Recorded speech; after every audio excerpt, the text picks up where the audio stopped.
All righty. Hey, True Believers Eglantine here. Saturday night, time for an auction. I got some new magazines in today. I figure let's start off with those. And I also have some new big dogs that didn't fit the regular auction, so I threw them up here. Great show today. I got a lot of new stuff, a lot of stuff you guys haven't seen yet. I did get your message and answered it there, Eric and Boyd. Let's get this thing going. All righty. Starting at, okay. Actually let me go through the entire thing here. If you read the bottom, PayPal address, MediaMadmen1@gmail.com. Shipping is 1 to 18 books for $11 per order padded envelope. 19 to 50 goes into a flat rate medium size priority box for 19, and 51 and up is 25, usually short box, but basically I find whatever I can to ship it to you and make it as safe as possible from the post office and their damaging hands. All righty, what we got on the board at A, we have Hard Boiled by Frank Miller. This has been here for a while. This needs to go. Somebody needs to give that some love here. All right, next up we've got Tarzan, and this I think is from 1953, I want to say. You can always tell when it's like a photo like this. It's early. Yep. Nope. 1952. Volume 1, number 36, 1952. Next up, we have Fantasy Masterpieces. This is issue number 9. There you go. Let me drop those letters. You guys know the alphabet. A, B, C, and D. A, B, C, D, and E is on top. F, G, H, I, and J are on the bottom. There you go. And this Fantasy Masterpieces number 9. It is in excellent condition. There you go. Speaking of excellent conditions, for those Superman fans, here's Superman's pal Jimmy Olsen, issue number 88. It is also in excellent condition. All righty. I love the way the colors pop on that. Then we have Chick Young's Blondie from Charlton Comics. And this is issue number 189. All right. On the bottom row, starting at F, we have Savage Tales featuring Kazar, Lord of the Jungle. Dun, dun, dun. That's issue number 7, and here's issue number 10. There we go. Next up, we have The Mighty World of Marvel featuring Incredible Hulk and Planet of the Apes. This is issue number 244 of that title. I think this is like a British. It does say 10p, so that would be Britain. And then we have Bizarre Adventures. It's issue number 27 featuring the X-Men. All right, and with that, let me get the go for lot 1. All righty. Here we go. Go for lot 1. All righty, here we are. There hasn't been a start yet, Mill. That's true. Here it is. All right, I was thinking, wait, Jim's the Superman fan, and he comes in later. Hopefully, he at least sees the Jimmy Olsen. I think that's a beautiful copy of that book, by the way. All right, and let's see how it goes. In a good mood today,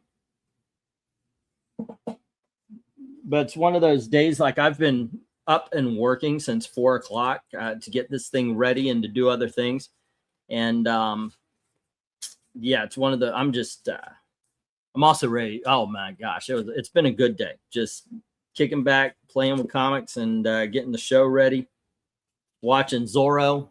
There's like 40 episodes a season.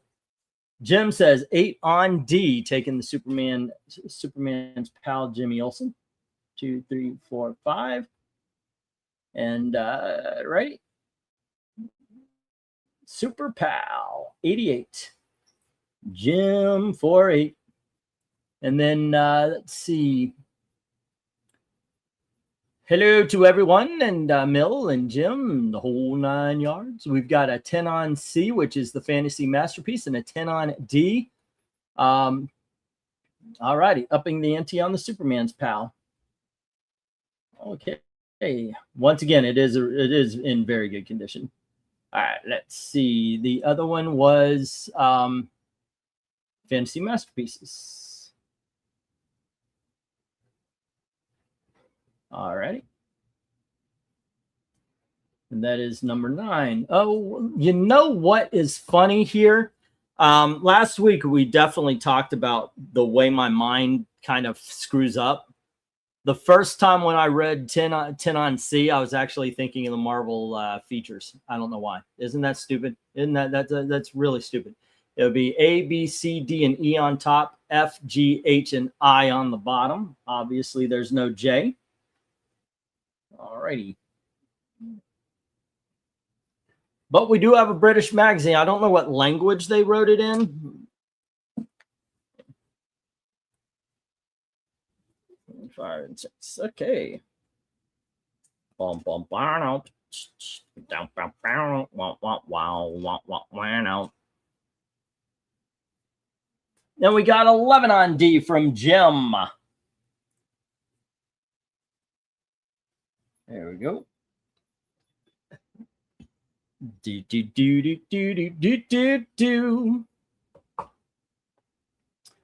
Pass on D. Nice win, Jim, says Mill.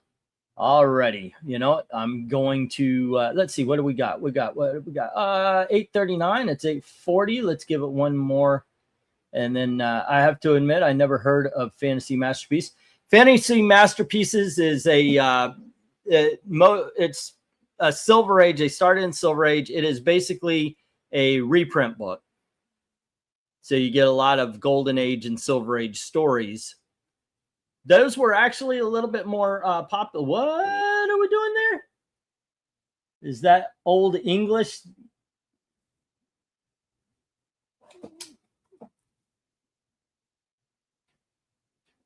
I have no idea what you're trying to say there, Austin. There you go. Almost funny. Well, then, you know, I almost made it. I almost achieved my goal. I was going for, amusing. So almost funny. That might have overshot. All right. Here we go. Interesting week last week. I had a ticket in Tennessee, paid it off, and they sent me a, hey, you better get this ticket paid off message. And we had another fine, and that sucks. So horrible. Apparently after we paid, we didn't show something. And now Indiana's getting into it. A lot of fun. Not a lot of fun that you have to drop another $200 you didn't mean to. I do not like the DMV, the BMV, or any of that kind of crap. Let's see. It's the Odyssey in Greek. Oh, okay. Yeah. Have no idea what you're trying to say. Let me get the 1 minute warning here. So far, only 2 books up here got bids, the Fantasy Masterpiece and the Jimmy Olsen. A lot of cool stuff up here, though. Let's get the 1 minute warning. There you go. Try out that Bizarre Adventures. I've read those stories. They're pretty good. Always like the Blondie. I'm also a fan, by the way, on Tubi. There are Blondie movies from the 1930s, 40s. Really good stuff. Do recommend it. All righty. Not very much a fan of the 1 minute warning. I mean, I'd like to put it up there, just give a warning. Hey, look, it's about to switch over if anybody wants to make a last minute bid. But I'm always like, I kind of want to just move on. I think Austin may be saying the Odyssey movie by Christopher Nolan looks like a joke. I think it might be the best version of the Odyssey we've ever seen. I'm talking like even better than Oh Brother, Where Art Thou? I mean, they have Lupita Nyong'o, great actress, playing. I'm sorry, I can't go through that. She is a great actress. She really is. She is a very beautiful woman. I don't know. Here's the thing. If this was done in the 90s, I wouldn't have batted an eye. I wouldn't have. Because it would have been done because somebody would have said, she is beautiful, and why not? Let's do it. But what they wouldn't have said is, we're doing this because blah, blah, blah, blah, woke shit, and you're a racist if you don't agree with it. The SpongeBob movie is definitely the best version of the Odyssey, the original 2001. Then again, I could be. You know what? I never put that together. I may have to see that again if I had children that young. All right, let me get the stop here. And once again, Fantasy Masterpieces with Mill. Jimmy Olsen at 11 is with Jim. All right, everything else into the reject box. All right. Dun-dun. Come on, baby, let the good times roll. Okay.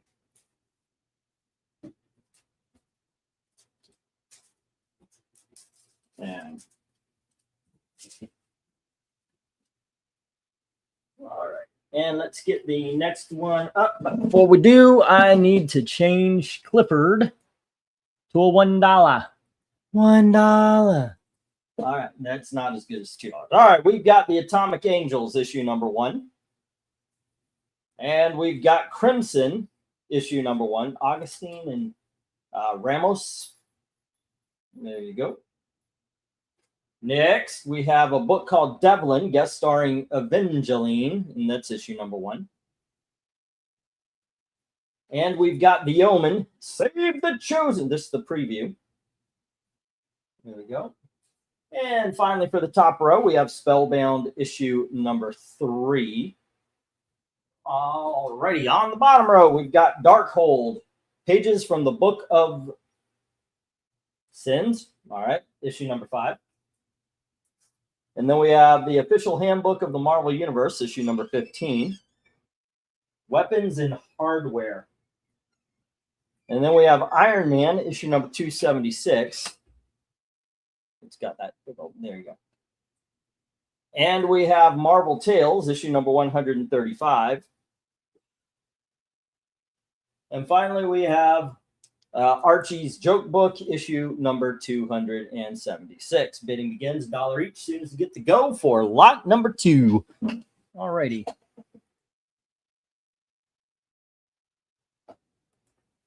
Go for lot 2. I never noticed that the SpongeBob was the Odyssey. Go figure. Jimmy Olsen's escapades during the Silver Age were bizarre, just like Superman being a dick during the same time. Yep. I had fun making that Superman's a dick cover issue video. I put out a clip from the other night's live stream. If you guys didn't watch it, it's about how they are reviving Stan Lee through AI. So if you haven't seen it, and most of you haven't, I know, because there's not a lot of views on it. Please give it a try, or at least give it a run in the background while you're doing something else. Let's see. Eric Boyd says $1 on the Marvel Universe. All righty. 1, 2, 3, 4, 5. And that is the Marvel Handbook to the Marvel Universe, number 15. All righty. E and B. $1. And we get $1 on D, the Omen. All right. 1, 2, 3, 4, 5. And that is the Omen preview.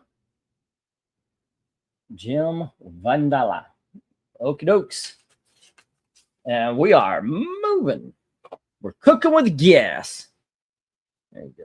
Let's see. Jim on the last one had Superman's pal, number 88.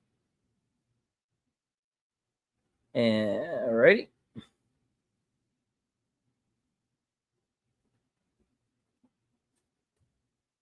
And Mill had the Fantasy Masterpiece. Alrighty.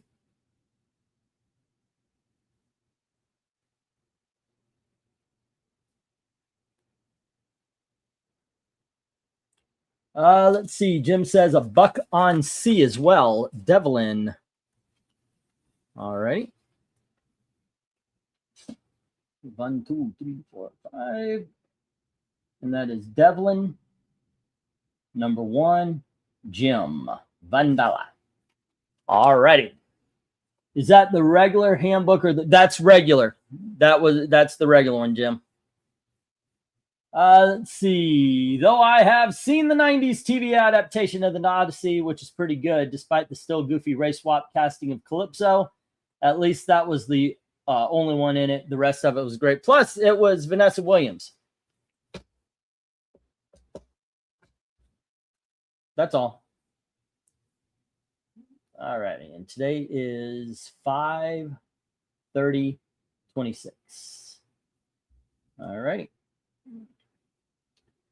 And let's see. Did I get the Devlin? Got the Devlin. All righty, gang. We right now, as it stands, we have Marvel Universe with Eric and Boyd, The Omen with Jim, Devlin with Jim, and everything else needs some love.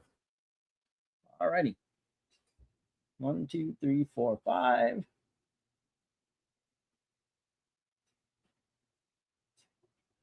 One, 2, 3, 4, 5, J. Okay. And let me get the 1-minute warning going on in here. Everybody doing okay? I heard you talking to the daughters. Yeah, we were just talking about Gizmo's so cute. Oh, okay. The cat's doing cute things. That's the news from the Butler family today. Mm-hmm. It's just a cutie. All righty.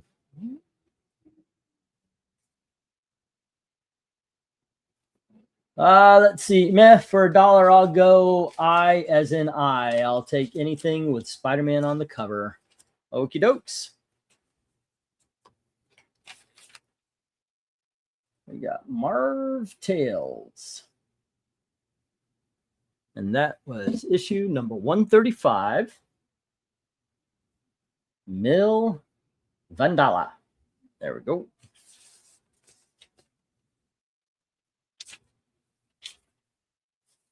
Okay. There's a great comment I've seen during the discourse we wanted from this movie was Jason and the Argonauts meets Gladiator. Instead, we're getting Cleopatra 2023 meets Gladiator 2.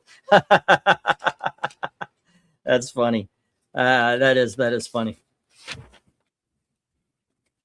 Oh my goodness. I tried watching Jason the Argonauts about a week ago, I want to say.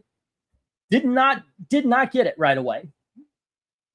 All righty. It was like I loved it as a kid, but I wasn't gelling with it as an adult just yet. Alrighty, and he said Marv Tales 135 Vandala. Okay, and I will get the 1-minute warning. 1 min warn. There's 4 books that have bids. We need some love for the Atomic Angels, for Crimson, Spellbound, Darkhold, Iron Man, or Archie's Joke Book.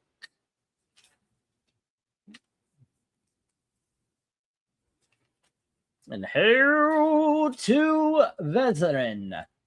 Alrighty, double flyers in the house. Hello, hello. Tony, what's up, my friend? We've got $1 on E and F, says Tony. Alrighty. Also, if you haven't seen it, check out the first lot. There's some new magazines. 2 of the big dogs sold. I still love Jason. You know what? I just wanted, it just didn't click that time, but that happens with me sometimes. I'll put a movie on and it might be something I even like, but it just isn't clicking. And then a week later, I put it on and love it. How does Archie not have a bid? Come on. Well, it is a $1 issue of Archie. Usually, you know, I put these at $3. It is not in the best of condition, but it's in dollar condition, and the book still works. When it comes to dollar books, if it's older, it's functional. That's the main part. All righty, and let's see. E and F. E is Spellbound. Spellbound, number 3. And then F is Darkhold, number 5. All righty, and that is Tony Hayes. And Tony Hayes. There we go. And let me get that 1-minute warning up. And I was so excited because I got a couple of collections in and I tried to fit everything. So I've actually got like 24, maybe 25 lots tonight. I don't know if we're going to get to all of them. It's a little ambitious. Yeah. Hey, Jeff Max in the house. How are you doing, sir? My most recent Archie comic pickup was Archie versus the Evil Dead. You know what? Guess what we've got in the big dogs today? I got a couple of modern variants and such. Normally, I don't get those, but they came in a collection. So I've got some modern variants, including an Archie versus Evil Dead. If a dollar book gets challenged, is a challenge still $1? No, it's 50 cents until we hit 20. After that's $1, and that's if I remember, because a lot of times it just keeps going 50 cents, and I don't give a but generally after it hits 20. But yeah, it's 50 cents. Like, so right now, if you want somebody wants to challenge Mill for the Marvel Tales, it'd be $1.50 or higher. And I don't think that book's going to 20. All right. Hero Angel, what's going on, guys? $1 on H, if not already claimed, the Iron Man. Okay. And that is Iron Man and number 278. Tony Hayes. All righty. Let me read this off again. I think, let's see. We've got Marvel Universe with Eric. Oh, nope, wrong one. Is it? No. Marvel Universe with Eric and Boyd. Jim has The Omen and The Devlin. Mill has Marvel Tales. And Tony Hayes came in with Spellbound, Darkhold, and Iron Man. So that leaves the Atomic Angels, the Crimson, and the Joke Book. All right. Cool, cool, cool. 1, 2, 3, 4, 5. 1, 2, 3, 4. 1, 2, 3, 5, 4. Who does number 2 work for? You tell that turd who's boss. All right.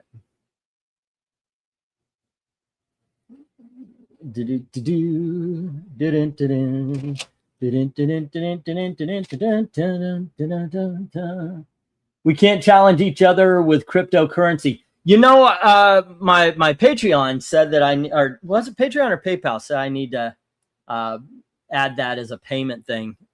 If I figure out how. Still crazy that there's still so little amount of adaptations of either Homer's epics. Even in Greek cinema, there's only 11 movies total of the Iliad and 7 of the Odyssey. Most are obscure. And I wonder if it's, I don't know, does it count things that are kind of like it? I mean, if you think about it, even Wizard of Oz is kind of like the Odyssey. Although Wizard of Oz has a bunch of mimics and all that kind of stuff in itself, where somebody travels and they join fellow travelers. All right, let's get the stop. Someday when I'm all alone. All righty. Okay, one more time. Marvel Universe to Eric and Boyd. Jim has the Omen preview and the Devlin. And then we've got, let's see, Mill with Marvel Tales. And then Tony Hayes had the Spellbound, the Darkhold, and the Iron Man. Leaving these 3 books right here to hit the reject box. Go get your shine box, Tommy. I don't do the shines anymore. Let's see.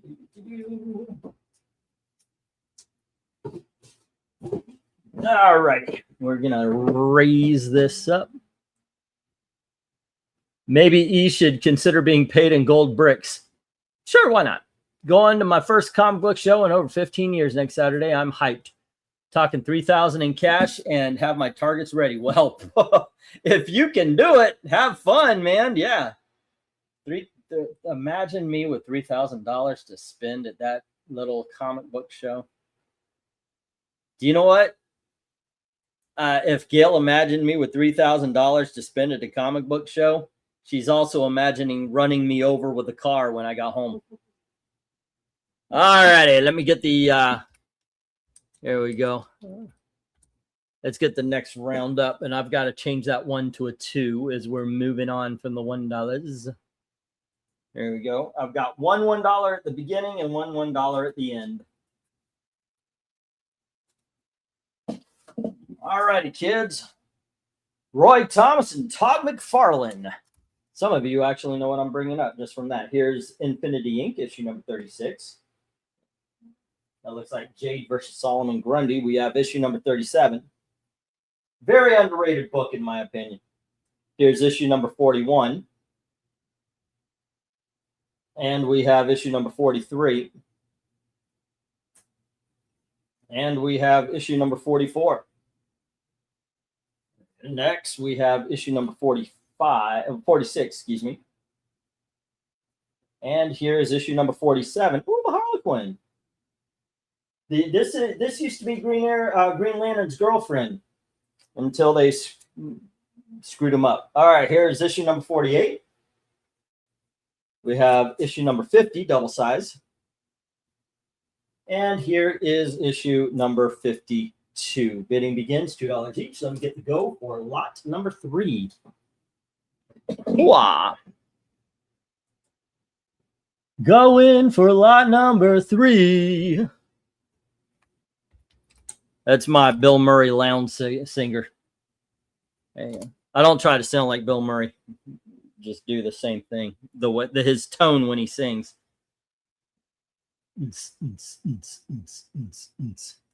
Looking for a solid, very fine, amazing Spider-Man annual number 1. If it is priced fair, I'm all over it. All right. What is a fair price for you?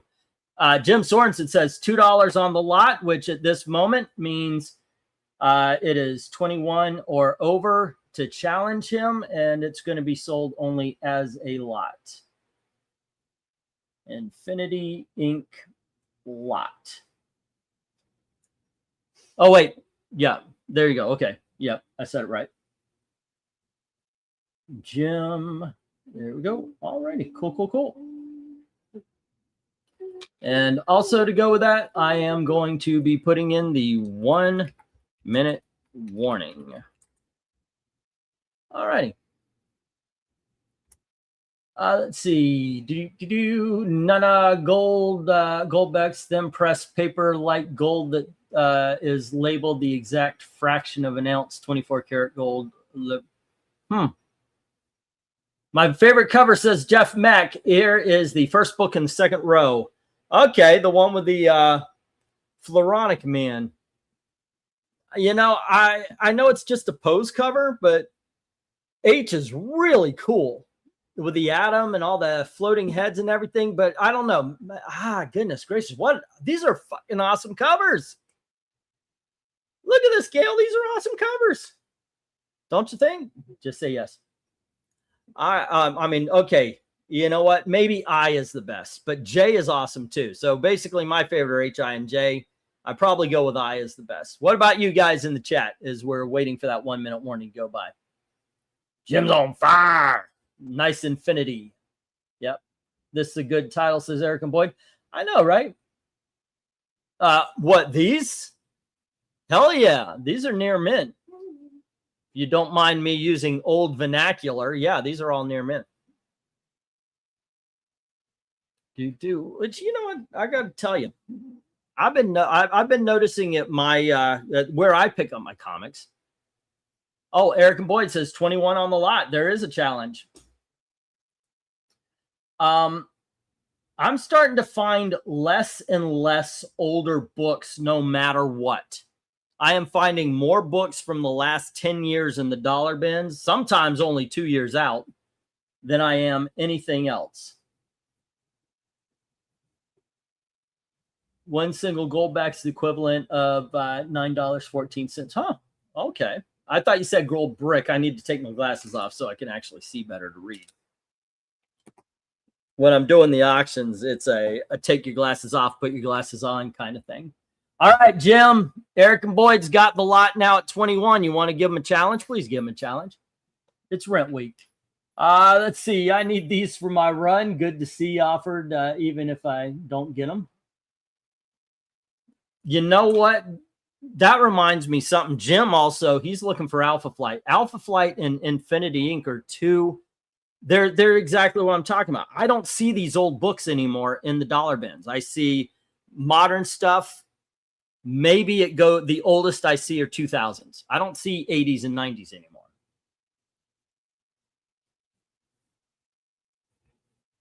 Bum, bum, bum, bum. And sometimes when you do run into older books, they've been thumbed through, so the top is almost off. All right, let me get the 1 minute warning, and once again, let's see if Jim is going to challenge. Keep the fight classy. I don't know. We'll see. It's up to Jim. Oh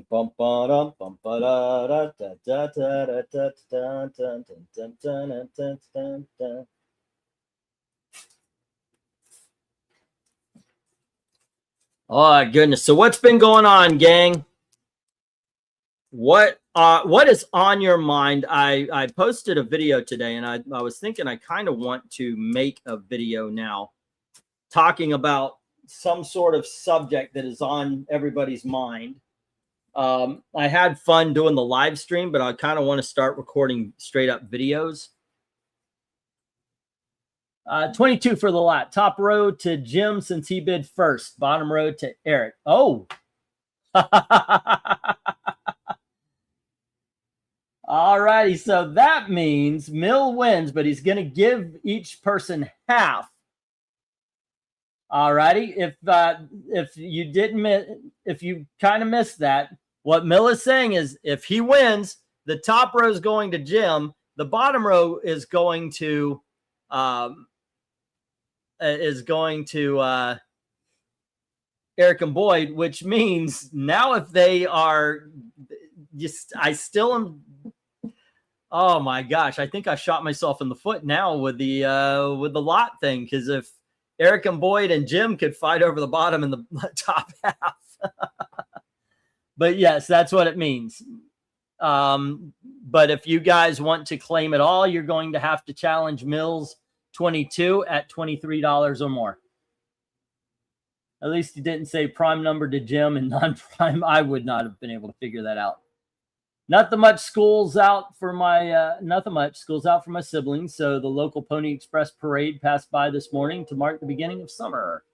All righty.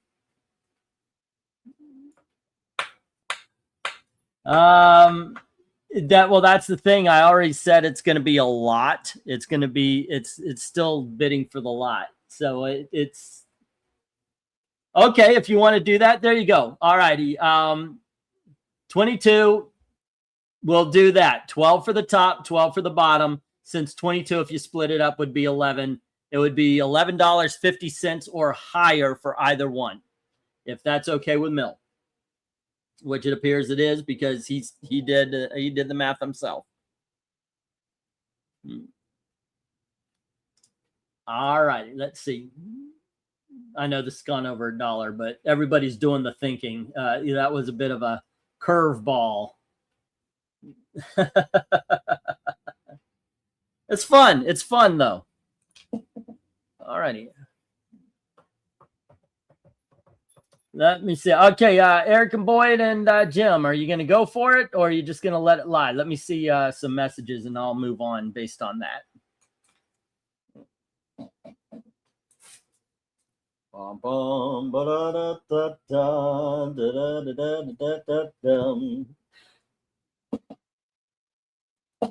All righty. I do know somebody in the sports ball sent something about some guy arguing with Rob Liefeld about there's a boycott on DC because it's been like 1,000 days. That doesn't even make much of any kind of sense. It's been 1,000 days since there's been a comic book headed by a black character at DC. What's the days got to do with it? I could see weeks. You cut it down to weeks because comic books are released weekly or monthly, maybe even. But the days thing, it doesn't even make sense. All righty. Now, Jim, you fold on the bottom. That means you would get the top if Mill wins. But Eric and Boyd has now challenged you for the top row. So how's that going to go? All right. Okay, I think I've got this figured out.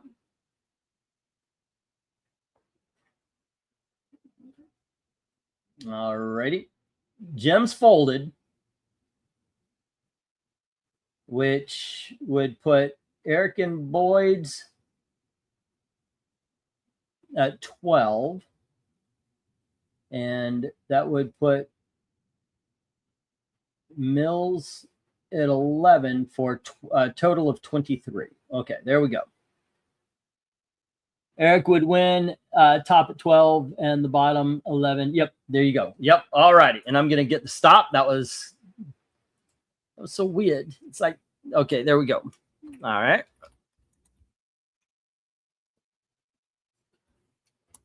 There we go. All right, let me get these down. We'll get the next round up.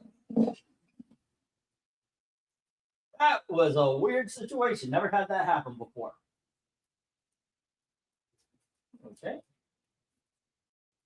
All righty. So Mill gets the bottom row. Eric and Boyd is the top. And I guess they go to Eric and Boyd. All right, let's see.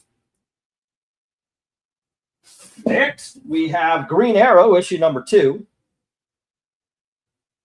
Somebody asked me to continue. I did a review of the Longbow Hunters, and somebody asked me to continue and do the first, I guess, do these. Here's issue number 3. Here's issue number 4. We've got Mike Grell's Green Arrow, issue number 5. And here is issue number 6. And next we have issue number 7. Mike Grell's Green Arrow, issue number 8. And issue number 9. Issue number 10. And issue number 11. So it's a full run, issue number 2 through 11. Bidding begins at $2 each as soon as I get the go for lot. Okay. Lot 3. There was the magazines, the dollar, the site. So lot number 4. All right.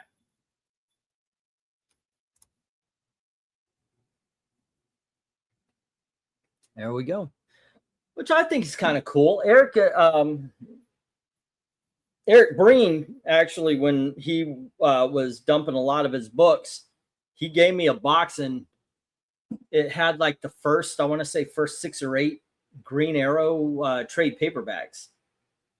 I'd love to finish it up, and that would actually be kind of cool because I think it's the entire. Well, I don't think it's the entire run. I think it's like the first 40, 50 issues of it, though.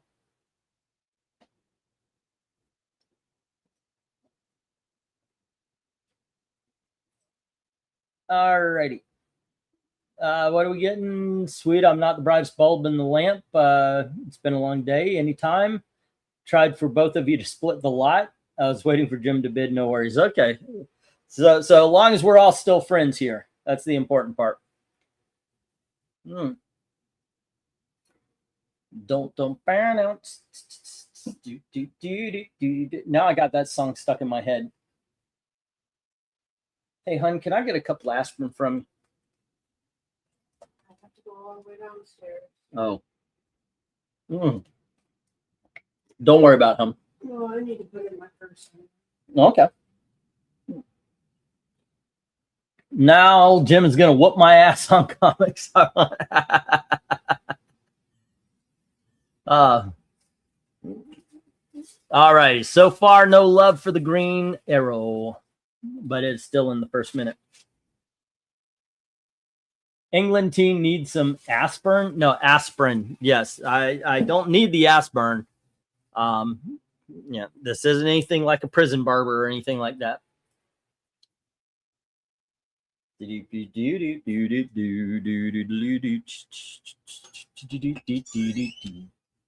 So I actually read a modern comic today. It was, oh, goodness gracious. What did I? No, I don't think it was modern. It was an older. Oh, Odin. Something called Odin. I read that one. Infinity Ink isn't seen that often.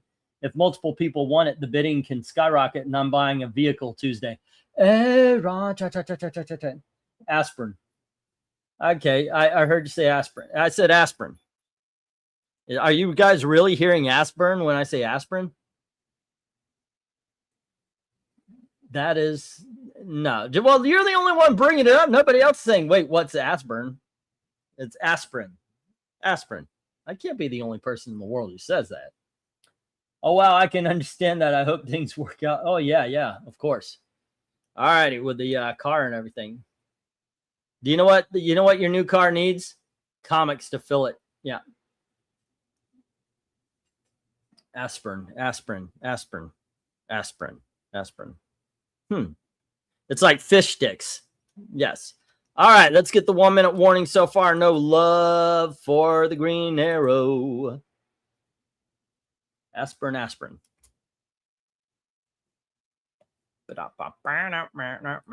All right, let me see what's going on in the world. You know, you can't find anything about comics in like the comic book sites anymore. Spider-Man Noir Season 2 gets uncertain answer from Nicolas Cage. Huh. DC finest Superman, Supergirl, more revisit legacy storytelling. Let's see. People are iffy on back rooms. The new series Spider Noir has turned out to be a big hit for Prime Video. Good. Many fans may want the story to continue with another season. And starred Nicolas Cage has now commented on the possibility. Let's see. Without getting into spoilers, series ends okay. Cage offered a cautiously optimistic response, hinting that he's open to the idea, but nothing is guaranteed. He says, "I do not know, but I would say that whether it happens or not, all of us achieved what we set out to do, and it works on its own. We'll see what happens." I think that's a very professional, I've been around the block kind of answer. And thank you very much to Tony. Puts $2 on the each on the Green Arrow lot. Tony Hayes. All righty. And at this point, it's 21 or higher, and it is being sold as a lot. And I'm putting in the 1 minute warning. Blazers is pretty nice. 4W or 4. Okay, 4-wheel drive. Okay. I took my brother bought something that looks kind of like a Jeep minivan, and it was a smooth ass ride. I drove us to Chicago to get my daughter from the airport. It really was a smooth ride. But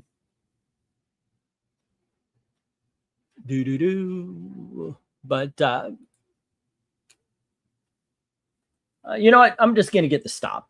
We've got a lot of books to look at tonight. Let's put up the stop. Tony Hayes has the lot. All righty. There we go.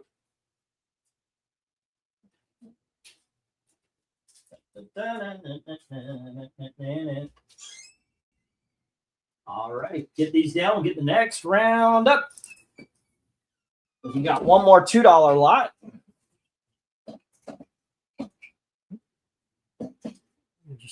Oh, thank you, honey. There you go. Oh, wow. I don't know. Carpal tunnel or something. My hand just randomly hurts. All right, next up we have Secret Origins, number 4, The Secret Origins of Firestorm. And we have Secret Origins issue number 6 with Halo and the Golden Age Batman. And then we have Secret Origins number 7 with the Green Lantern and the Sandman. Now, the really cool thing, I read Last Days of the Justice League, that trade paperback I have. And even though they're not back-to-back, the JSA books, they link together. The stories link together. They're not back-to-back. But they're awesome. Pretty awesome. All right, we got issue number 8, which is Shadow Lass and Doll Man. And then we have issue number 10 with the Phantom Stranger. Next up, we have Secret Origins of the Challengers of the Unknown and the Golden Age Fury, and this is issue number 12. And then we have Secret Origins of Nightwing and Johnny Thunder, and that's issue number 13. And then we have the Secret Origins of the Suicide Squad, both the original and the new one. And here is the Secret Origins of the Golden Age Hour Man and issue number 6. It's issue number 16. You also get Warlord and the Amazing Man, one of my favorite. And then we've got issue number 17, Secret Origin of Adam Strange and Dr. Occult. All righty, bidding begins. $2 each. So get the go for lot number 5. All righty, go for lot 5. Aspirin, that's going to make a fine addition to my collection right next to horror movie. Horror movie. Horror movie. I don't like anything from Jeep since they merged with Dodge. Just not built the same, says Mill, and I'm sensing a theme here. Alrighty then. Let's see if there's any love for the Secret Origins. I love these books myself. If you ask me, this is the definitive. Veteran comes in 2 on C and E, and that is the Green Lantern Sandman and the Phantom Stranger. Alrighty. Secret Origins. Oh, I need my glasses to read these again. I personally found Amazing Man more amusing than funny. There are a couple of issues I found quite funny, but I think most of it is exactly that. It's amusing. It's good-natured fun. All right, and those were 7 and 10. Number 7. And Secret Origins, number 10, Phantom.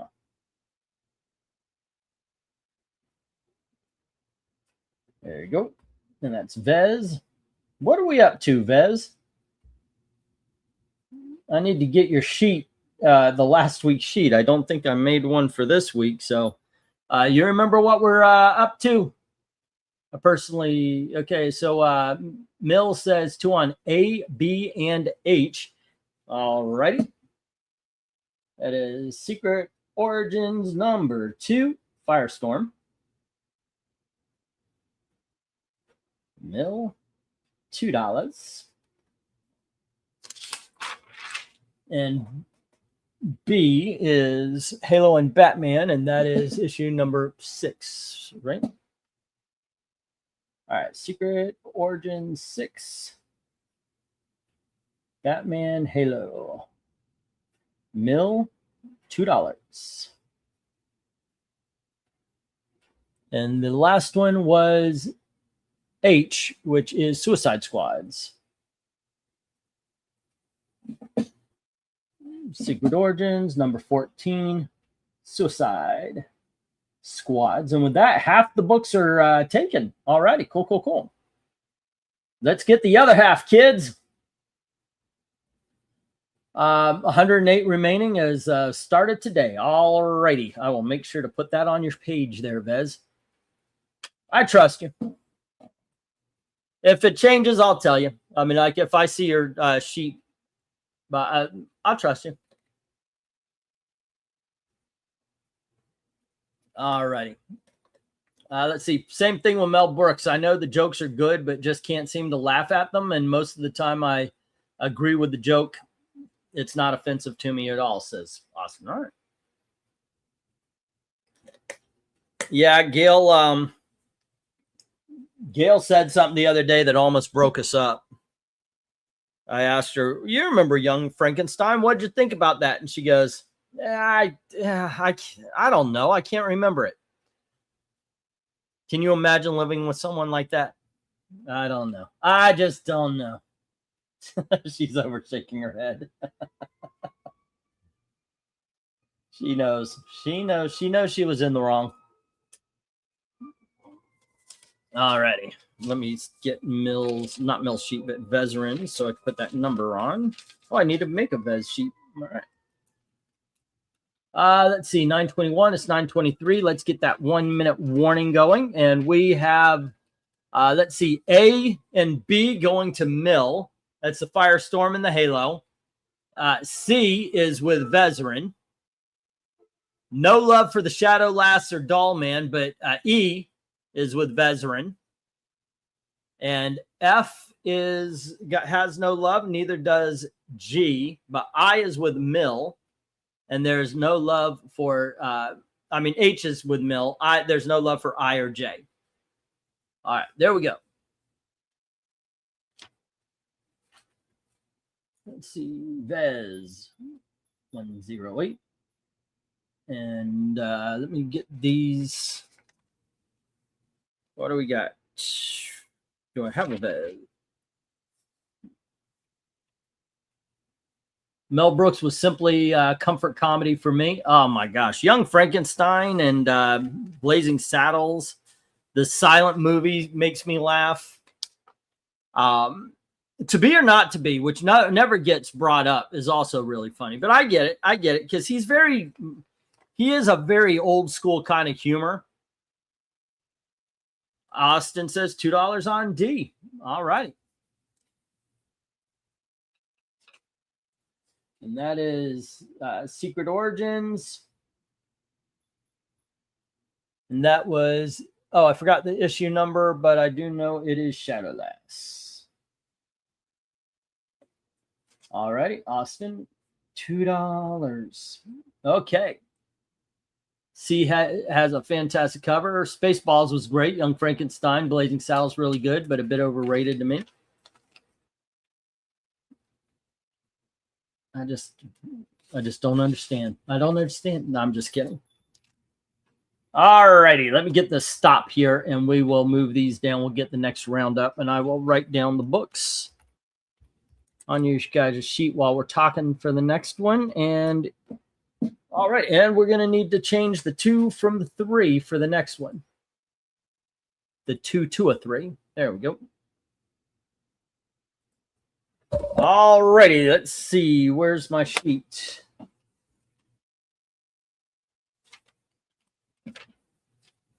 Wow. Whoops. Okay, let's see. Austin has the Shadow Lass and Doll Man. And then we've got Secret Origins number 7. That is the Sandman with Vez. And then the Phantom Stranger is with Vez. Mill has the Firestorm and the Halo Batman and the Suicide Squad.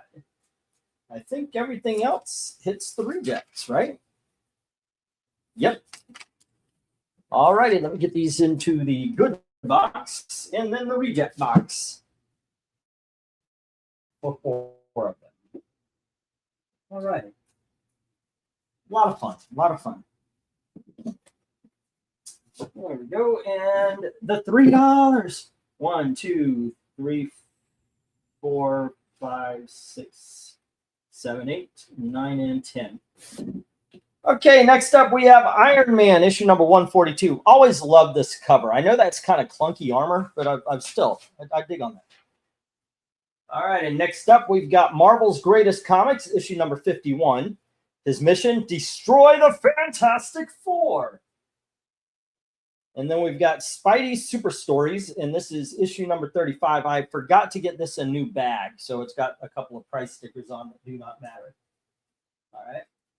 It looked like somebody put a piece of tape right there. Otherwise, this would be a big dog. All right. By the way, it was removed. And here is issue number 37. Issue number 35 has Sheena. This one has the white tiger dragon guy. Let's see. Then we have Marvel Tales, number 113, the famous drug issue. There you go. And then we have issue number 118. And here's Marvel Tales, issue number 132. 155. 152. Whoops. Oh, that's the reprints, the first appearance of the Green Goblin. Okay. Oh. And 136. All right. All right. Bidding begins, $3 each as soon as I get to go for lot number 6. All righty, here we go. Go for lot 6. Hey, okay, I just saw Dominic popped on. There you go. Let me get my headphones. I haven't been using them since I've been flying solo here. Give me just a sec, Dom. I wanted to save the battery. No sense in having them out when nobody was here. But hello, sir. How you doing? Good evening, and I'm doing well. My apologies for receiving the message late.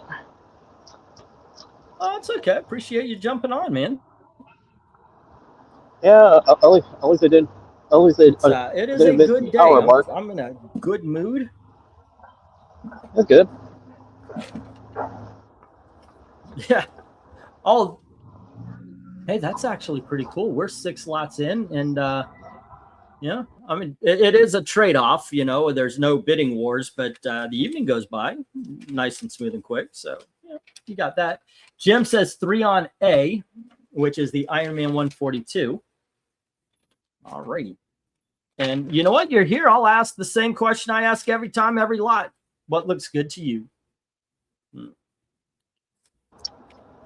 I wanted to go with Iron Man and Marvel's Greatest Stories. All right. Oh, by the way, those are really in good condition too. Although I do think there is a spine tick on the Marvel Greatest right by his right hand.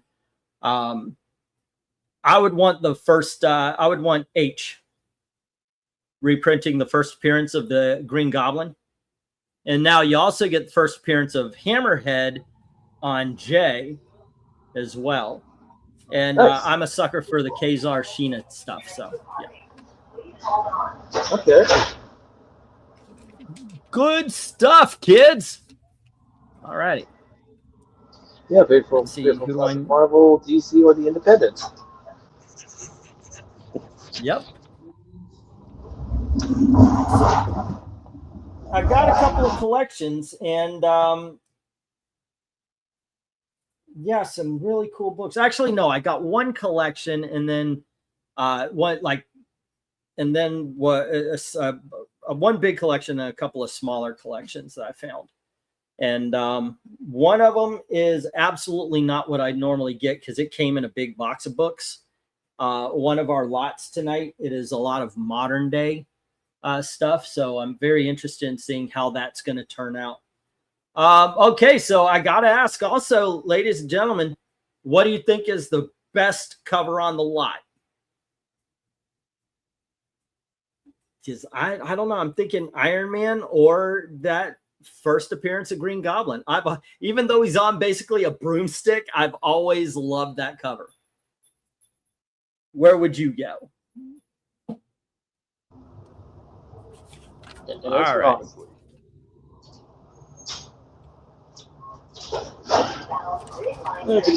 Good evening, American boy.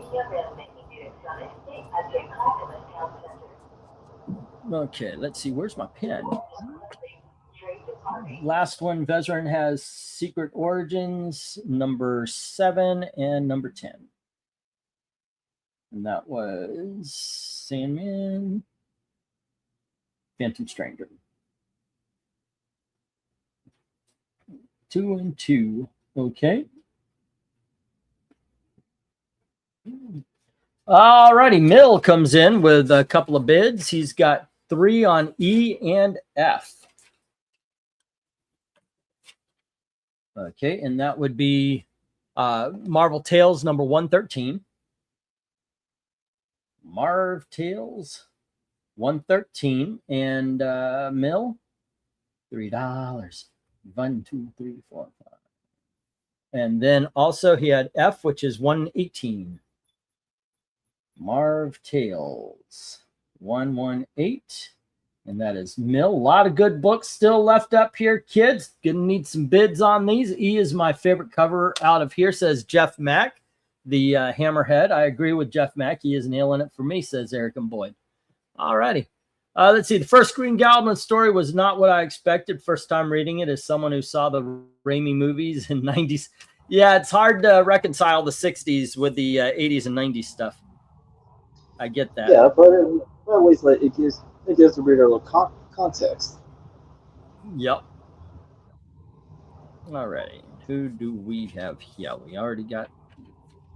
We need Mills. Got the fancy. However, speaking of this, although speaking of the '60s, it's not just from observation.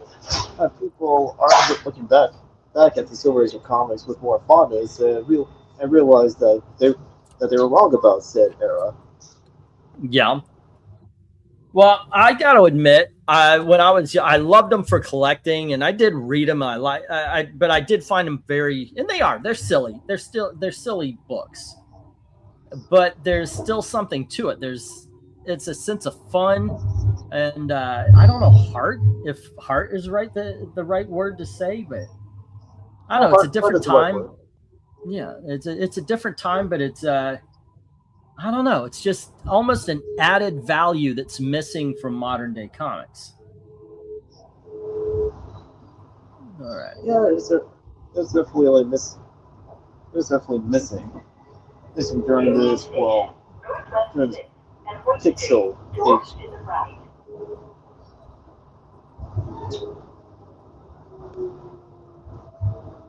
Well, there's also like the added factor. Also the added factor, like while there are accounts of stories that occurred within the Silver Age, well, it does not mean they don't do serious stories. Excuse me. Yeah. It doesn't mean they don't do serious stories, because that is one of the common misconceptions about the Silver Age. Yes, I agree.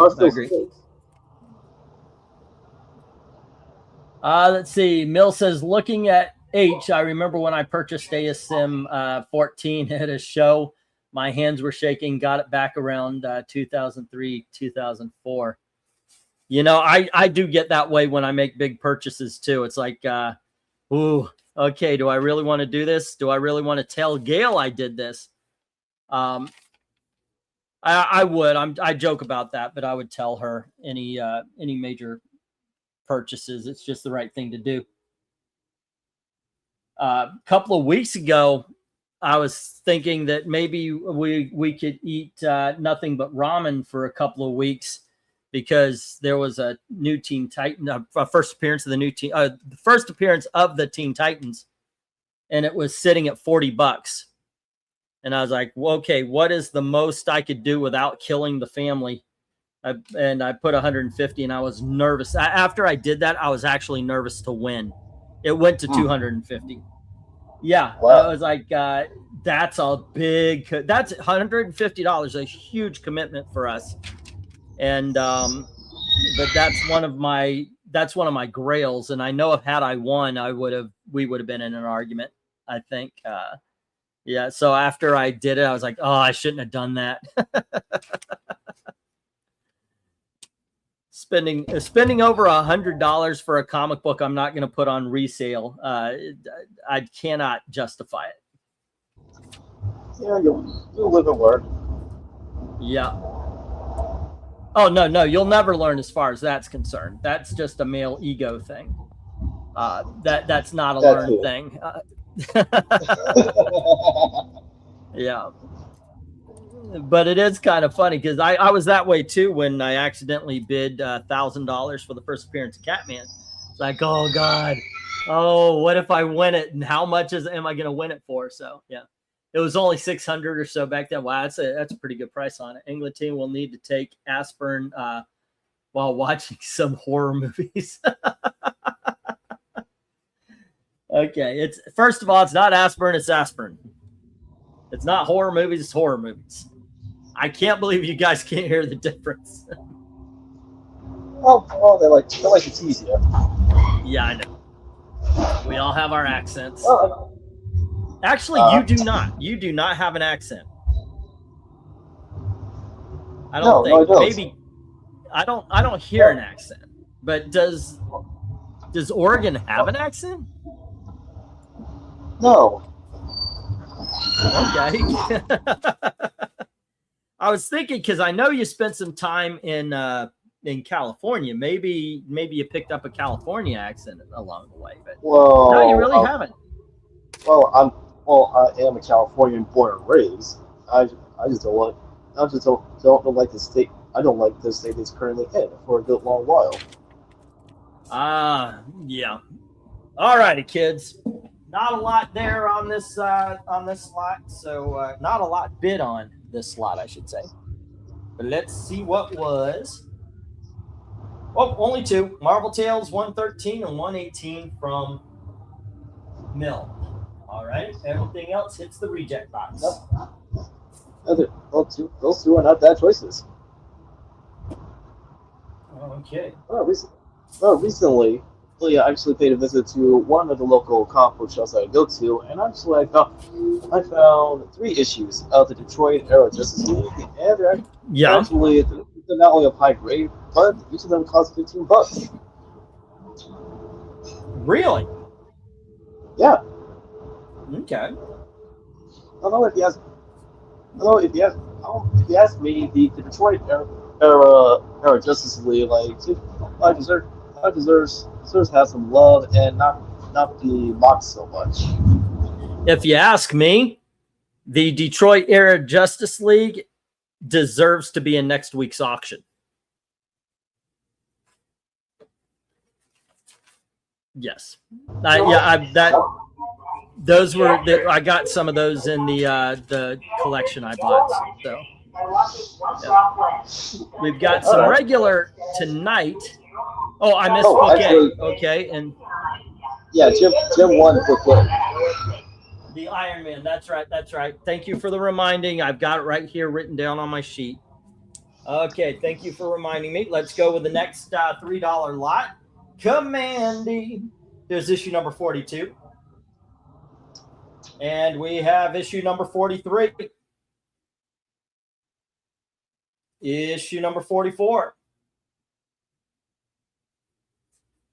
Issue number 45. Let's continue the run so far. Issue number 46. Issue number, by the way, these are also in excellent condition. I got to tell you, Commandy is one of those books I hardly ever find in excellent condition. There you go, issue number 47. And here is issue number 48. Issue number 49. Number 50. I mean, these are in excellent. These are damn near mint. What's the one step down for? It's very fine, right? These are VF-NM, as we used to put it. That was issue number 50. This is issue number 51. Issue number 50 does co-star the original OMAC. And bidding begins at $3 each. As soon as I get the go for lot number, are we on 8? I think we're on 8. Yes. There we go. Okay, let's go for lot 8. Okay, so I know they're all Commandy here. So I'm just going to say, what is your favorite Commandy cover on this lot? And what is it that, mostly, what cover makes you want to read the book?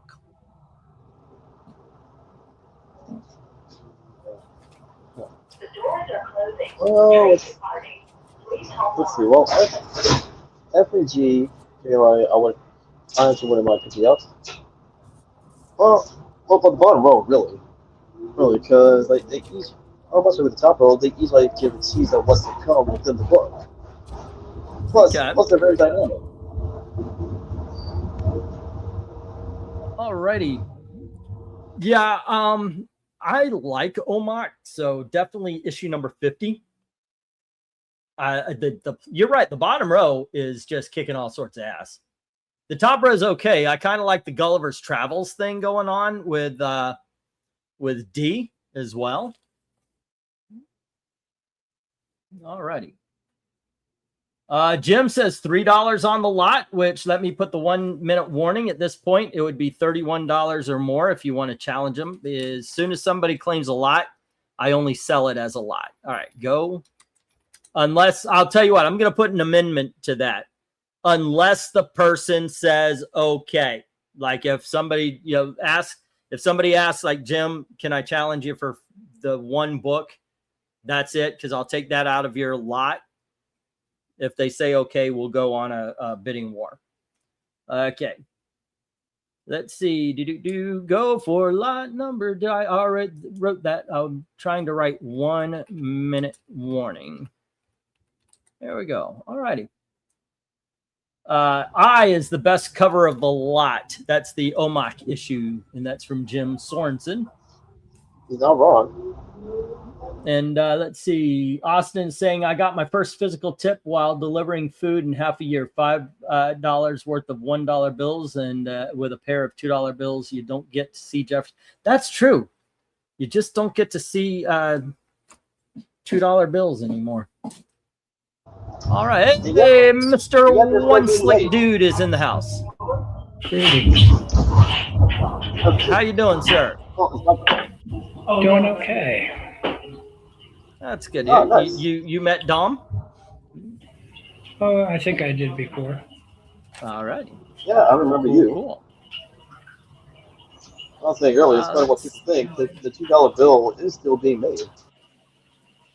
I was I don't have my wallet on me. I guess it's over by my bed, but I have been carrying around a Sacagawea silver dollar from 2000. I want to say 2001. It's worth like nice. $50. It's a little tarnished, so it's worth $50. I've got a mint one that's worth $200 that I'm about to put on eBay. Wow. All right. Yeah. Good stuff, man. Eric Boyd. I think I've got all of Vez. Do I have all of Vez? Yes, I do. If Commandy was female, F would be the best cover by far. All righty. There we go. And let me get that. There we are. I'm going to get the stop here. We can move on. There we are. And so what's been going? Oh, nope. They both muted themselves. Okay, I was going to say, what's been going on with you, One Slick, as I bring these down? Yeah, just working around the house. All right. Doing a little gaming. Got a new game I'm playing. What's the new game? It's called Windrose.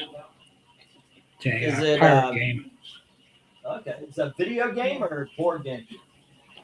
It's an online game. You can play it through Steam. Okay. Oh, okay. I hear you can actually play Steam through the consoles. Yeah, you can play it through game console. I play it through PC. Okay. Oh, sorry, birthing people. I know how. Oh, we're okay. All righty. Is Tony Hayes in the house? I know I target him with these, but here you go, gang. We have Star Wars issue number 51. And here is Star Wars 52. These, by the way, are really good. That's a really good cover. This is issue number 53. Number 54. There you go. And number 55. Oh, talk about an excellent cover. And then we have issue number 56. And we have issue number 57. Here's issue number 58. Number 59. Well, that's right. I sold 60 through 69 last time around. Here's issue number 70. There we go. All right. Bidding begins $3 each. Soon as I get the go for lot number 9. I want to say. Yep, lot number 9. Go for lot 9. There we go. Star Wars, nothing but Star Wars. Those near and those far wars coming to you. Once again, that's my Well, take Dark on the Horse. Bill Murray. That's not his song. That's just my version of his song. Yeah. Dark Horse had a better handle with Star Wars than Disney. By the way, there is a point where I would be nervous about getting Star Wars, like the Charles Soule, the Gillen, the even the Jason Aaron versions are actually pretty good. When it hits after the Bounty Hunter Wars, be careful. Just be careful. All right, Tony Hayes says 3 on the lot, which means this is now being sold as a lot. All righty, and let me get the 1 minute warning. All righty. Some pretty decent covers on there. I know, right? Okay, so let's hear it. What is your favorite cover there, One Slick? Which one speaks to you? I'd say it's a toss-up between B and E. All righty. Yeah, I know that. I dig that with the monitor and the Falcon. Yeah. How about you, Dominic? How about you? E and F. E and F. Okay. Yeah. Oh my gosh. You know what? I like the cleverness of B. That is pretty cool. Because that looks like it's a reflection of a monitor he's looking at, but this is just epic. That is just epic right there. Yeah, I think I gotta go that one. Although you can never say no to a good Millennium Falcon shot. So, all righty, let's see. I'm a bit odd compared to most collectors. I pick up books I'm going to read. No resale plan, says Jim. Yes. I thought you No. you. No. I hope that's what we sell the books on. Yeah. All right, I got it. Someone working in a factory. I think One Slick is always having a party. Didn't give up reading, just reading comics That's in the family's 97. playing a card game, so that's a little noisy. Ah, okay. Didn't give up reading, just reading That's why I comics keep in muting. Oh, I get it. Please, someone turn down the back. Hey, they're having a family card game, and then afterwards, One Slick stands up and says, "Hey, you owe us money. You're not leaving until you pay up, or you tell us how you're going to pay up."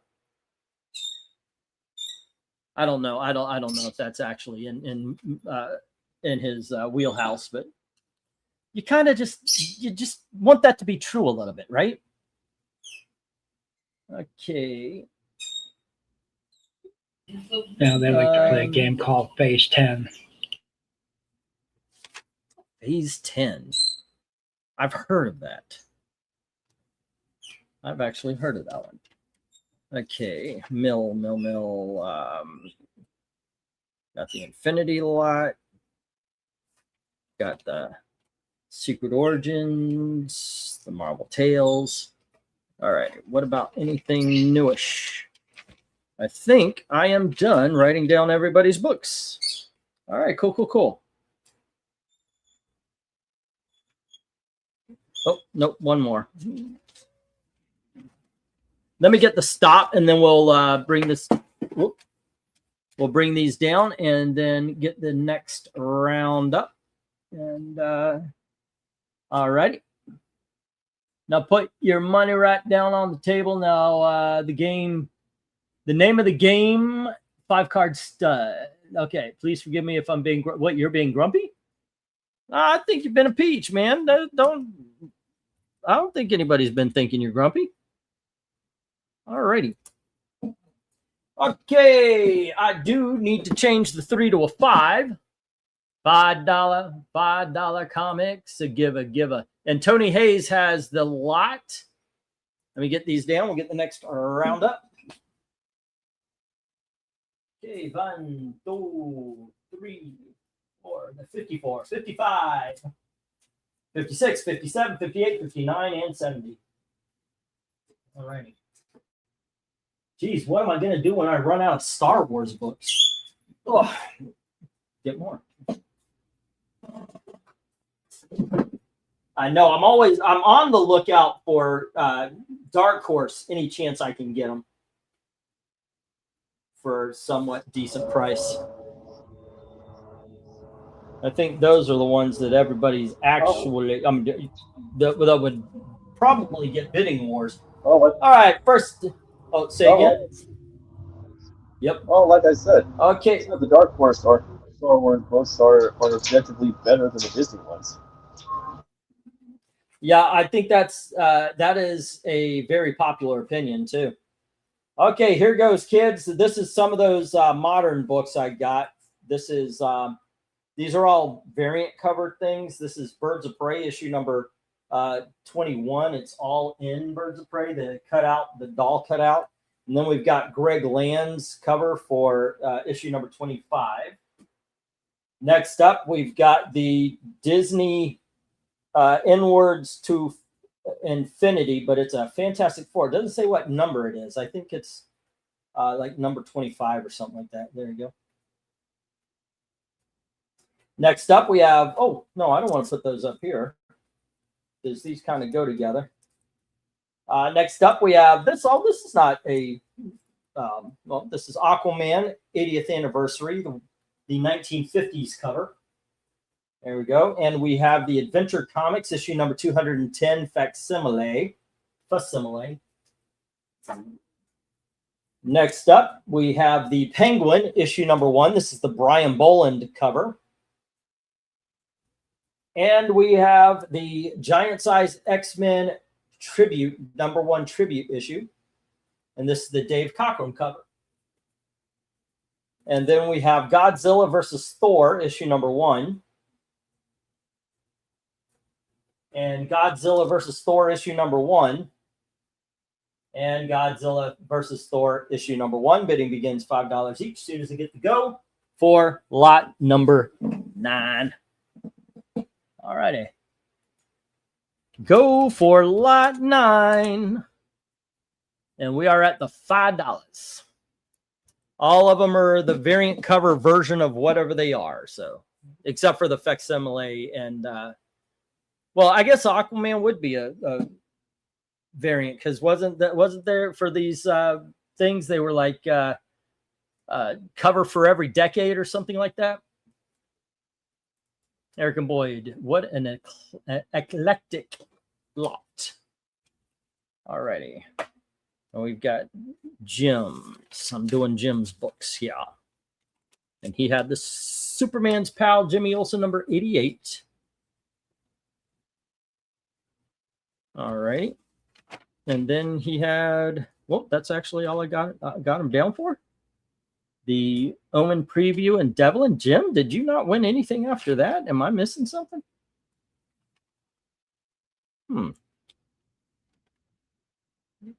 Okay. Let's see. Yeah, that's what I got down, unless a page blew off somewhere. There we go. We saw good. Yeah, we're all good. All right, Jim says 5 on E, the Adventure Comics facsimile. Is it facsimile or facsimile? A is just so creepy looking. Maybe it's just me, the doll, doll cut out issue. It's facsimile. Facsimile. Okay, so I have been saying it right. It just feels so wrong. All right. There are some words that you've never heard. Like I have read it and I always said facsimile, but I've never actually heard it being said. So I always wondered, is it facsimile or facsimile? Now I know. All right. Okay, I cannot be the only person that has that. Does anybody else have a word that they have only read and are unsure of the pronunciation? Please let me off the hook here. I cannot be the only person.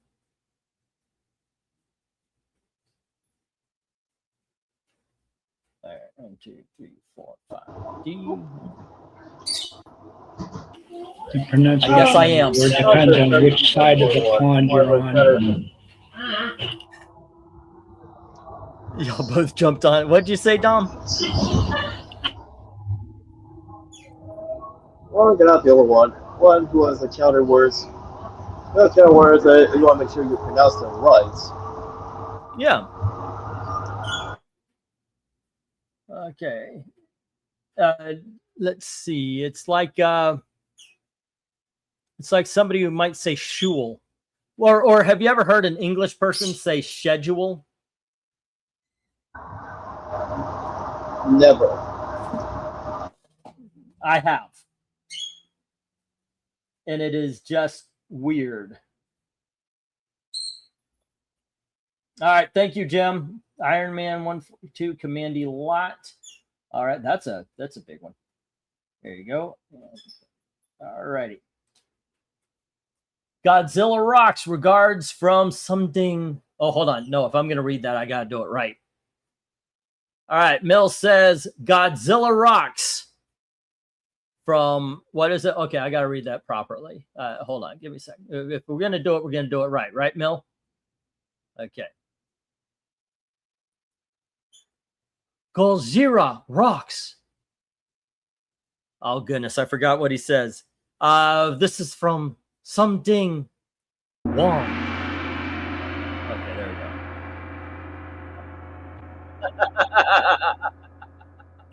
And now Fantastic Four is issue number 33. Okay, well, thank you on that one. Fantastic Four number 33, but I don't see a lot of love to these modern day books. So I am going to put the 1 minute warning up.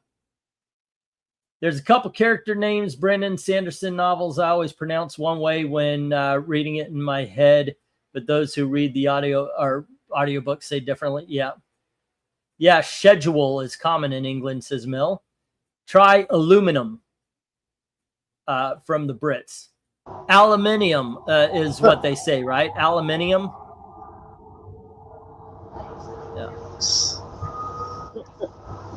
Well, here's another example. For decades, like people always pronounce like superhero's real name as Kara Zor-El, but when the TV show came around, like people started pronouncing it as Kara instead of Kara. Yeah. I've heard Kara and Kara on the TV show, but yeah, I don't know.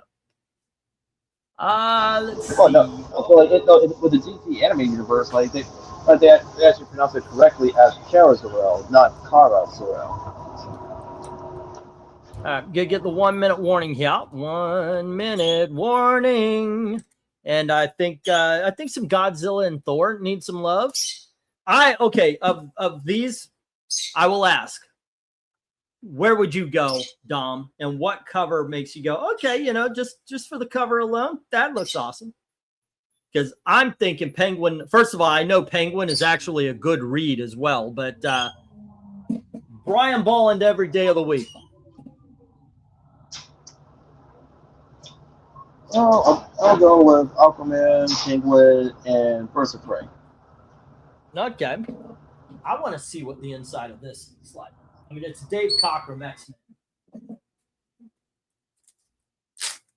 But I have read, and this is, I guess it's Tom King. I'm not going to sell a Tom King book to this crowd. I don't know. Maybe. We've got some people who buck the trends.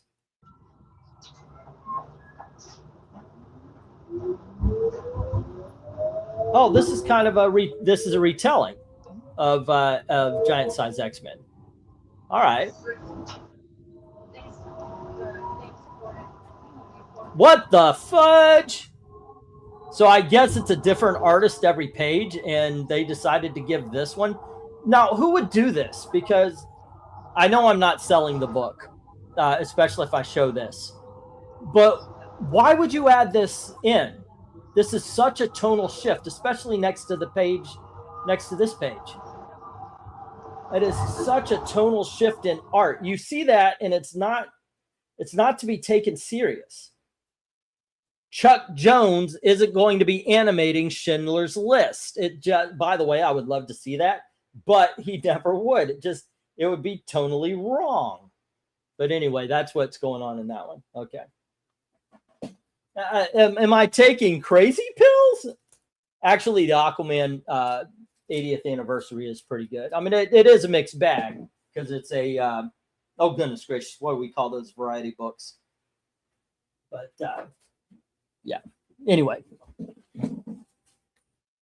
All righty. Advertisement is also one I had to research because I knew there was something else Brits pronounced. It's advertisement.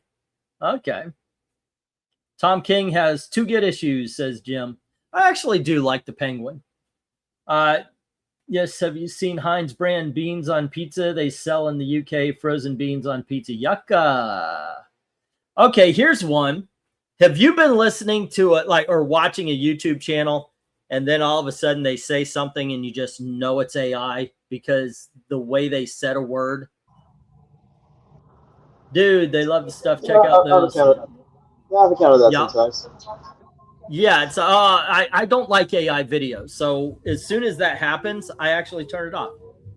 All right, the only book that had love here is Adventure Comics number 210 with Jim Sorensen. Let me get these down. We'll get the next round up. I wasn't expecting much. I got to admit, I wasn't expecting much from this lot because of the modernity. Or did I just say that word wrong?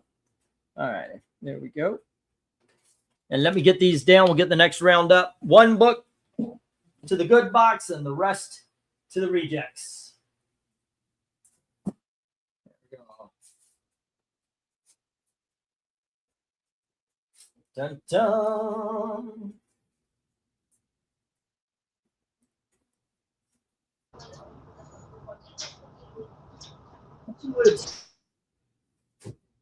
All righty, 1, 2, 3, 4, 5, 6, 7, 8, 9, and 10. Next up, we got some not early detectives like Silver Age, but here we go. Pre-crisis 573 with that Mad Hatter. Yeah, it is. Okay, cool.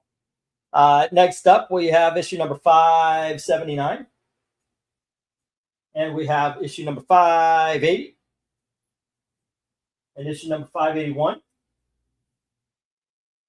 There we go. We've got issue number 582. Millennium tie-in, I guess. There we go. And here's Detective Comics 586, possibly the greatest rat catcher cover. Oh, shoot. Am I frozen? Yes, you are. I believe you are because I'm still seeing the same posting. Yeah, I noticed the books weren't showing up. I looked at the camera, the screen here. All right, I'm going to drop out and pop right back in. I'll be right back. If y'all could entertain the troops for a bit. Take your time. While our fearless leader takes care of that, have you ever guys tried checking out Mouse PI? He really needs to save up his money and get a new computer. Yeah, although that's me like the price for a PC should. I think the should be PC that reasonably I think the priced, PC he's got just doesn't have enough memory in it. Yeah, Yeah, I have to do a purge as well. After I've got so many live streams and books on my computer, I have to just get everything off onto the hard drive. So, Englantine, the way you're putting things down tonight or keeping the camera 100% the entire time. Maybe you had to drop once, but everything's been clear. Well, I'm glad about that. All righty, just to go over these again, what we've got is issue number 573, 579, 580, 581, 582. Here is issue number 586, and I was saying this is the greatest rat catcher cover. That is absolutely my favorite rat catcher cover. And then we have issue number 588. All righty, Wagner, Grant, Brayfogle. Here is 589. Now, this has got a bonus book in it. It says free 16-page second feature. There we go. And then we have issue number 590 and 591. Bidding begins, $5 each. Soon as I get to go for lot number 11. Usually we are on big dogs at this point. All right, go for lot 11. There we are. I say go for the, oh, what is that guy's name? The radioactive dude, the burning pit. But that ret catcher, I'm going for that. That is just too badass. How about you, Dom? That is really cool. For the cheesiness, Mad Hatter. Yeah. I got the Ratcatcher and Two-Face. Oh, yeah. That is a 2-issue story. I'll tell you what, if you get 580 and 581, let's drop it to $8 for both of them, because that is one story. Or Jim, I'll do that for you since you brought that up. Let's see. Jim says 5 on B, A, B, C, D, and J. Alrighty, and that was 573 and 579. Detcom 573, Detcom 579. And then we had Detcom 580. Detcom 581. And I will say, if you guys see, if you have a line on a couple of books that make a story, ask, for, I get it. You want all of it. So yeah, I could drop a couple of bucks to make sure all of the issues are bought. There we go. And that would be Foa. And Jim Foa. And Jay. Let's see. I'm not well versed with DC comic characters. I don't know about Ratcatcher. Did you see the Suicide Squad movie that James Gunn did? That was his daughter. He can control rats. I think they wrote as the Piper. No relation is it to the other. No relation to the other Piper in DC Comics. Right. Who was a member of the Rogues that has stayed being straight. J is issue number 591. All right, cool.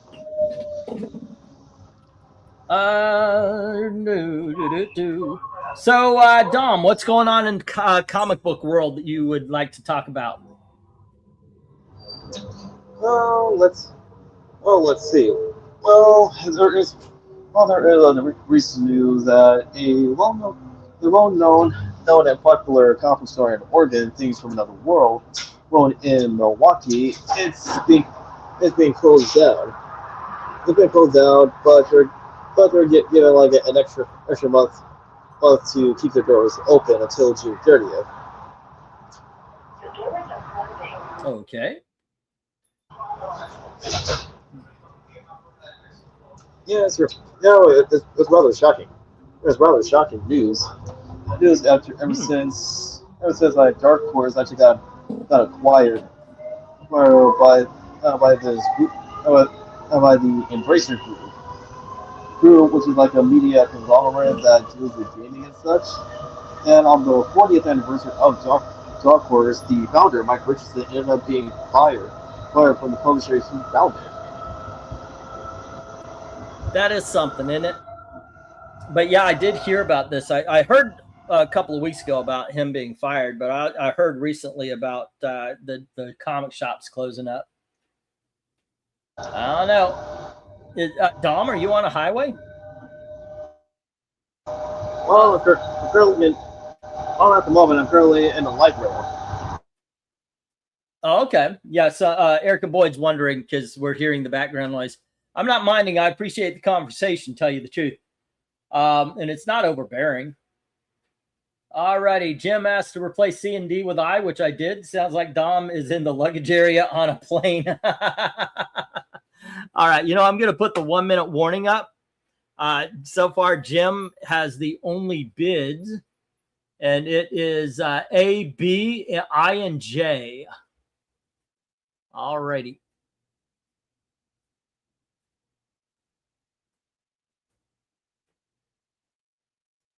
A, B, and I. So you want me to drop J then as well? All right, 1 minute warning. Zoom. I was wondering that as well. Says, hey, like I said, I just appreciate I'm getting some comments. I'm getting some story. These if nobody's talking, this could be very I don't know. It's like it like goes really slow for me. But when everybody's talking, somebody jumps in to join the conversation. It's a lot of fun. I appreciate that. And Erica Boyd says, I just want Dom to be safe. Yes, of course. I appreciate the concern. All righty. You know what? I'm going to get the stop and we can move on here. There you go. Well, even though like, I was not born and raised in Oregon, so it is rather unfortunate news of what has happened to not just Mike Richardson but also things from another world. However, there is a silver lining. Like because in spite of that unfortunate event, Mr. Richardson, he's will be investing his time to actually create not only a museum like dedicated like to comic books, but also like he'll actually be head of workshops that can teach and train young aspiring creators and editors as well.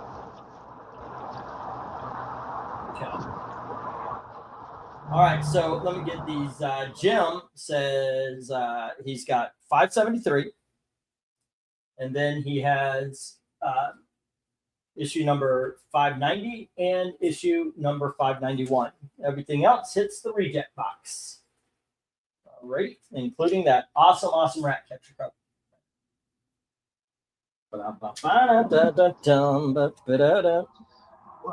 There we go. I don't remember what this song is. Okay, so here we go. It just popped inside your head. It just popped inside my head. All right, here is Justice League issue number 194. And we have Justice League issue number 199.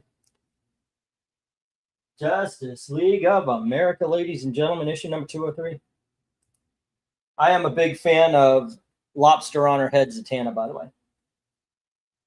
Let's see. We have issue number 205. Hector Hammond versus. You mean the Lobster inspired crowd? Yeah. Here is issue number 207, where we get the JSA and the Justice League. Next, we have issue number 219. And we have issue number 221. And here is issue number 222. We've got issue number 223. And finally, we have issue number 224. Paragon, that's a pretty good issue. I remember that one. I remember reading that one as a kid. These three obviously make up a story. So if you get all three of them, let's go 12 instead of 15. Individually, they'd be $5. Let's get the go for lot number 12. Go for lot 12. All righty. Bum, bum, bum, oh, hello, Trusty. What's up, man? How you been? We were talking about you the other day. There's a video I just posted. It's a clip from the live stream I did on Friday. And I talked about how they're going to bring Stan Lee to AI to read books. And I said, why are you going to bring Stan Lee's voice out? Why are you going to like AI his voice when you got fucking trusty sidekick? Just hire him.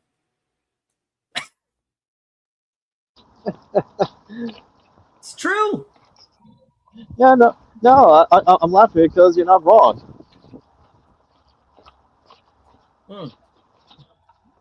Desert Rose commented on the video we've got two people here that should be in voice acting, and that's Trusty Sidekick and MK.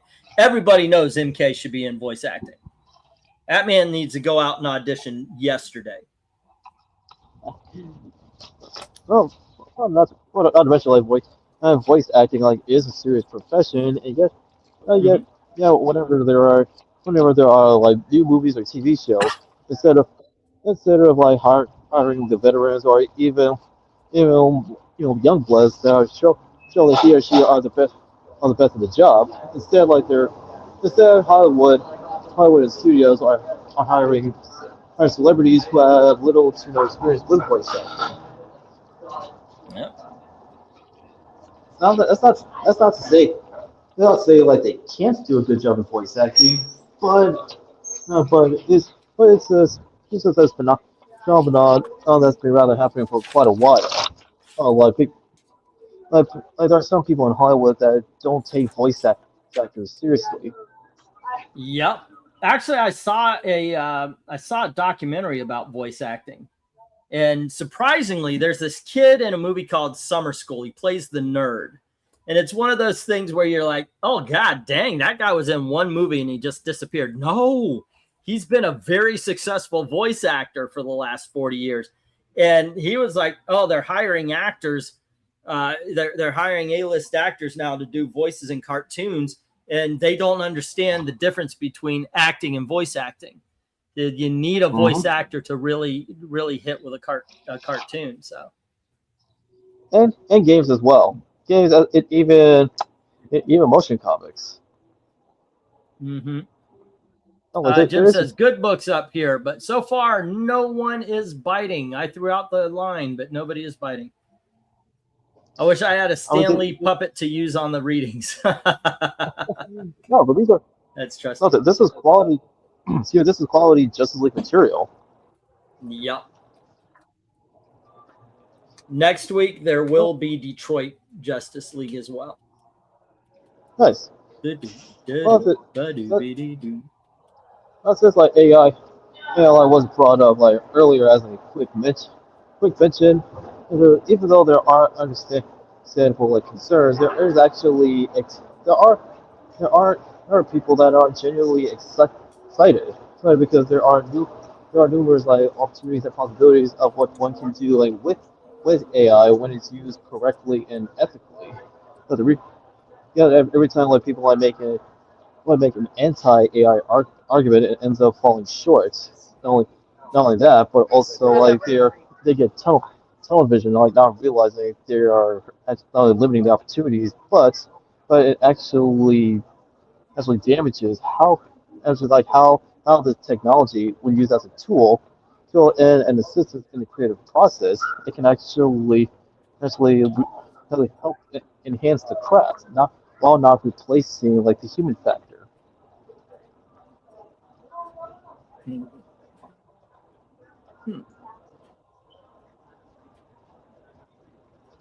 Okay. Let's see. We got the 1 minute warning up. I'll tell you what. It's rent week. So I think there's some great books up here. So what do we say until the end of the 1 minute warning? Take the entire lot, 25% off, 35 for the entire lot. Not a bad deal, people. No, it's rent week, and last week in order to save my license, I had to drop $200. I didn't plan on dropping, so $35. Yeah. It was apparently, and tomorrow I need to show all the stuff that I did pay everything, because I guess that's it. It was in Tennessee. I got the ticket, and I paid the fine. And then a few weeks later, they said I was late, and they added on $200, and I could get my license suspended if I don't pay it. And I need to show them. That I actually paid it. But here's the thing. I'm in Indiana, so I got to call them tomorrow and say, hey, is there somebody I could just do this online with and show the proof that, one, I paid it, 2, I insuranced up, the whole 9 yards. So yeah, it's something. Anyway, let's no takers so far. Let's get the stop. We will move on. We've got plenty of books to show, and the big dogs are next.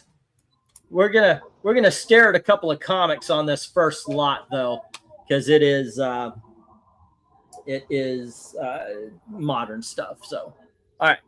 So I did have a couple of big dogs at the very beginning. Maybe I'll bring those down if these don't sell. All right, let's see. There was absolutely no love for any of them. Yeah.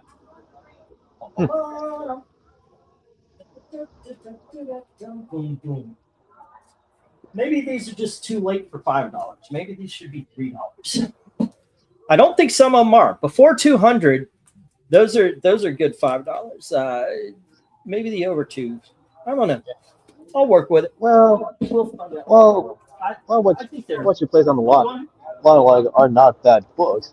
But the fact like that you priced them at $5. I was like, it is like causing people to hesitate in placing their bids. Well, yeah, the thing is, the below 200s are usually just good sellers, and I'm willing to adjust price and such.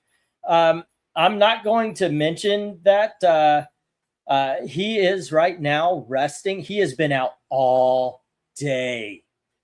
He's been flying around. When I took a nap, he protected me from Gail. I don't know what it is with me, but when I eat, and Gail made my favorite meat with rice and gravy, that's it. Whenever that happens, I need to sleep. And she reached over, and Pistachio, who was sitting on my arm, jumped up and snapped her. That is so freaking cute. Pistachio was actually protecting me. Can you believe that? That is pretty cool stuff right there. Anyway. All right, we've got Archie X, the Army of Darkness, issue number 1. This is the black and white variant. That's still a crossover, like Archie Comics with Evil Dead. Yeah, I've written it down. This is the Bill Gavin Lim. It's the Bill Gavin 1 in 10 variant. There you go. Did you say these are big dogs? No, yeah, all of them are at 8. Oh, thank you. I see what you're getting at. Yeah, all of these are $8. Next up, we have Peach Momoka's Demon Days, the Cursed Web number 1. And this is the 1 in 25 Bengal cover. I don't know what that is, but that's what it said. This is the 1 in 25. And then we have Fantastic Four number 1, the Sue Richards. Oh, I forgot to write this one down. Oh, no, this is In-Hyuk Lee, but I forgot to write down the ratio. And then we have Harley Quinn and Elvira number 1, the ink version. And this one says it is the cover O, Chad Harden 1 in 10. There you go. Next up, we have Mark Spears Monsters in 3D. And then we have Hydra number 1. And this is Ignacio No variant cover. I forgot to write down any kind of ratio. And then we have, oh, goodness gracious, what was this? This is Kale New Virgin variant. This is X-Men Demon Days. And then we have the, I forgot to take the sticker off a comic here. I should have just left it on. Somebody had a higher price on it than I'm offering here, but this is the foil of the Batman Year 2 facsimile. This is issue number 1, I think. And it's the foil cover. And then we have, this is, I didn't write down, this is Heat Seeker issue number 1. And yes, this is like cover 19 or 20. It's, yeah. And then we have the 8 Billion Genies, issue number 1, LCSD edition. And I forgot to write down on the back of that one as well. All right. Bidding begins, $8 each. As soon as I get the go for lot number 13. All righty. So where would you go to if you would go at all? And what is your favorite cover? Go for lot. Well, I would go with Archie and the Army of Darkness, Mark Spears Monsters, and Heatseeker. Yeah, definitely Heatseeker. That's an Ed Brubaker right there. It is a variant. I don't know the ratio. I like that one. I would go for, like I said, the Archie and Army of Darkness, the facsimile, and in all honesty, the monsters. I don't know what that's about, but there you go. I heard of these Mark Spears books, but not a lot of experience with them. Well, All Monsters is a horror. Excuse me, it's a horror and adventure comic book series, which deals with people as well as monster monsters that encounter, essentially facing off supernatural evils. Okay. Thank you, One yeah, Slick, well, putting $8 on it. One Slick answered the question by putting a bid up for the Fantastic Four #1. Okay.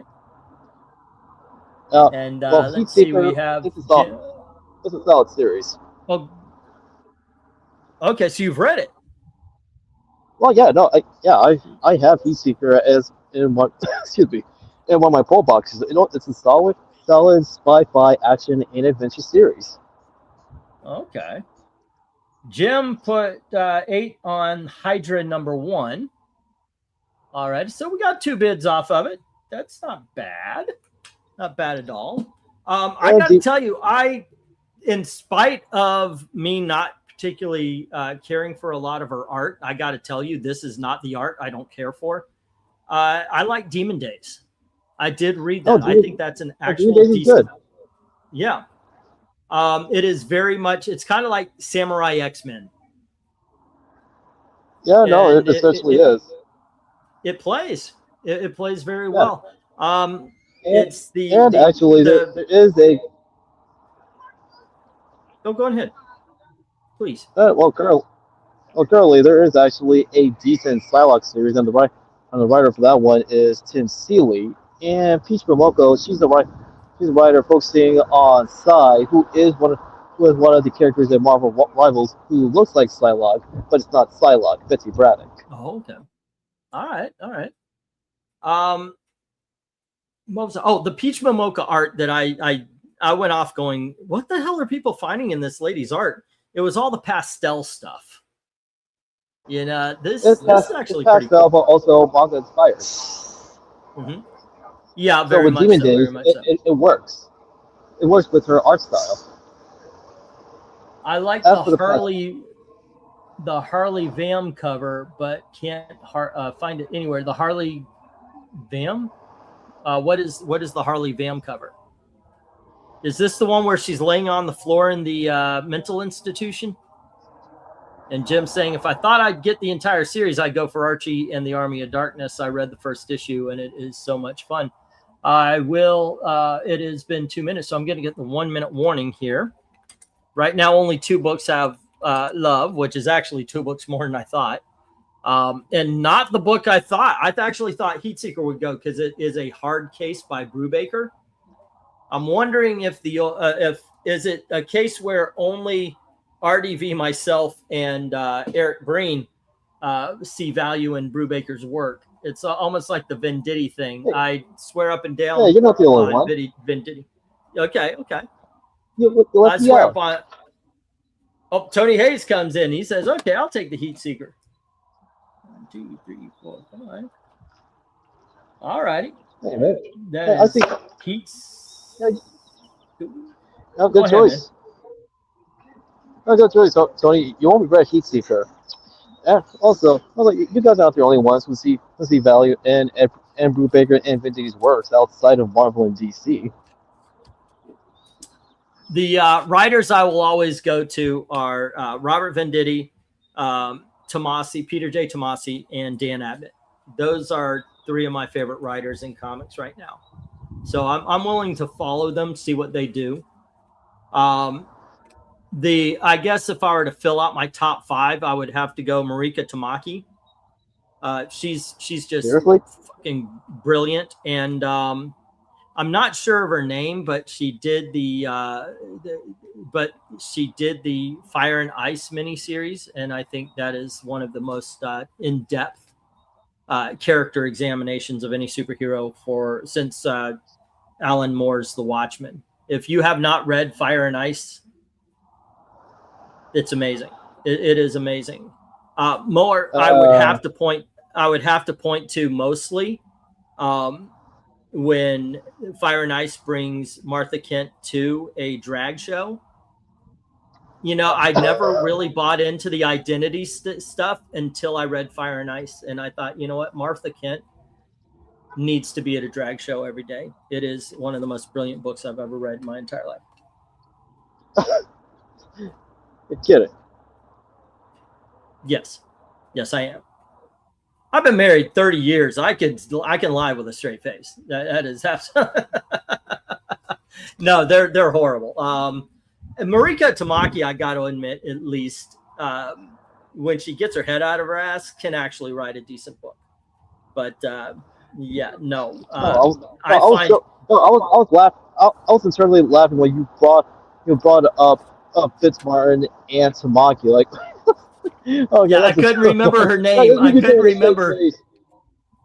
I couldn't remember Fitzmartin. I was going, oh God, what is the Eat Pray book, lady? That was god awful shit. All right, what do we got? Jim's had Hydra #1. All righty, and then we have One Slick Dude has Fantastic Four #1, Fant Foa #1. All righty. And there was a third. It's Tony Hayes. I definitely got Tony Hayes page around here, don't I? Eric Boyd, Bezerin, Jim. Oh, I need a Tony Hayes page. Okay, I thought I had one.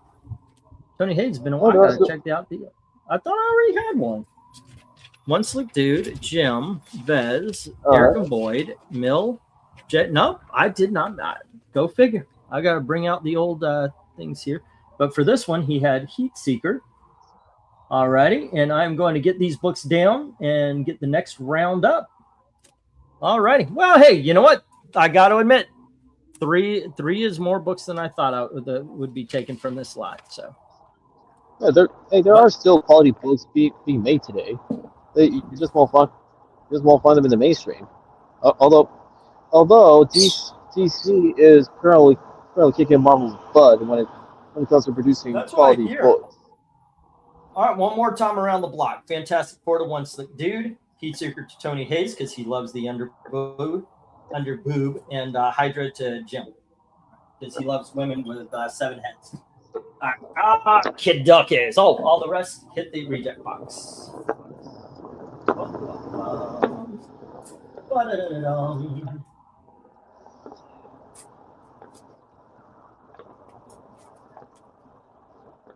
Oh my goodness gracious. 1, 2, 3, 4, 5, 6, 7, 8, 9, and 10. All right, gang. Oh, more Batman. Oh, well, we'll start with some Spider-Man though. Amazing Spider-Man, Soul of the Hunter not trade paperback, prestige format. There you go. I believe that is a kind of a sequel to Last Hunt. Batman Punisher by Denny O'Neil and Kitson. And then we have Batman Forever, the prestige format. All right. Holy Toledo. Okay, then we have Detective Comics Annual #2, Batman versus the Klan. And then we have, oh, really? Do I have any more one-shots? No, I do not. Then we have Detective Comics issue number 536. There we go. And we have issue number 542. And here is 544. We've got 554, the first of the new Black Canary. And we have issue number 557 and 569. Bidding begins as soon as I get to go for lot number 14. Alrighty. There you go. Oh, I saw the blurriness. Did it go out again? 1, 2, 3. No, it didn't. Go for lot 14. Okay, cool. All right, go for lot 14. Oh, let's see. So I'm We got, thinking of. Go on ahead, please. as I was saying, looks like this time around we have a Bronze Age mixed in with Copper and Iron Age. Yep. All right. My father taught me to appreciate a nice rack on a woman. I first had to learn what he meant by rack. Good time, says Tony Hayes. Dad, what's a rack? It's a country.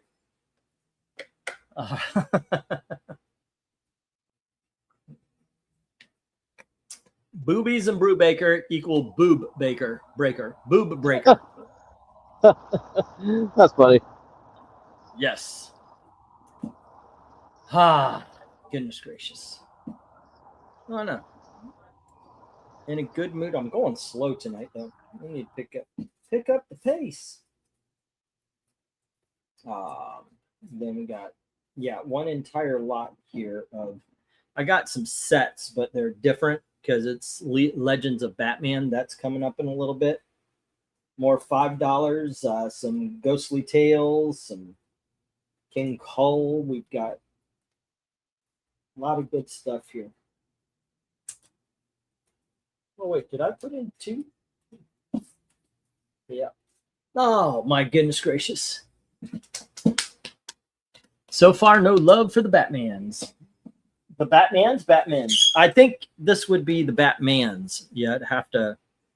Okay. I don't know what happened to Tony's page. So I've got to rewrite it. Seems like you're going at a good pace to me, says Eric and Boyd. Well, it is. It's a. It is a bit of a double edge because when we have bidding wars, it slows down a bit. I guess I am going at a good clip. I just know I've got an entire short box and one lot of $1. What do we got? We got 2, 3, 4, 5, 6, 7, 8, 9, 10, 11 more lots. My father subscribed to Playboy magazine back in the early 80s. He gave me those issues years ago. I think I have the Madonna issue. She had hairy armpits. Yeah, it was weird. She did that before she was actually famous. Same with Vanessa Williams. It's Yep, that's correct. something that the Vanessa Williams was pretty when she was in Playboy, but she was godly in later in the 90s.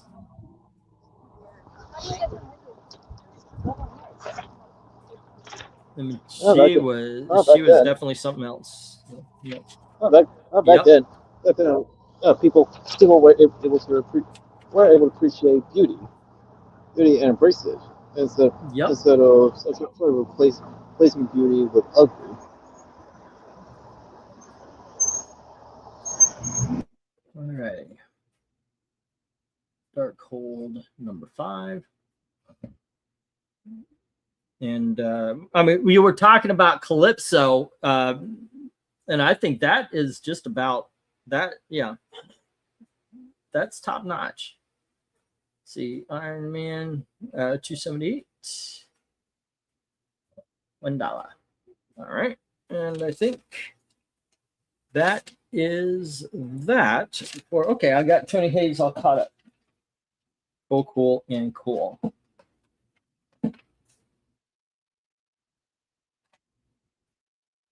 Okay. 1, 2, 3, 4, 5. J. What do we got here, kids? We've got Jim with 8 on G, I, and J. G is issue number 544. Deckcom 544. All righty. 1, 2, 3, 4, 5. And then it was I, which is Detcom hidden. 557, and J is 559. All right, 557, 559. Gotcha. Hooah! Detcom 557. All right. Let's see what we got here. Memory best not brought up to me to do. Going out on a limb here, but like some Madonna's music, not all. And I think she's off her meds, but there have been times when she's nailed it with a song. Used to be my playground. The one song from that baseball movie. Oh goodness gracious!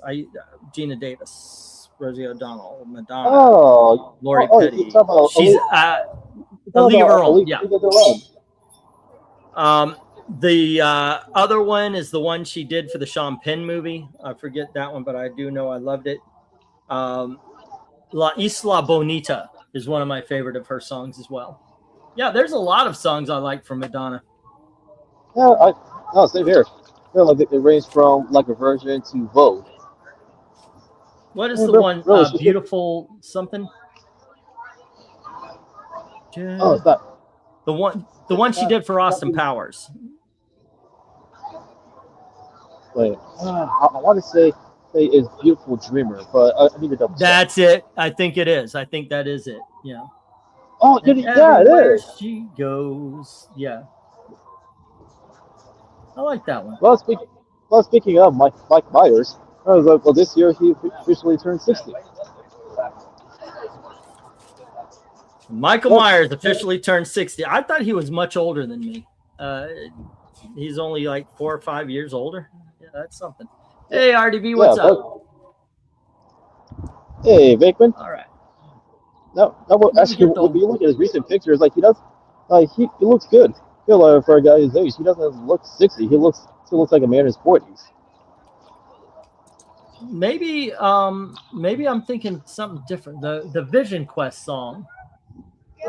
Maybe that was the one I was thinking that I attributed to League of Her Own, because League of Her Own used to be my playground. That one, Crazy for You, yeah, really good one. That's a really good one too. All right, let's get the 1 minute warning. And right now, Jim is the only one with books bid, and he's got what was it? G, I, and J. All righty. G, I. Tony put in a bid on D. D. All righty. Thank you for reminding me. Let's see, and that is Detective Comics. Yeah, it came up right after Jim. Okay. Thank you very much, sir. No, but what is the shame? What is the shame about Donna? Is like her music is like don't hit like they used to back then. Not to mention how she's been taking care of herself as time went on. Whatever's going on with her now. No, she should have allowed herself to age gracefully like Tina Turner. Yep. Oh my gosh. I did not know she was as old as she was. I'm here 15 years watching Mad Max thinking Tina Turner. Oh my gosh, she's hot as hell.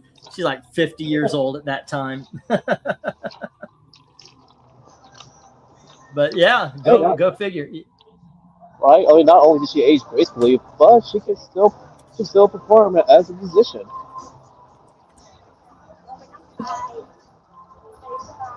All right, got the 1 minute warning. Let's see. And Tony Hayes put a bid on Detcom annual number 2. All righty. 2, 3, 4, 5. All righty. And let me get his page, write that up. Oh, I already put the 1 minute warning. Here's another one. It's as soon as I write Tony's thing down on his page, though, we'll stop this lot. All right, Detcom and 2. All righty, kids. Let me get these down, get the next round up. Tony Hayes has Detective Comics Annual number 2, and then Jim has, nope, this one. Issue number 544, issue number 557, and issue number 559. Everything else hits the reject box, unfortunately. But tis what tis. Alrighty then. Some good Detective Comics. Okay, let's see. 1, 2, 3, 4, 5, 6, 7, 8, 9, and 10. Okay. No, these are front page. 1, 2, 3, 4, and 5. All right, these are 1, 2, 3, 4, 5. Yep. Okay, I'm good with that. Good with that? Why not? Okay, kids, next up, we've got Spider-Man crossover with Gen 13. Once again, double-sized prestige format. Then we have Turok, Son of Stone, issue number 129 from Whitman. It is a Whitman variant. And we've got Tex Ritter, issue number 29. Did I write down the year? I did not. I want to find out what. I think this is damn near, if not actual golden age. We've got Roy Rogers comics. I didn't write down the number on this one either. Gosh darn it. Is the number there? Nope, just says December. All right. We know it's early silver. And then we've got Justice League issue number 124.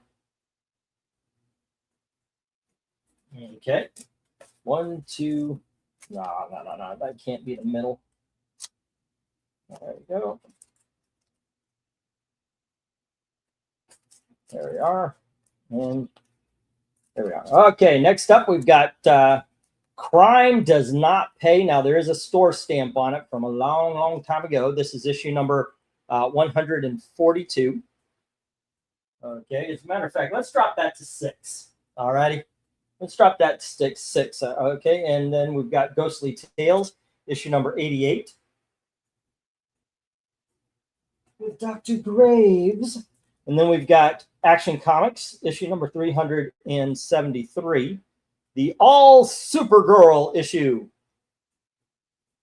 There we go. And we have Tomahawk, issue number 125. It is in really good condition, too. All right, there you go. And finally, we have Spider-Woman, issue number 49, where she has trouble with Tigra. All right, bidding begins. Price is marked. As soon as I get to go for lot number 16. Okay. And what were we doing? That last lot was 14. This is 15. Okay, go for lot 15. Go for lot 15, ladies and gentlemen. That's all right. Issue number 29 from 1950. Which one? The Tex Ritter. Yeah, the Tex Ritter, I know. It actually has the number on it. It's the Roy Rogers that is the big mystery. But thank you for looking it up. All righty then. So where do you go to, kids? One Slick, Dom, where would you go to on this one? What looks interesting to you? Because that Supergirl, the Tomahawk, and the Turok for me. Yeah. The Supergirl and the Crime Does Not Pay. All right. Spider-Man Gen 13, Turok, Crime Does Not Pay, Tomahawk, Justice League, and Spider-Woman. That's a big lot for you, man. Jim is putting 15 on H and 10 on I. All righty. Action Comics. What was it? 237, something like that? 2. And then Jim, 15. And I, which is the Tomahawk. And Tony bids $8 on J. All righty. And Tomahawk 125. Jim 10. And then 8 on J, which is the Spider-Woman number 49. 2, 3, 4, 5. All righty. Spider Woman, number 49. And that is Tony Hayes, $8. Okay, kids. No doubt we were teens. We did crazy things during the 80s, Tony. That is true. Thank God there was nobody filming it because I did some stupid stuff. Stupid. Your stupid minds. Stupid. Little Plan 9 from outer space. The 80s and the 90s were for me the best decades when it comes to like the different facets of entertainment and otherwise. My wife and I have constant arguments, and you guys could settle it, even though she's asleep. 80s or 70s best music? Ooh. Because she's, yep. Oh, that's a good question. Hey, broker, what's up? That's a rough question. But Roy Rogers is issue number 12 from 1948. Number 12 from 19. That is a legitimate golden age comic right there for only $8. Roy Rogers, number 12 from 1948. Broke's saying 80s new wave. I love new wave and post-punk. I remember using hair mousse. Me too. Now it just makes my scalp solidified. Just not the same. Not the same. Now the 70s, is like we did get quality music as well as movies and TV shows back then. It's when like the 80s came around that it got turned up to 11.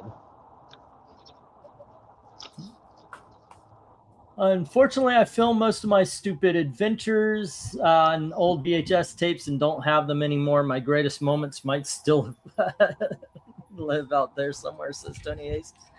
Blanca, what's up, Blanca? Long time no see. Saying 70s easy. The best music was the mid 70s to 84, says Eric and Boyd. Kind of towing the line there. Yeah. Going right in the middle. Let's see. Once again, Jim had the Action Comics. That is a great cover. Talk about best covers up here. That Supergirl cover, man. That is some good stuff. 273. And trust me, it is hard to choose between the 70s and the 80s because both eras were great, objectively speaking. Oh, Black Sabbath 74. Great choice, Bianca. Really, it's really thanks to Black Sabbath. That was they helped establish heavy the heavier side of rock, aka heavy metal.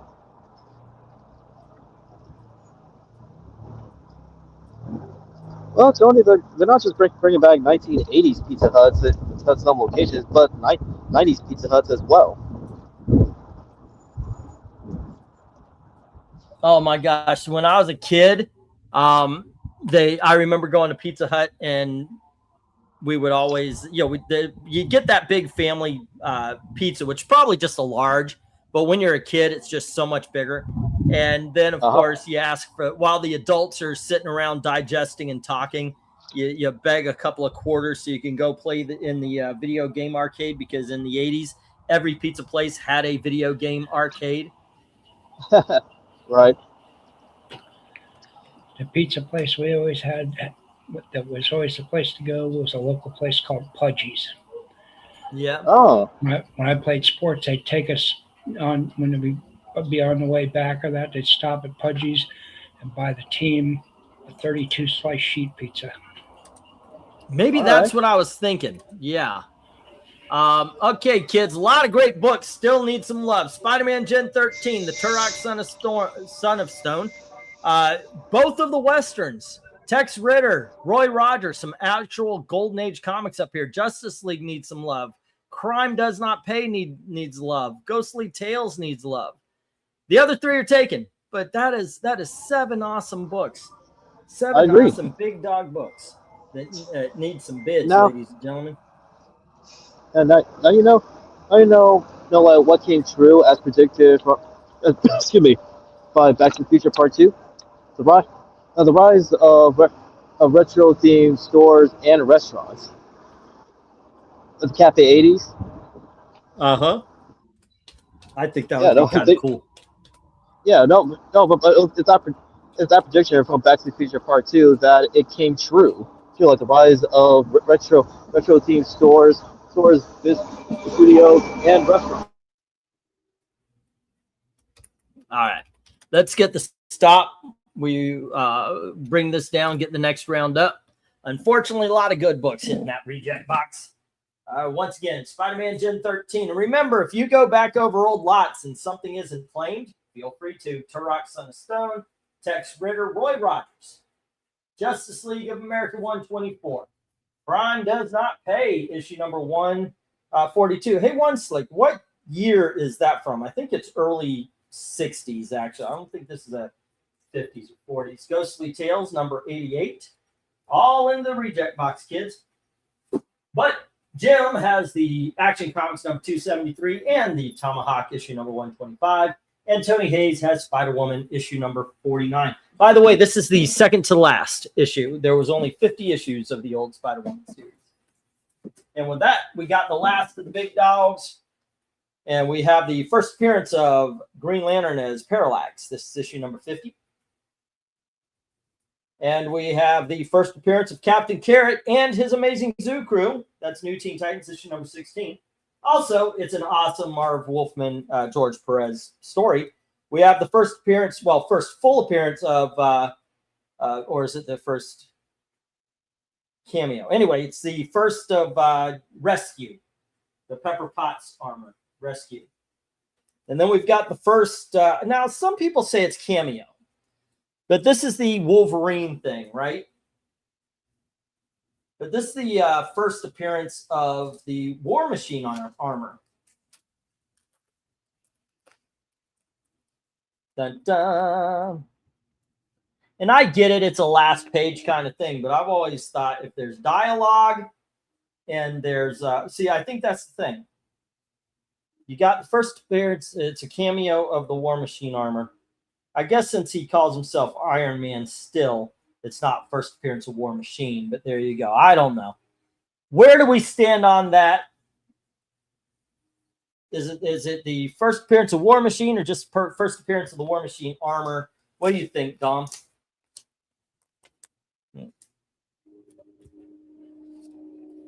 Oh, I guess they're silenced out. Okay. So anyway, first appearance, first. Oh, I was about to say your screen froze again. Okay. Next up, we have the Uncanny X-Men, number 146, where they battle Arcade. And we have the Sandman, and this is issue number 8. Just making sure of that. Oh, sorry, number 6. And this is the famous Diner episode, issue. It is incredible. That is such a great story. And then we've got the Spectacular Spider-Man, number 75, early Black Cat appearance. We've got Champions, issue number 1, first appearance of Champions. And we've got the Amazing Spider-Man annual number 16, first appearance of Monica Rambeau, Captain Marvel. And we have Waterworld, Children of the Leviathan, issue number 1. There you go. Bidding begins. Price is marked. As soon as I get the go for lot number 16. All righty. Go for lot number 16. A lot of cool books up here, gang. I am actually shocked. And I guess I shouldn't be because these, like the Waterworld thing, I see a lot of books like that just go. I was actually surprised when I was looking it up. I was like, holy crap, people are searching for this thing. Was it The Crime Does Not Pay that you wanted to know the year it was from? Yeah, what year was that? 1955. Oh, wow, okay. I thought it was 60s, but it's a 50s book. Yeah, 1955 was the last year they published it. Okay, so that's one of the last ones. Probably lower print count. All right, so Jim comes in with a $8 bid on A, the Green Lantern, and E, the X-Men. That's Green Lantern number 50. There you go. And that is X-Men 146. All right. There we go. Let's see. What do we got? Oh, shoot. No, it hasn't been keeping it quiet while working on a bird feeder. Oh, that would be nice. I'm wanting to get a bird bath for the little guy. My brother does not understand why I like Monica Rambeau. I liked her costume a lot and thought she was well done, says Eric and Boyd. And Brobarian saying Champions was a weird book. Fun, but weird. Yes, and it should be one somebody gets tonight. These are my two big dogs right here, the Amazing Spider-Man and the Champions. So fingers crossed. The Inquisition. Let's begin. So where would you go to there once? What looks interesting to you? What looks interesting for you to put a bid on? Well, definitely the Champions. Yeah. Champion, Amazing Spider-Man, First Appearance of Monica Rambeau. That one in the X-Men Murder World. Yeah, I'm a fan of Arcade, but Arcade needs more kills. Too many people beat his Murder World, so I think there should be like a what was it, the Purge? What was it, Scourge or something like that, where they just purged a lot of villains. I think they should do that with Arcade. Have one where he literally just wipes out a bunch of heroes in one of his rooms. Make him an actual threat. I think that just should be with a lot of villains, though. They need to write a couple of stories where you show why they were a threat in the first place. First thing I would do, I would rewrite the Abomination. The Hulk has too much of an advantage, and I'm tired of he keeps getting hit. His anger is infinite, according to modern day Marvel writers. It was not in the past. So my take would be the Abomination, and I would do this with the Thing too. The closer they are to the Hulk, the stronger they get, because there's like an energy transference. So the more they fight, the stronger they get. So even if Hulk gets strong, they get proportionate. So it continues to be a battle, and it makes Hulk need to struggle more. Captain Carrot and the Teen Angels.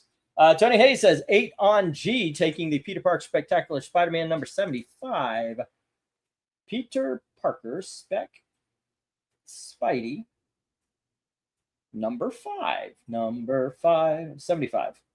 And that is Tony Hayes. Alrighty. Good stuff. I agree. Arcade needs to kill a semi-big name to make him a legit threat. They have to do that with a lot of their villains. Yeah. Here you go, Dom. If I wrote Marvel, if I wrote the next Marvel crossover, it would be Arcade, and he would actually be killing things. He would be killing people. Well, I don't see why that wouldn't be a big seller, because Arcade he was meant to be written as a legitimate threat, but nowadays it's like he's treated as a joke. Mm-hmm. Same as the Wrecking Crew.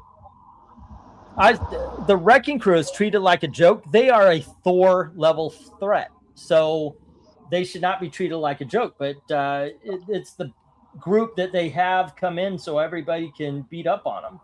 And look how fucking excuse my language, guys, but look how the freaking She-Hulk TV show treated them.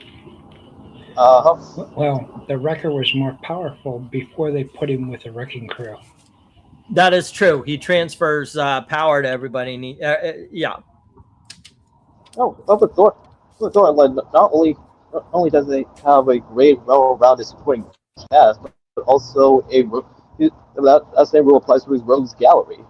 Like heck, some people tend to forget that the Absorbing Man, and excuse me, Moonstone and countless others, like they are members of Thor's rogues gallery. Also, I almost forgot, Radioactive Man. He's he's also a rogue for Thor. I read the volume 1 of the Marvel Masterworks Thor. It's like it's his first appearance to issue number 100. And so they're very silly It's Journey into stories, Mystery, but they right? are so much fun. Yeah, it's the Journey into Mystery run. But it's fantastic. It is very silly, but it is so much fun. And yeah, you get to read the origins of Radioactive Man and Loki and all sorts. Well, speaking of Journey into Mystery, just recently, Marvel actually reprinted like Tom DeFalco's run of Journey into Mystery with the Lost Gods. All right, let's get the 1 minute warning here. And no love for the big dogs. Nobody's bid on Champions or Amazing Spider-Man yet. Jim has Green Lantern number 50 and X-Men number 146. And Tony Hayes has a Spectacular Spider-Man number 75. Everything else so far is sitting unbid. You got some good books here, gang. Alrighty. I actually have 3 copies of that Green Lantern. Oh, yeah. Yes, me. Tony, Yes. go ahead. As I was saying, the Champions as a team, they should have lasted longer because there was untapped potential with them, especially when you especially when its founding members is a mix of X-Men and Avengers. Okay, and Trusty comes Trusty comes in with a $8 bid on the first appearance of Captain Carrot and the Teen Angels. All right, new Teen Titans 16. Excuse me. I'm about to go into a coughing fit. Right. Wait, hold on, Captain Carrot. Those mean Captain Caveman? Yeah. Excuse me. Somebody put in the comments where it was like Captain Carrot. God dang it, excuse me. It's inside.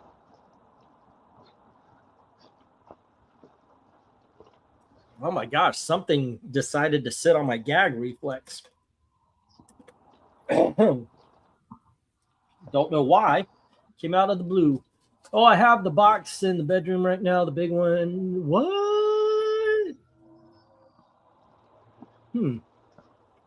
Alrighty. Let's see. I got the 1 minute warning. Let's get the stop. Alrighty. And then we move on. I've got one lot of sets. It's a little bit different this time. It's not a whole bunch of different titles. It's one single book. But let me get these books down. I cannot believe Champions and Amazing Spider-Man. But they are, along with the first appearance of the Rescue Armor and the cameo appearance of the War Machine Armor. The issue number 6 in the Diner of Sandman. Champions number 1, Amazing Spider-Man Annual number 16, and Waterworld Children of the Leviathan number 1, all hitting the reject box. Jim has Green Lantern number 50 and X-Men number 146. Trusty Sidekick with New Teen Titans Annual number 16, and Tony Hayes with Spectacular Spider-Man number 75. Alrighty. Excuse me. Goodness. Kidokis, artichokes. I don't know where I would put that. I'm going to keep the big dog up there. Alrighty. And let's see. Here we go. It's a really big shoe. Okay, ladies and gentlemen, we have Legends of the Dark Knight. This is issue number 40. And issue number 39. This is a 2-issue story called Mask. Brian Talbot. Okay. And then we have issue, well, I'm going to take my glasses off so I can at least read the creative teams for you. This is Stephen Grant and Sean McManus. And this is issues number 45 and 44, and it's called Turf. There you go. And then we have issues number 43. and 42, and this is called Hot House, where he's going against Poison Ivy. This is John Francis Moore and P. Craig Russell. There we go. Once again, Trusty, come on in, man. Next up, we have a 3-issue story called Flyers, and this is issue number 26. There you go. And it is issue number 25 and issue number 24. There you go. And then we have a book called Faith. It's also a 3-issue story. And it is here's issue number 23, number 22. And here is issue number 21.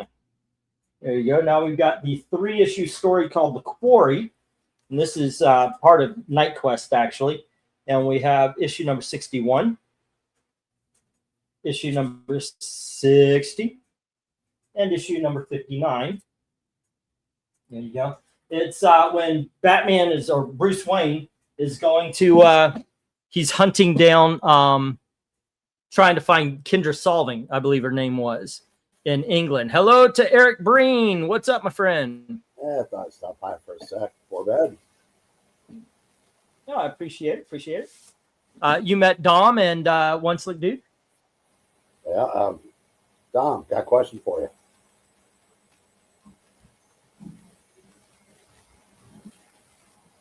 Sure. There you go. Sure, shoot. Are you participating in the DC boycott?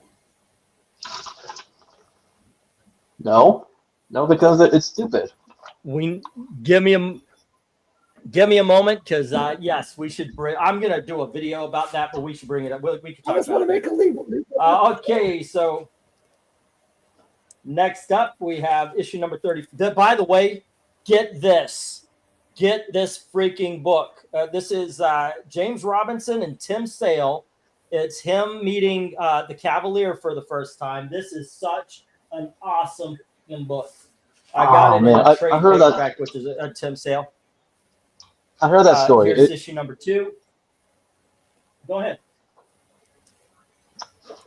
I said I heard that story, but I've been meaning to read it. So amazing. That is such a great story. It is absolutely fantastic. All right. Next up, we have issue number 5. And here is issue number 4. Number 3.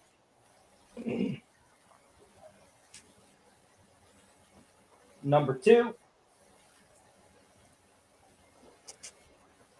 And number 1. There you go. And then we have issue number 10. Number 9. Number 8.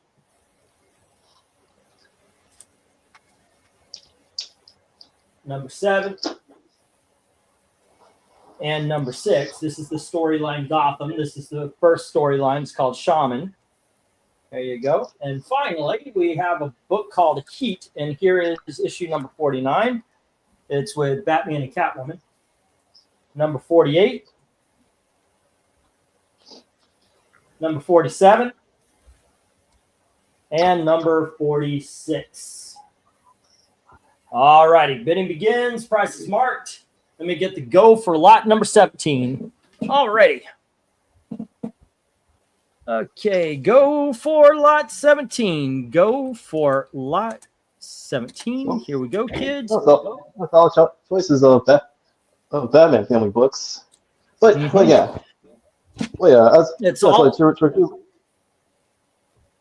Legends of the Dark Knight. Legends of the Dark Knight used to be like self-contained stories. You know, they were every few issues would be a different story, sometimes a different time in Batman's life. So you get some from year 1, year 2s, all the way up. Oh, that didn't go through. Go for lot 17. There you go. Okay, yeah, the boycott. Did you hear? You heard about the boycott? There hasn't been a black character for 1,000 days, so if you're not white, don't buy a book. Yeah, I just asked Dom because I wanted to do a Lethal Weapon joke. Oh, okay. But you're black. Oh man, that joke from two like never gets old.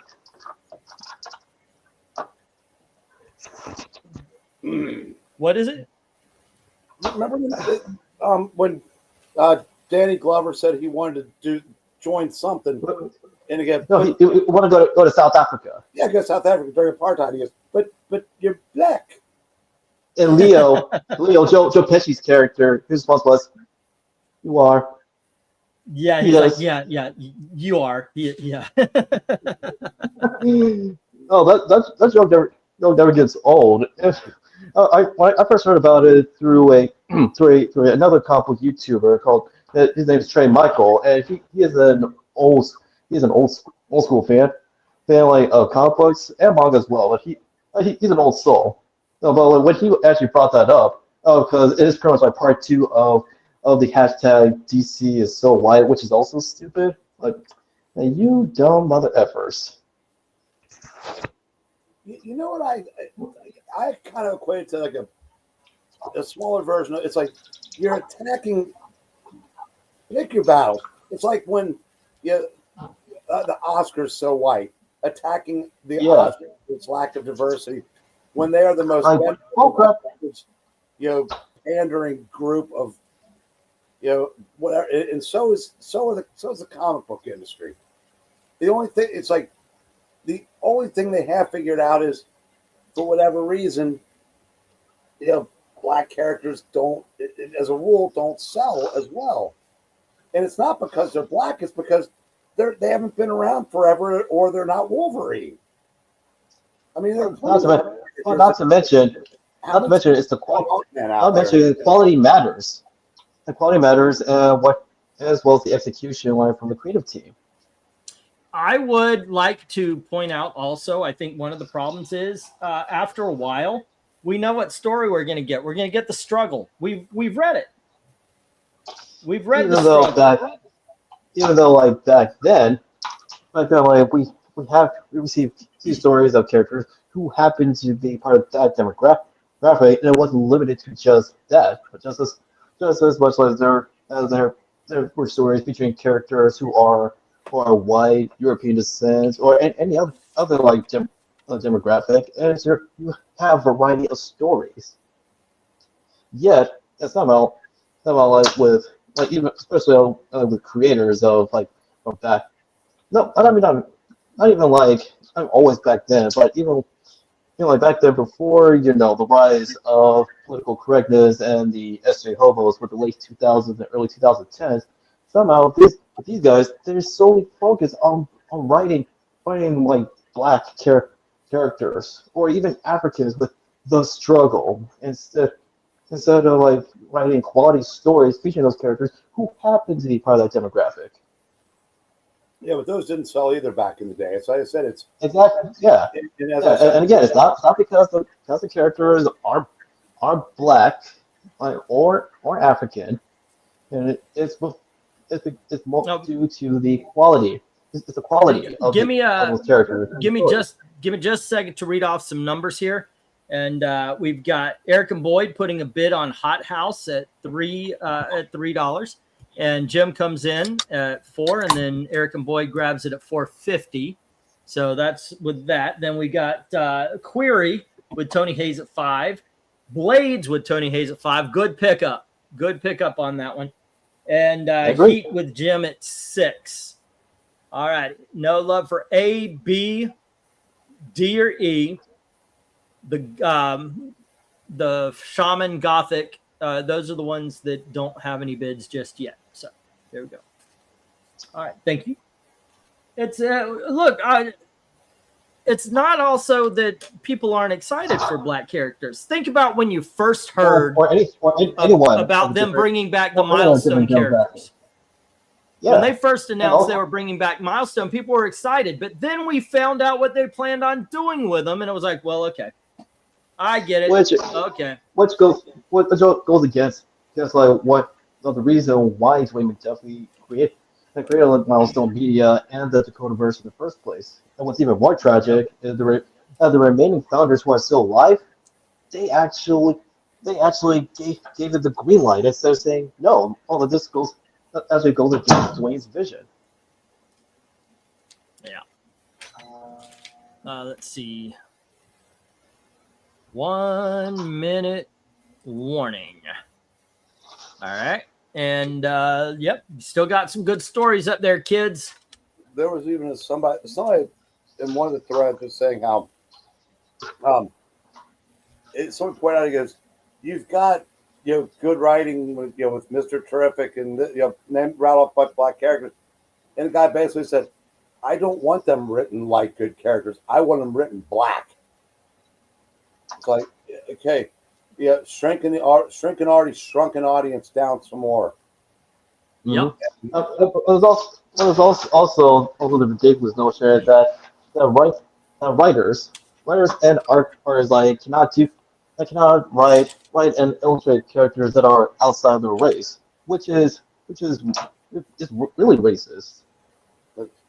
Separate but equal, huh? I thought we evolved from that. Right? Oh, It's you a silly show. rabbit. It's show like back then, like decades ago. Like we had being racism and every other type of discrimination, prejudice decades ago. I remember, by the way, I was on Nerd Wonder's show and I said that. I said, we defeated racism. You guys brought it back. And, oh, you did not. I said, yeah, because anytime somebody was racist, we kicked them out of the sandbox. They weren't allowed on the playground. We were done with it. And I mean, Eric used to say this about the COVID. He used to say, I can't believe this is a virus that has fans. I actually think there are people out there who are fans of racism because I think it gives them a sense of purpose. Purpose, yes. Well, not just that, but like they missed out of being part of facing off and eradicating like a social ill. They're called race Even hustlers. though like that's been Race taken care of hustlers. Yeah, exactly. Race hustlers. Hustlers, the grifters. One thing I've been hearing recently also is the racism demand outweighs the supply, so they got to go out and create it themselves, and that's what we're seeing with what was it, the SPLC? Yeah, Southern Yes. Poverty Law Center was paying the people they were saying were the problem. Yep. Yeah, but that knowledge is out there and no one cares. It's still Well, the problem is nobody's doing it. They care, but the people who should be doing stuff about it aren't. I've got to tell you, I'm very disappointed that Trump isn't out there arresting the fuck out of people. That's been something they get away with, like these teenage riots. Get a big ass wagon, round them the fuck up. All right, give me just a second. Let's get these down. We'll get the next round up. Let me put in the stop. It's one of the main reasons why people not only don't support these initiatives, but also like distorts like events that actually led to the abolishment of racism and prejudice. Erica like Boyd in has the Hot House at 450. Because we Tony can show Hayes that. has. Oh, give me just a second, here. Tony Hayes has Query and Blades at $5 each, and Jim has Heat at $6. Alrighty, everything else into the reject box. There we go. All right.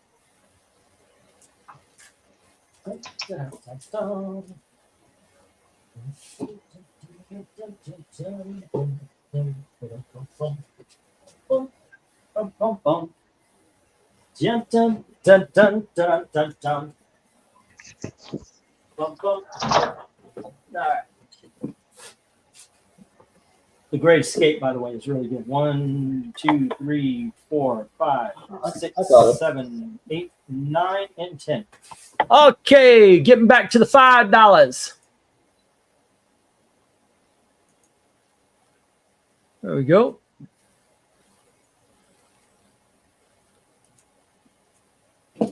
And we have the Archie's Valentine's Day Special. There we go. And next up, we have Dungeons and Dragons Saturday Morning Adventures. That's cover B, issue number 1. Or is it? No, it's Endless Summer one shot.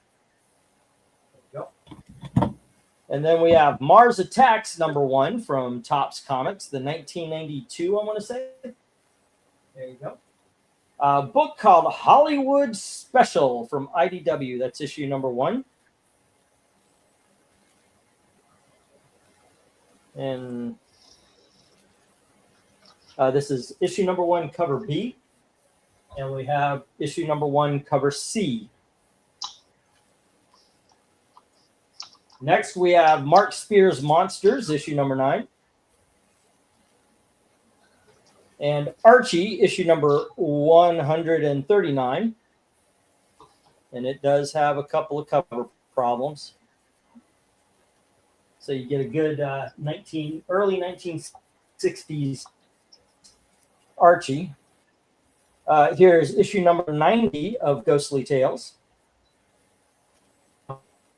This would have been a big dog, but Brian autographed it. Yeah, and we have Ghost Stories, and I did not check the number. Sorry about that. There you go. And finally, we have Tarzan of the Apes, another one I forgot to check the title. Or the number, sorry. All right, bidding begins $5 each. You get to go for lot number 18. All righty, go for lot 18. Eric, I haven't asked you yet today. Where would you go on this board? I try not to answer those anymore. If you were still involved, where would you go? Probably the old Archie. Go for lot 18. You know what? Actually, I guess the question I'm asking you is, what would you recommend for people? Since it's not you, what would you recommend? Archie. There you go. Yeah, the last 4 on the second row. Yeah, I think that's I'm where I would always go gonna, to. I'm Definitely, always gonna skew old. Ghost Stories is a lot of fun. Obviously, those. Oh my God, what are the books called? Where anthology? Now, Ghost Story is very, very tame. You know, Yeah, very code approved.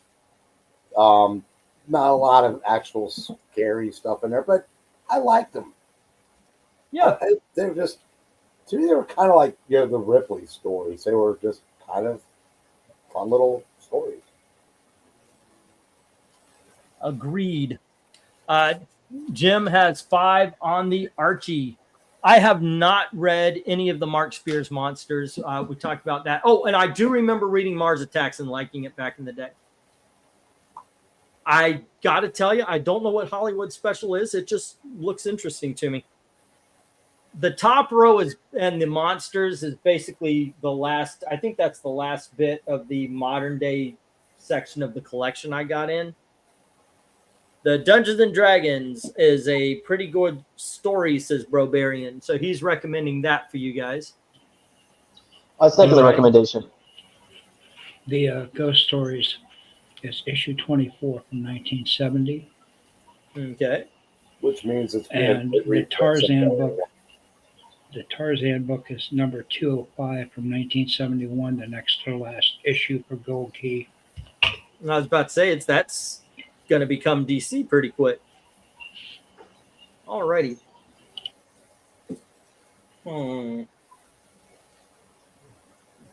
Okay, where should I stop tonight? I think I'm going to stop at the 3s. After we do the 3s, I'm going to stop there.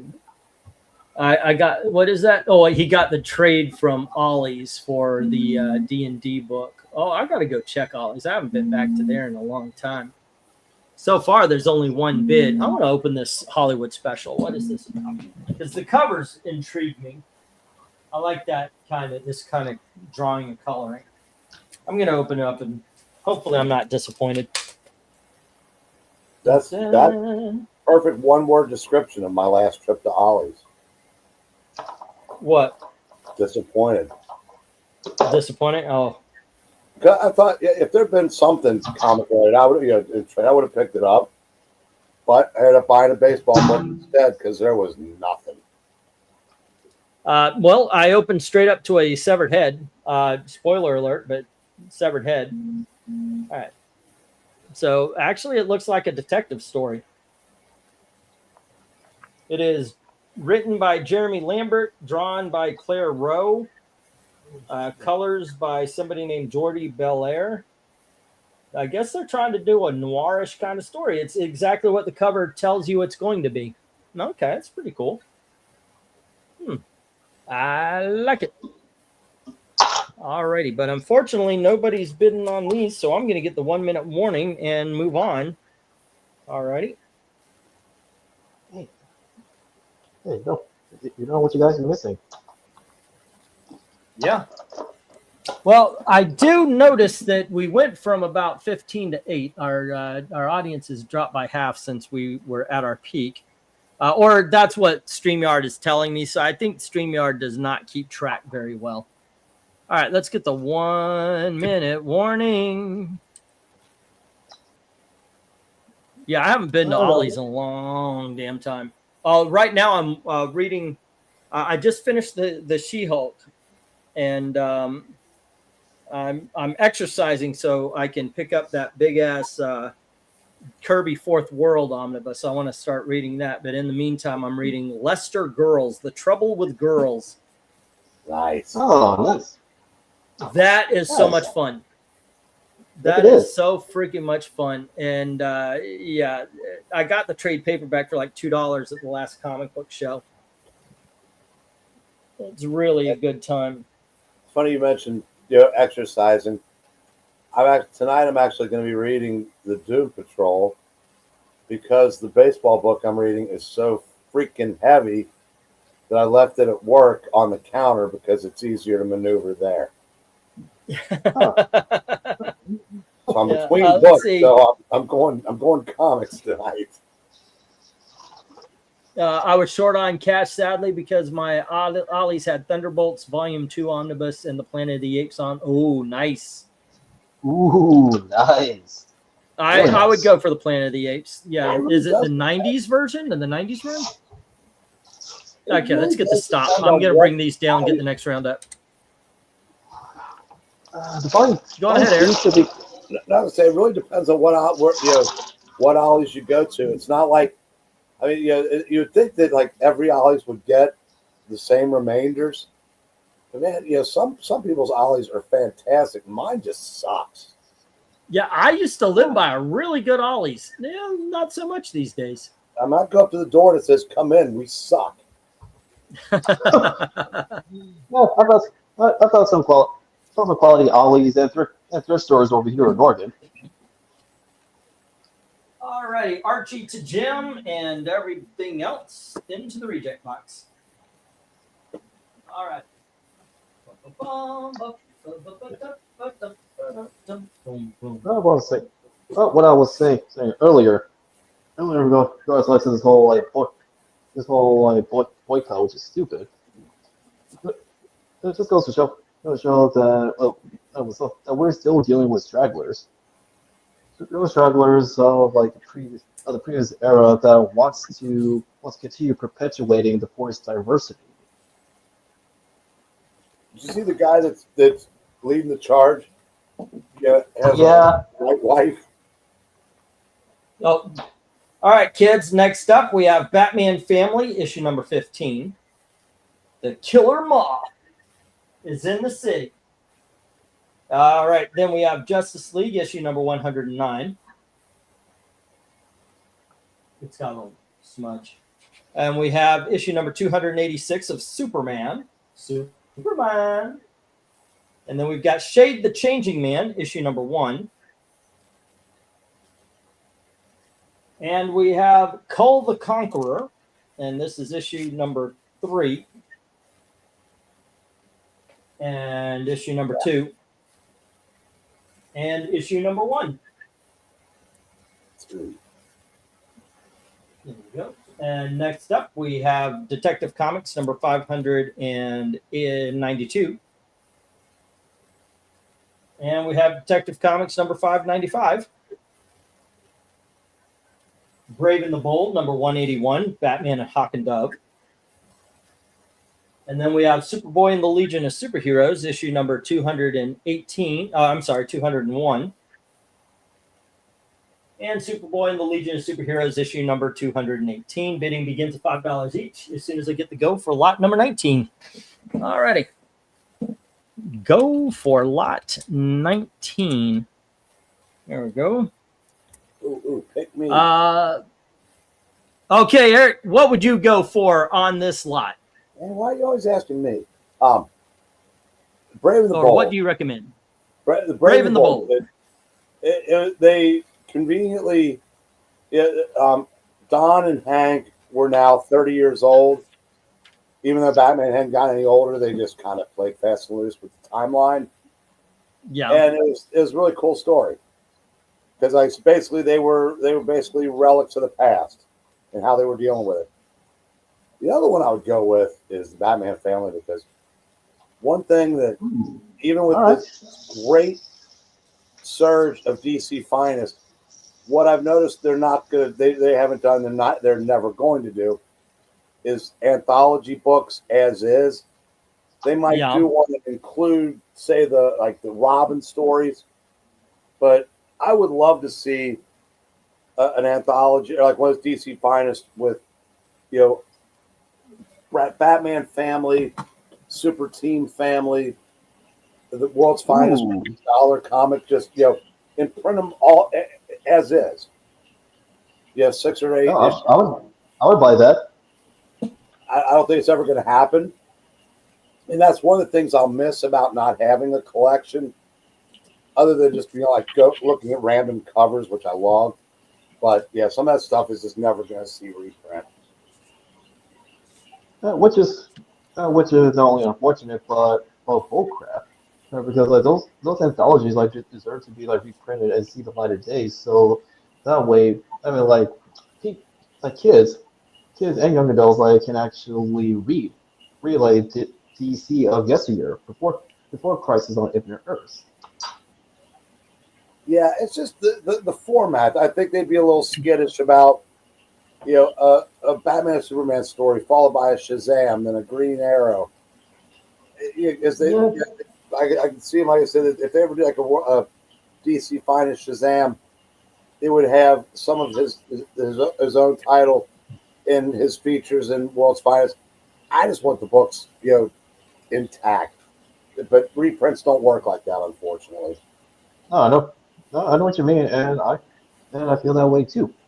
What they fail to realize is people actually enjoy anthology comic book series.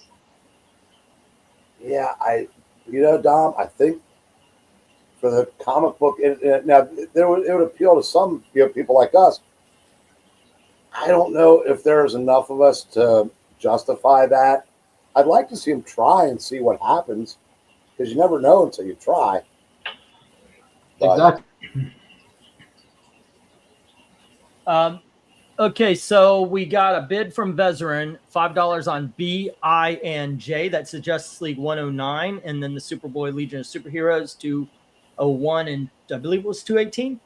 And Tony Hayes comes in with 5 on the Cull, the Conqueror, E. And then Jim comes in with 5 on B, which Vezeran beat you to that one and both the Legions, but you do have the Superman. If you have to go 550 or higher for the other ones. And Jim goes 6 on the Legion. All right. Okay. Let's see. And it was Superman issue 286. Jim, $5. And then we have $5 on F and G from Jim. I'll be And that curious is to see if Detective DC ever Comics gets one out there. 592 and 595. What if DC Finest will ever hit that era of Superman? E. Well, actually, I sent the $8 Yes, sir. for that book that I bet on. Yes, sir. So that payment Thank you. went through. So just hold it for me, please. Will do. And I'm going to have to jump out of voice here because folks are going to bed.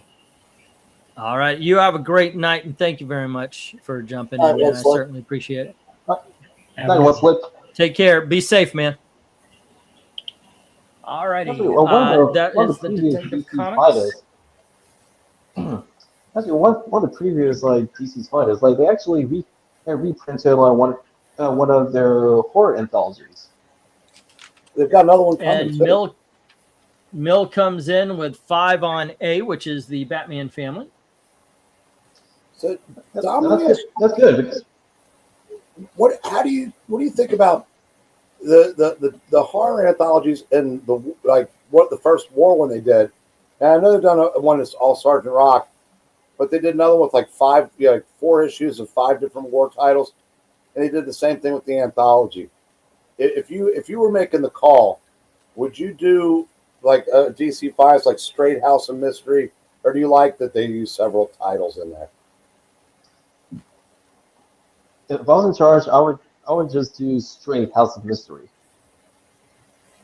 I'm not sure where I would go now because there's no, I mean, there are no continuing stories, and each one had kind of like its own theme. I might have to get one of those and try them out because because obviously I don't own any of those anymore, so that's I wouldn't mind having a couple to read once in a while. Right. No, I'll say even though like DC as a publisher, like they're doing better like in the reprinting old materials department like than Marvel through omnibuses, their compacts, and their trades. However, there's still areas of improvement, such as like what you mentioned earlier, as well as actually using that to their advantage to reprint for like older series that have not been reprinted in years. Or even have a complete omnibus, like for example with Resurrection Man.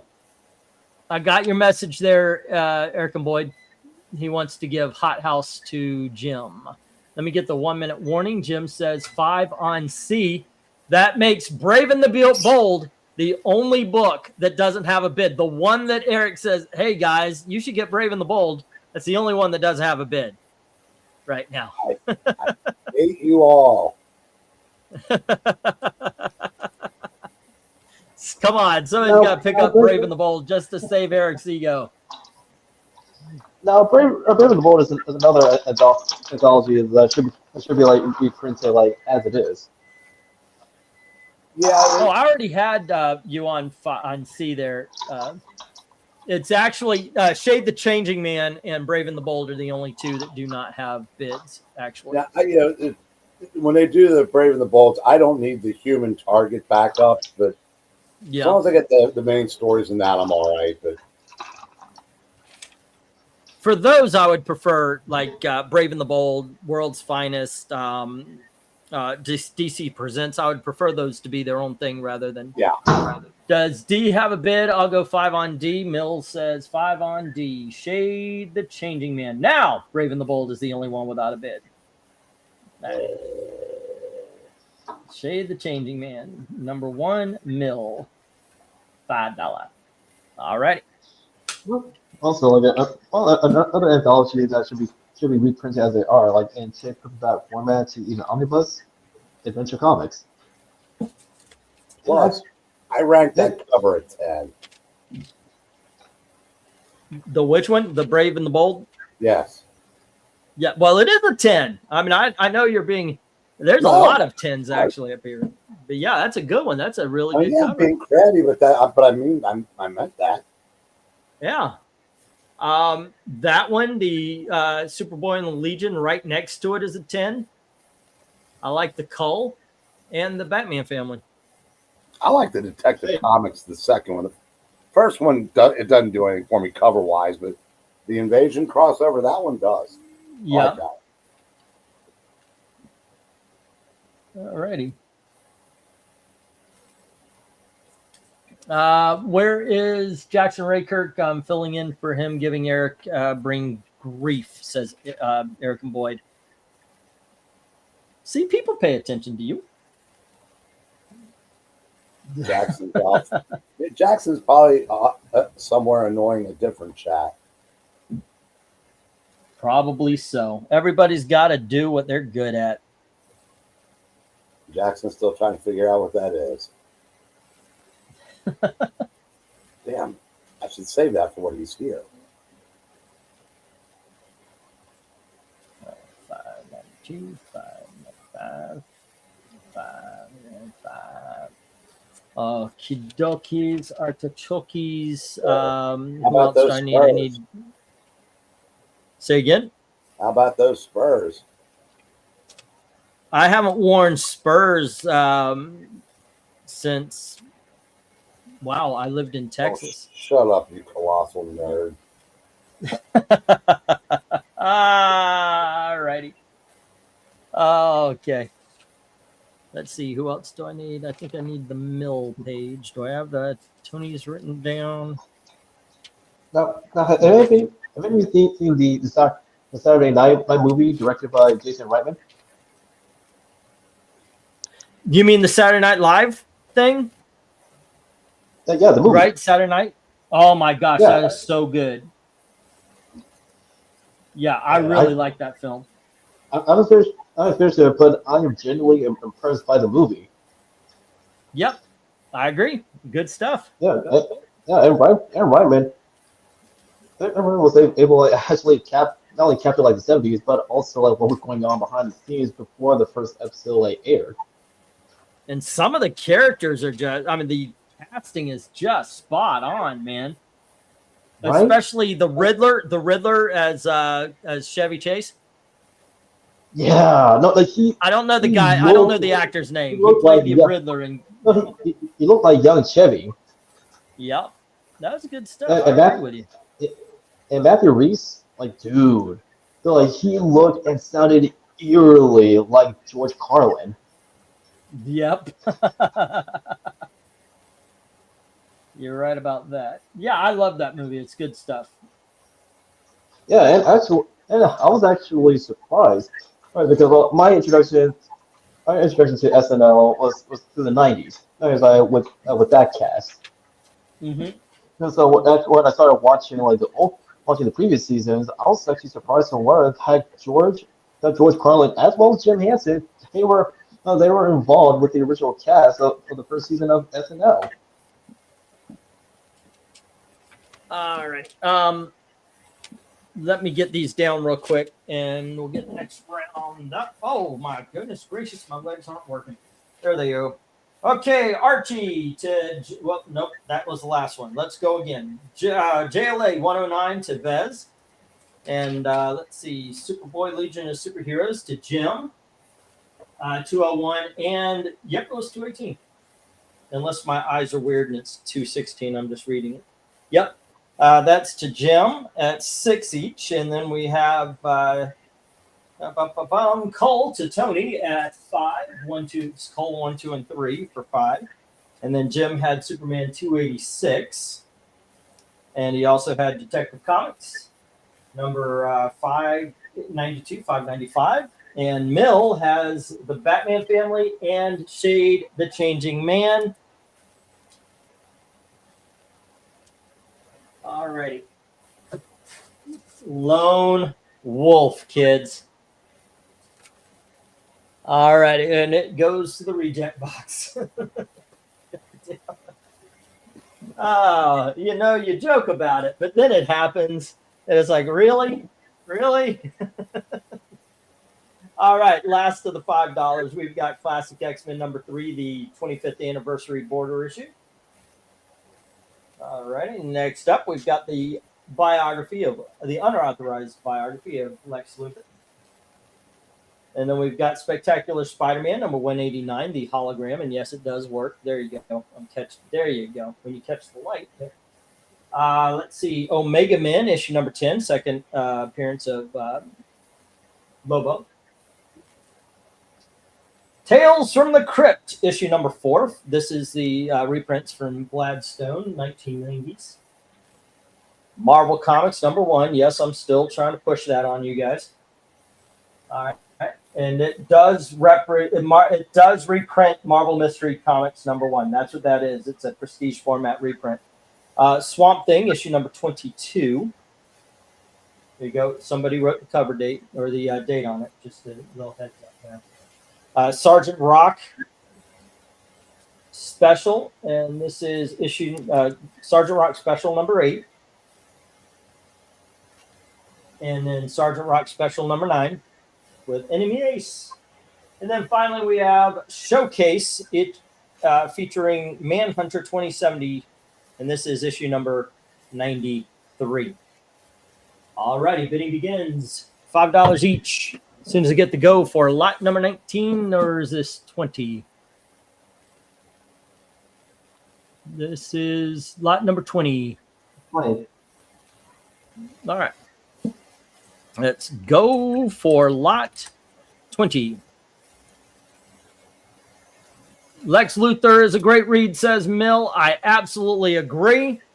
I would say the ones I would go for personally are the Sergeant Rock, the Lex Luthor, and the Marvel Mystery Comics. What about you, Mr. Eric Breen?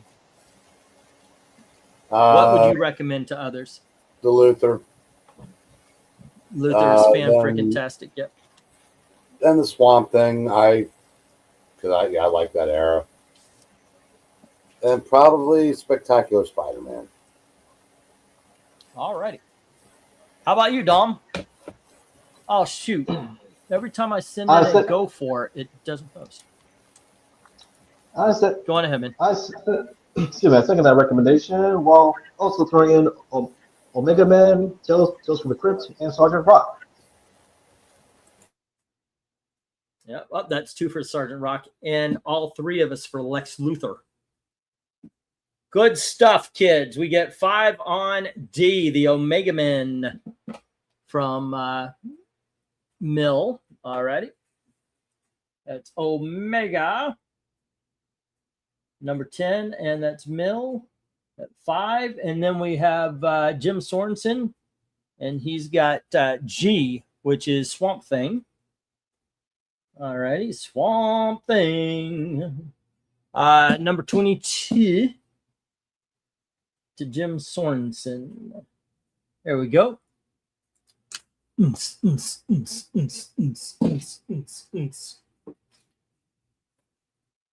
see what we do, what to do. Do. Oh, goodness gracious. Oh, just for fun, I'm going to put this, I'm going to post this across the next week. I was recommended an old video, an old live stream. I hate the fact I've got thousands of videos on my channel and a lot of them just sit there because they're so old.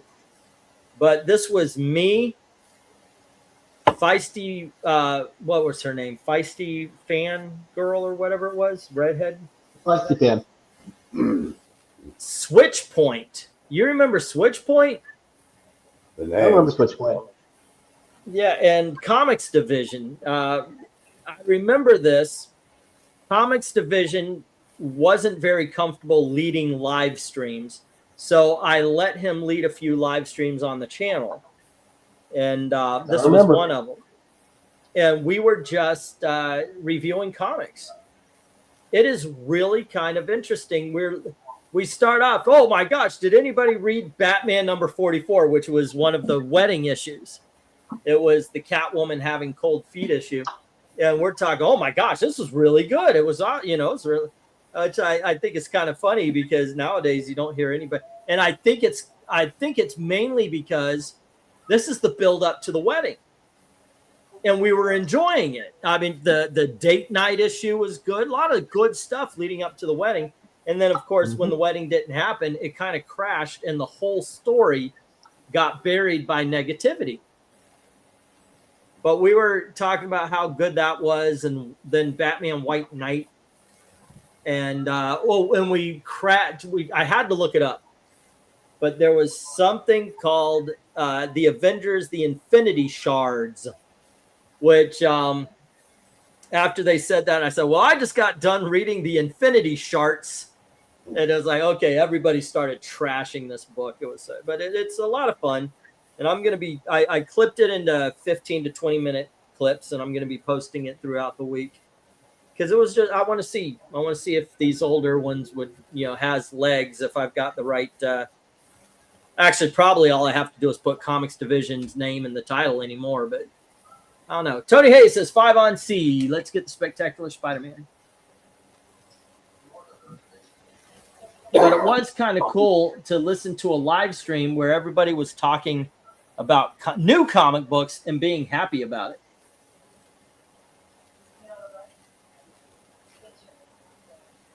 All right, and let's see. Tony Hayes, $5. All right, and let me get the 1 minute warning here.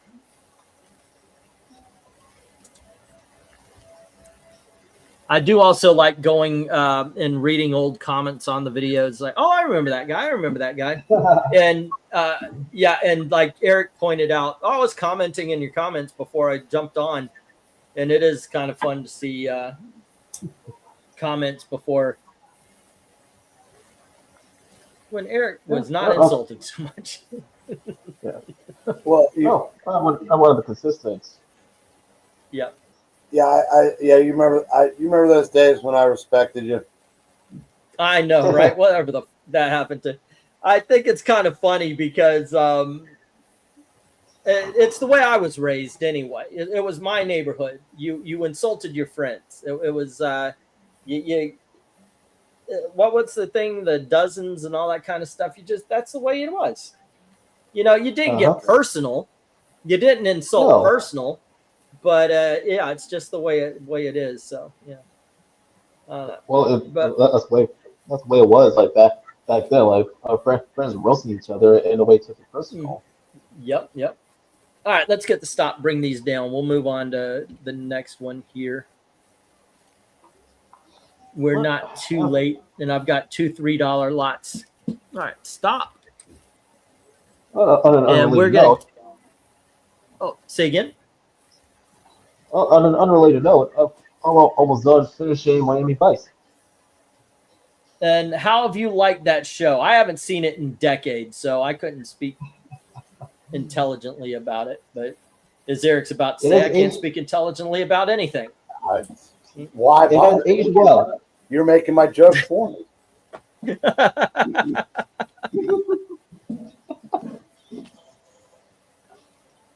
show has aged well. Okay. Yeah, I wouldn't mind trying. Gail put on The Sopranos. We've been watching that. And then there was something, and Murder, She Wrote. Go figure. All right, so let's see what we got here. We didn't have a lot. Omega Men to Mill. And Jim has Swamp Thing. And Tony has the Spectacular Spider-Man. Everything else to the reject box. I remember watching a few episodes of Murder, She Wrote, but much like with Miami Vice, I did not get a chance to finish the series.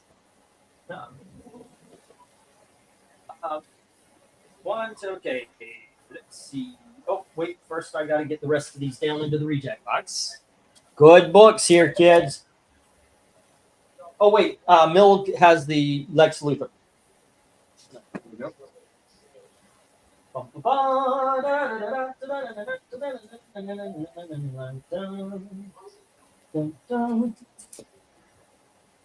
All righty, and here we go. And to the $3 books, we have Star Wars issue number 71, and here is issue number 72, 73.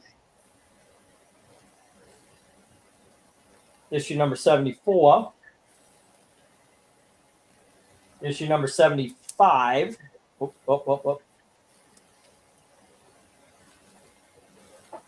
issue number annual number 1, annual number 2,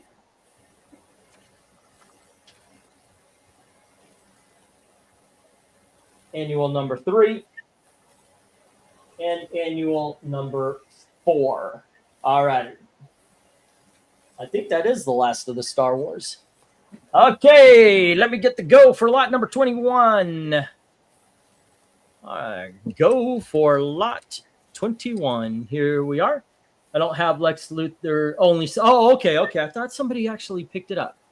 Maybe that's it. I just read that. Okay, I'll put it back where it belongs. Hoo-ah. Love lifts us up where we belong. Alrighty, let's see. Oh, here is the go for lot 21. Will it work this time? Yes, it did. Okie dokies. Yeah, do you remember a time when I did a live stream with you and Howler Mouse, and I said it was like being in the same outfield with Mantle and DiMaggio? Yeah. Yeah. Thank you. Yeah, that was my mistake. Nah, not at all. Actually, I think that I think that is a fantastic panel right there. You, me, and Howler Mouse. If we get paid, well, goodness gracious, what was the name? Pedro. What? Who am I thinking of? Pollock. What? What's his name? Apollo. Paolo. Yes. Yeah. No, he's still active. He's still active, like making comic videos.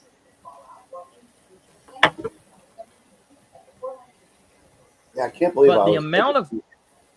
Oh, go on ahead, please. I can't believe I used to be respectful like that. I know, right? Go figure. But yeah, the Howler Mouse, you and me, that's a lot of comic knowledge on one show. That was a lot of fun. And you add Paolo to it, and he's like, okay, we thought we knew about comic books, but then you bring in Paolo. No, the most fun I ever had doing a live stream with just Tim was we did an entire 2.5 hour live stream about the movies of 1982. That would have been a good one for you to be on, but it was Sunday morning. You'd have still been asleep from the auction. But I'm right to get up and not see me early because I was still doing the auctions then. I God, I can't believe I'm getting up this early. And I hold on. got through the whole thing. We talked about 15 movies each, and I forgot Night Shift. Oh my gosh, for 1982, that's probably my top 3. And that was a good year for movies. Yeah, I guess it would be, right? That's ET. Is ET 82 or 81? That was 82, and I didn't use it because I've never seen it. Huh. But my favorite that year was 48 Hours. Ooh, 48 hours? Good movie. I haven't seen that in a long time, though. I watched that a couple months ago again to see if it held up, and yes, it does. It does? No, it's a solid movie, along with the sequel. The sequel was trash compared to the original. Yeah, I'm with Eric on that one. I like the sequel, but it did not hold. Other than all right. Let's see. Star Wars. Now, Austin's asked. Tony Hayes, he been on the line, and Austin's asking where does this bunch of issues fit in between New Hope and Empire and Jedi, or Jedi and Force Awakens? Wait, 7? Oh, where do they land? I honestly don't know. Ask me which one I would get. Okay, which one would you get? Jay. There you go. What do you guys think is the best cover? And I'm going to get these down and get the next round up. The lot goes to Tony Hayes. Yeah. Right. I remember. That's what I recall. Seeing the Disney Marvel Star Wars, and it lines up. It's between New Hope and Empire. I've read a lot of the Star Wars that I could get my hands on, and by that I mean I could find on the Read Comics Online. They were good. Right. One of the things I liked was the Poe miniseries. That ended up being pretty good. Darth Vader, any of the Darth Vader series. That's were right. good. That's Basically, Charles Soule. anything Charles Soule wrote is awesome.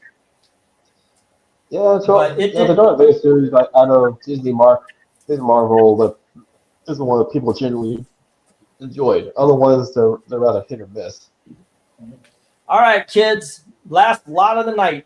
$3. We have Super Friends issue number 16. And here we have Super Friends issue number 24. We're going to stay the night at Ghost Manor issue number 10. Yep.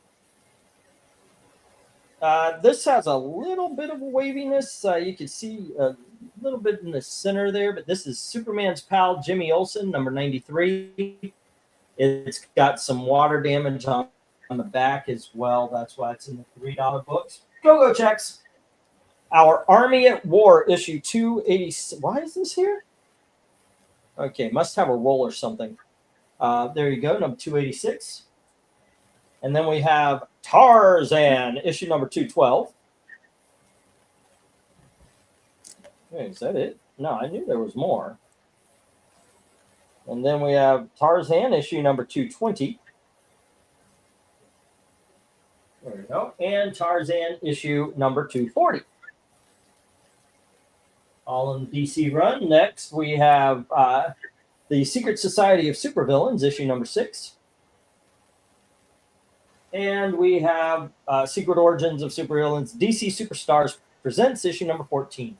Bidding begins, $3 each. Let me get the go for lot number 22.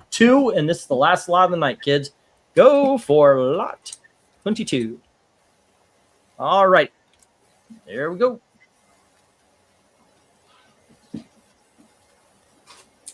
And let's see how it goes. Anything of interest here, Mr. Dominic?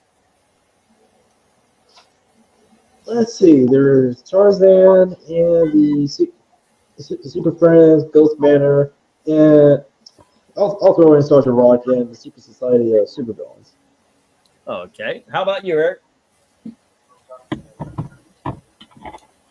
The I and J, definitely. I'm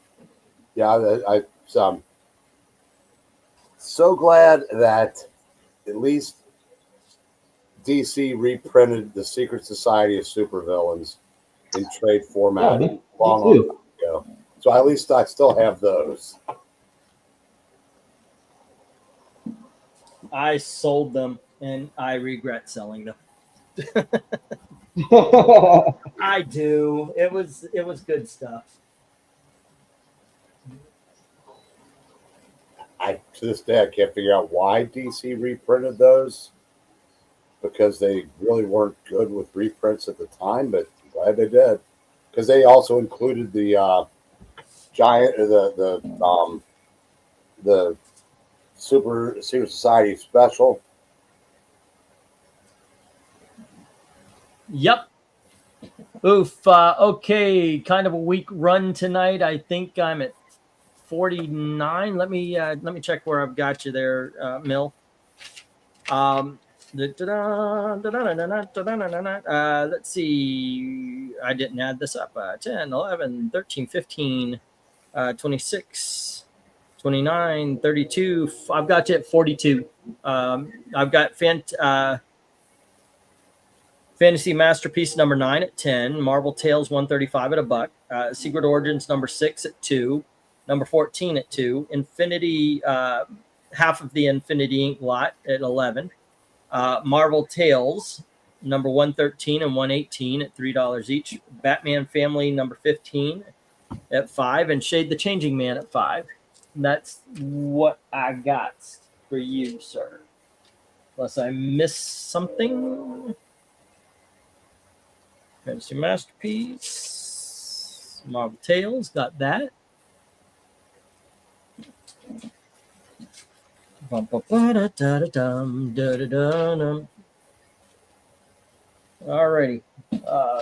Poor showing today, huh? Secret Origins. Secret Origin number 2 as well you had, so I did miss that. The Omega Man number 10. Okay. Secret Origin, which is 2, which would put you up to 44, and then Omega Men, which was 5, would be 49. So we found it. All right. There you go, sir. Thank you. Thank you. Okay. You know, every bit counts. Every little bit counts. I do appreciate that, sirs. Ladies and gentlemen, boys and girls. Rent week. All right. We got a bid of 3 on D and I for Jim. Jim, I think I've got Secret Society of Supervillains number 7 as well. It's not up here. I forgot that I had this one in the auction. Would you like me to throw that in? You want to check to see if that's the number you need for the Secret Society of Supervillains? And the other one was D, which is the Jimmy Olsen. All right, Jimmy Olsen. And that's Jim at 3. And then Secret Society Super Bill. And that, I believe, was 16. And that is Jim at 3. There we go. We found it. Yes. Kid Duckies. Eric and Boyd. Marvel Universe 15. And Batman Legends of the Dark Knight Hot House 450 that you wanted to go to Jim. But that is $5.50. No, thanks. I have most of the odd numbers. Okay, just want to make sure. And you know what? I'm going to put the 1-minute warning here. And there we go. And really, it's just going to give me some time to check math and all that kind of stuff. And then we're going to call it.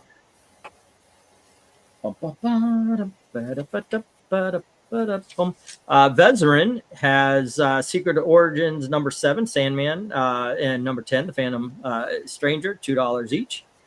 JLA 109 and the Super. Nope, I had that written down, but actually that didn't happen. So today knocks you down to 97 there, Mr. Vezerin. Trusty Sidekick had New Teen Titans number 16, first appearance of Captain Carrot at 8. Alrighty, and let me, England team, if you get a chance, I need your last name to send the boxes. Butler, Butler. Before I could send them an email request to keep it private. No, I send a whole bunch of books to everybody here. As a matter of fact, one of the prerequisites of bidding is I'm going to give you my address so you could give. I'm not afraid of any kind of doxing because I dox myself to everybody, so it's okay. Oh, and my social security number is. I'm just kidding. Okay, let me get these down. We'll get the next round up. All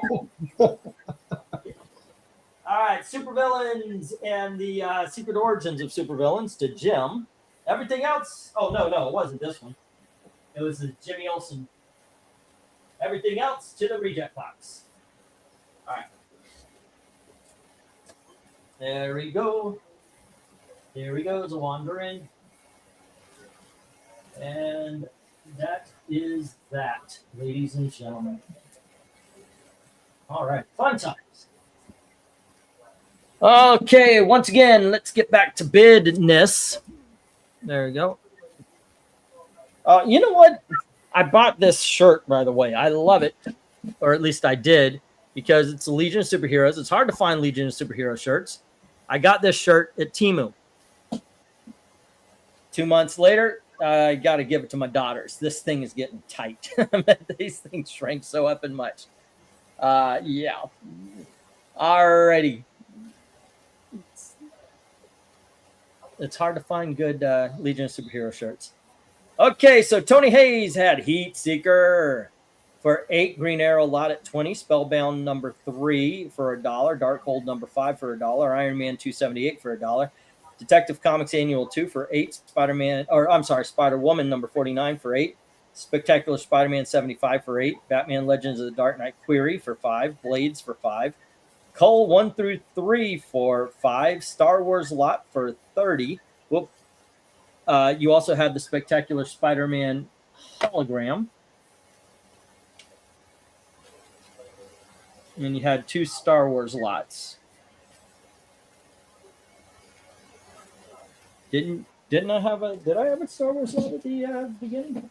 Yeah. Okay. So I'm missing a Star Wars lot.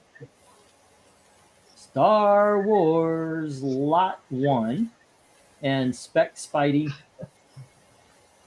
hologram. So that's 30 and that's 5.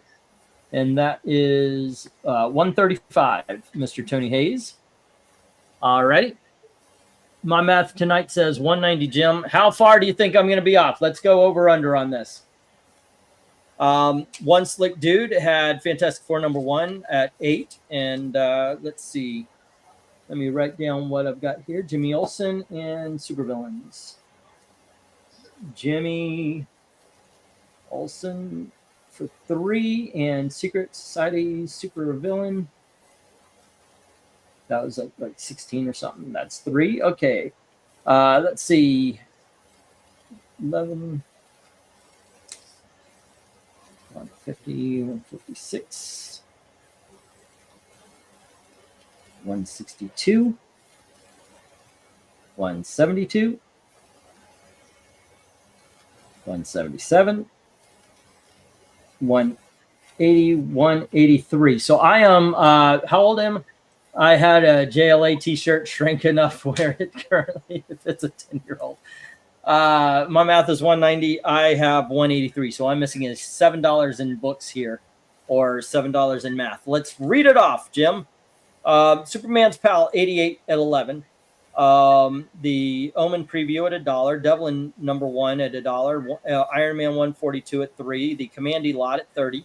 Adventures Comics 210. The Facsimile at 5. Detective Comics 513, 590, 591 at $5 each. 11, 12, 13, 16, 46, 56, 66. Okay. Hydra #1 at 8. Detective Comics 557, 559, and 544 at $8 each. Action Comics 273 at 15. 66 and 24 is 90, and then we've got 98 and 15. It would be 108, 113, and Tomahawk is 10, and that would be 123. And then you had Green Lantern #50 and X-Men 146 at $8 each. So that's 131, 139, and then Batman Legends of the Dark Knight Heat 6, 131. 139, 145. Archie 139 at 5. Syria at 150. Superboy Legion of Superheroes 201 and 218 at 6 each. So that's 156, 162. Superman 286 at 5. So that is 177. And Detective Comics 592 is 172. 595 is 177. Jimmy Olsen, the last one there is 3, so it's 180, and Supervillains 16 at 3, so I've got 183. So I may be missing a comic. The math looks okay. Circling back to the Odyssey, I just looked at an issue I have that has Poison Ivy. I wonder if there's an archetype connection between Ivy and Circe. Oh, once again, Mill, thank you very much for sending some books. That is really cool. And I do appreciate it. Just sent payment. Have a great night, everybody. Enjoy your week. You too, man. You too. I don't know if I said it enough. I've said thank you in print, but seriously, thank you for sending books for the auction. Already read off Mills. Already read off. Okay, I read. Oh, okay. So that's everybody. All righty. Cool, and cool. It is a good night. I had these are the ones. I had some Justice League and some Question and all that. And the last of the $2. Oh shoot! There we go. Okay, so what do we got going on, kids? You want to check out some books there, Dom? Yes. All righty, let's do I that. guess I'll And use that as my exit cue. okay, don't forget. Tomorrow is Teen Titans, the new Teen Titans. Wait, yeah, Teen Titans annuals, whatever it was. Okay. See you guys tomorrow. You have a go. Enjoy. Good night, Eric. And Eric and Boyd says, I think I have $27 for my comics. You mean like everything? Because tonight was not that much. It was like $5.50 or something like that. Jim says he's sending it. Let me check out Jim's list here before we do that. Oh, hey, did you see Spider-Man Noir? I'm not, but from what I'm hearing through the grapevine, it's actually pretty good. Oh, it's very good. It is. It's excellent. It is excellent. I highly recommend that show. Can you read Have you list off read just the in original case? Spider-Man Noir? Never. My only interaction with Spider-Man Noir was, what was it? Spider-Man Edge of the Universe. I have Marvel Universe number 15 and Batman Legends of the Dark Knight Hot House. Say again? And yeah, that's what was it? Enter? No, it's into the Spider-Verse. Into. Okay, yeah, the one where like you go to 2099 and all sorts of different ones. And No, yeah, that'd be that's the all sequel. I got for you. Okay, I've got the first one because I do remember there was the one. It's like if you fight. I remember fighting Kraven, 2099, and then I don't know. They might be running into it. They might be blending. Yeah, all I've got for you here, Erica Boyd, is Batman Legends of the Dark Knight Hot House at 450 and Marvel Universe number 15. If I missed something, let me know. Dun, dun, dun, dun, dun, dun. And let me see real quick. That's why I write everything down, just in case I miss something. Let's see. Eric and Boyd, Marvel Universe number 15. All right. Dun, dun. Already not seeing.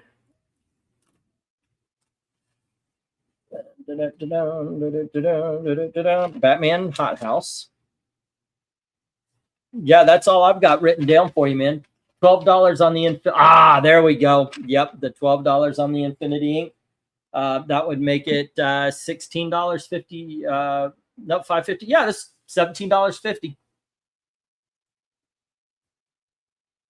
And Fin Ink, $12, and that is $17.50. There you go. All righty, thank you. All right, easy peasy, lemon squeezy. Good times, good times.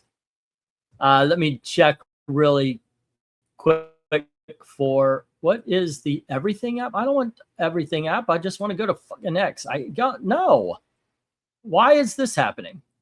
They signed me out of X or something?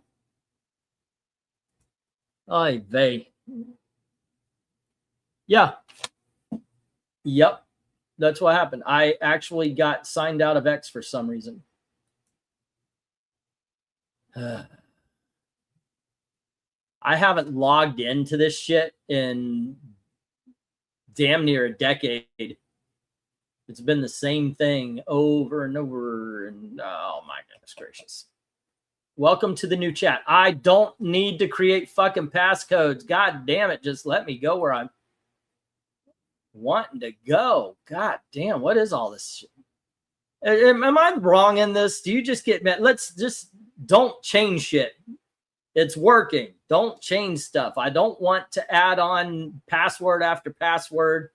We're going to make it easy for you to sign. Do you know what you do to an old guy when they say we're going to add a password on, or, oh, now you can put in your passkey? You're just giving them one more thing to forget. That's it. One more thing to forget. That's all I'm getting. Well, to summarize, if it's not broken, don't fix it. Exactly. I think they wiped out everything. Do I even have a history here? What's going on? Updates to our service. Okay. Now what?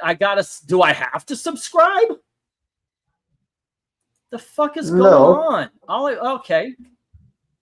No. I tried to jump in and and now it's forcing me to create a passcode. All I want to do is sign in. Why do I need a passcode? I don't want a passcode. All it is God damn it. Okay, just put me on the fucking chat. Excuse my language. Excuse my attitude. I started off. Actually, I don't have a problem. Okay,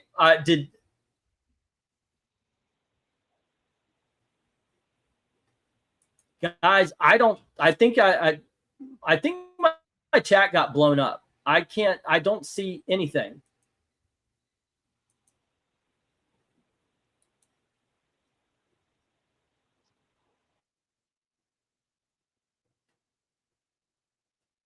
What the fuck?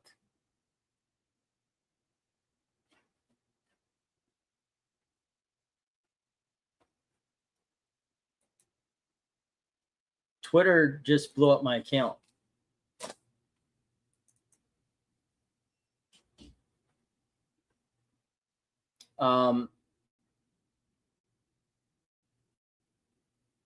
Jim, I got kicked out of everything. I just hit follow if you want to send me stuff, but my entire history has been erased.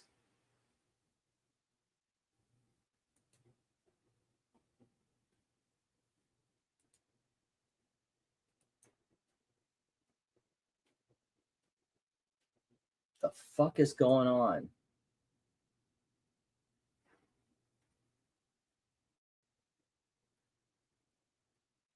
Sorry about this, guys. Sorry about this. You're watching me break down here in real time. What is going on here?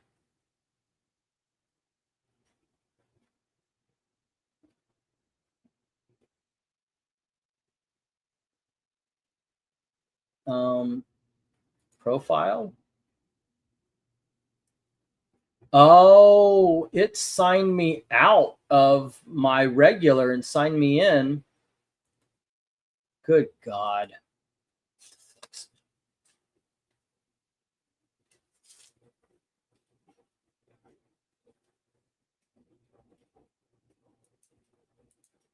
Okay, sorry about this, Dominic.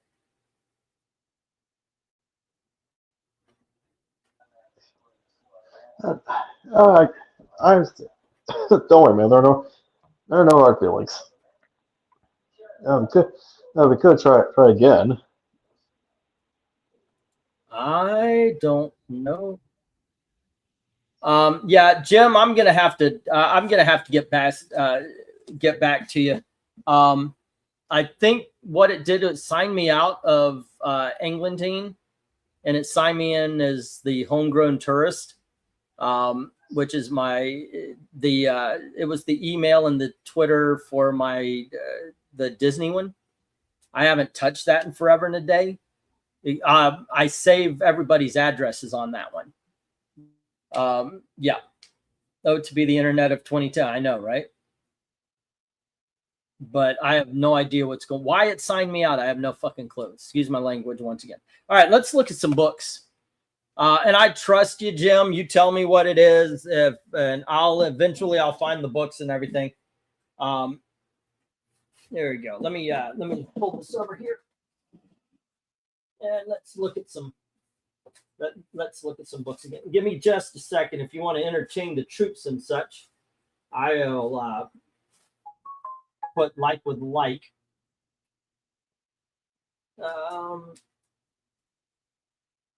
There we go. Well, not a lot of $2 books left over.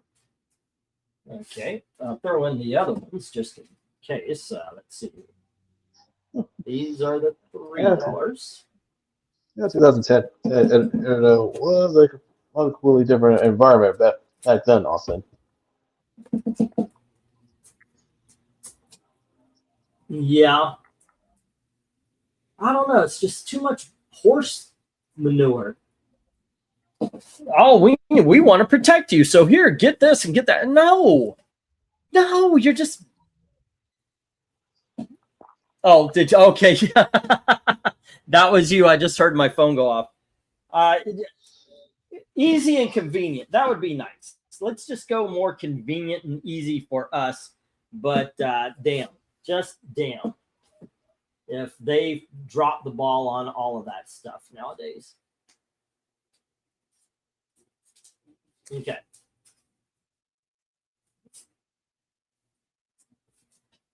It's ridiculous. It is ridiculous. And why would it just decide, okay, you know what? We need to sign you out. And then we need to what? Why would they switch me? Okay. No. There we go.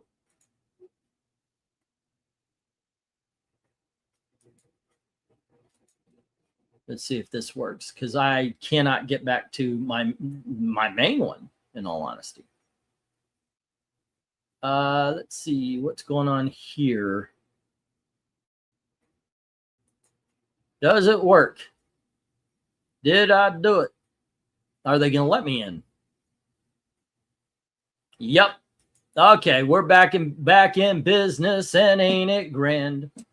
Let's see.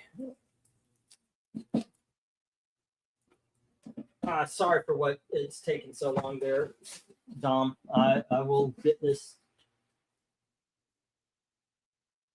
picked up real quick. Holy crap, that was a lot of $5 books that just hit the rejects. All right.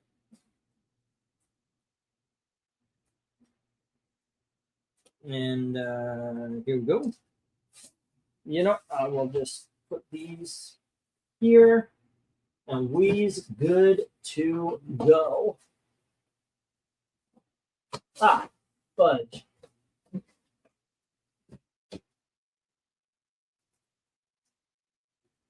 Okay.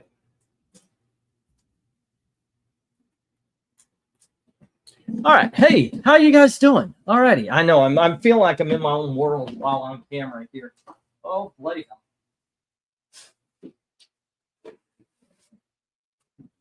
All right.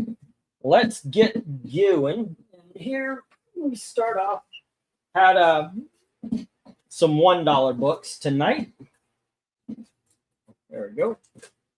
And we had this actually is Time Masters. By the way, if you see any that you would like, if you could challenge Dom on it, and a lot of times he just lets you, okay, let him have it, but may challenge on a couple of them. All righty, just give me a heads up in the comment if you see something you like here. We have Time Masters issue number 2, issue number 3,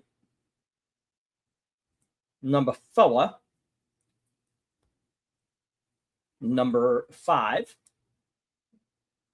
number 6, number 7, and number 8. Omega Man, issue number 6, issue number 8, issue number 12, and issue number 1 of Atomic Angels, issue number 1 of Crimson, and then 278 of Archie's Joke Book, and it is, you can see it's got water damage and such. So those are the leftover $1 books. Any yays or nays? Hold on, let's see what we got here. I guess all of them. All righty. Let's see. Sometimes refreshing works, sometimes it doesn't. This has happened to me before. It's not permanent. Yeah, I was able to find it. Let's see. I cheated, kept your number. We got that one. Easy is bad. Like all car should need is a battery, but as soon as the battery gets hooked up, the computer goes. Yeah. On the plus side, car is 1996, so it's a cheap part, but so old. Local salvage yards. We need actually a tire wheel. 1, 2, 3, 4, 5, 6, 7, 8, 9, 10, 11, 12. All right. Like the rim. I didn't know we didn't have a rim on our tires. All right. Dom, $1. 12 books. $12. All righty. And okay. I don't know if if you'll think this is cheating or whatever, but here are the $2 books, and some of these are the first bunches, the ones that didn't make it. But if anybody else wants to jump in, they can jump in. All right, we've got Justice League of America, issue number 52. And here is issue number 53. Little ode to Spider-Man, issue number 54. And we have issue number 55. The Question, annual number 1. And we have The Question, issue number, where is it? Oh, issue number 1 from 1990. Okay. And then we have, it's The Question Quarterly. Here's issue number 2. Issue number 3. Adam Blaustein and Denny Cohen. Here is issue number 4. Oh, wow. Okay, issue number 5. Oh, I guess if I was to do what I normally do, let's change that to the $2. Okay, and remember, you're watching in. If you see something, say something. Avengers 244. Avengers 248. Infinity Inc., issue number 53. Iron Man, issue number 12. Oh, wait. Yeah, okay. Iron Man, issue number 12. Why has this got $25 on it? Maybe I should put this to some. Is this a continuation of the rescue thing, or? Oh, hold on. Let me check that out. Okay. Sorry about that. This is something called On the Edge. There you go. DC sneak preview featuring Justice Society, Green Lantern, Emerald Dawn 2. The Marvel versus DC preview. Direct Currents number 70 featuring Death Lives. That's old. Then we have the Big Book of Weirdos, The Family Man. This is cover of the month, Shadow Falls number 6. And this is Devil or Angel, writer Garth Ennis and artist Steve Dillon, straight from their acclaimed run on Hellblazer, now take Deadly Aim with Preacher. That's an old one. And then here is the 0 Hour. We have Secret Origins, issue number 12, featuring Challenge of the Unknown and the Fury. Issue number 13, Nightwing and Johnny Thunder. And issue number 16, Our Man and Warlord. And Amazing Man. And issue number 17, Adam Strange and Dr. Cole. Those are the leftover $2. What do you says? What do you? You got JLA 54 and 55 coming from Jim. Do you want to fight him for it or let it go? He can have it. All right. He can have them. Them in this case. Okay. Let's see. As for the leftover $2 books, I say yes to all of them. Okay. And let's see. E last night was big first movie watch for me. Fight Club. Had no idea there was even a twist at the end, and even now I'm kicking myself for not seeing it from the start. A lot of people did. A lot of people were like that. Oh, it makes sense now. Yeah. Let's see. 1, 2, 3, 4, 5, 6, 7, 8, 9, and 10. 11, 12, 13, 14, 15, 16, 17, 18, 19, 21. All right. Okay, gem sheet. Where is it? Here it is. And we've got, oh, hold on. $2, 20 books, 40. And Jim has JLA, number 50, BOA, and 55. Alrighty, and that puts it to what I've got is 185, but whatever you have, man. I haven't checked the picture out yet. Like I said, I trust you. It's probably my math or something. Okay. Oh, nope. There we are. Let's see. $3 books. $3 books.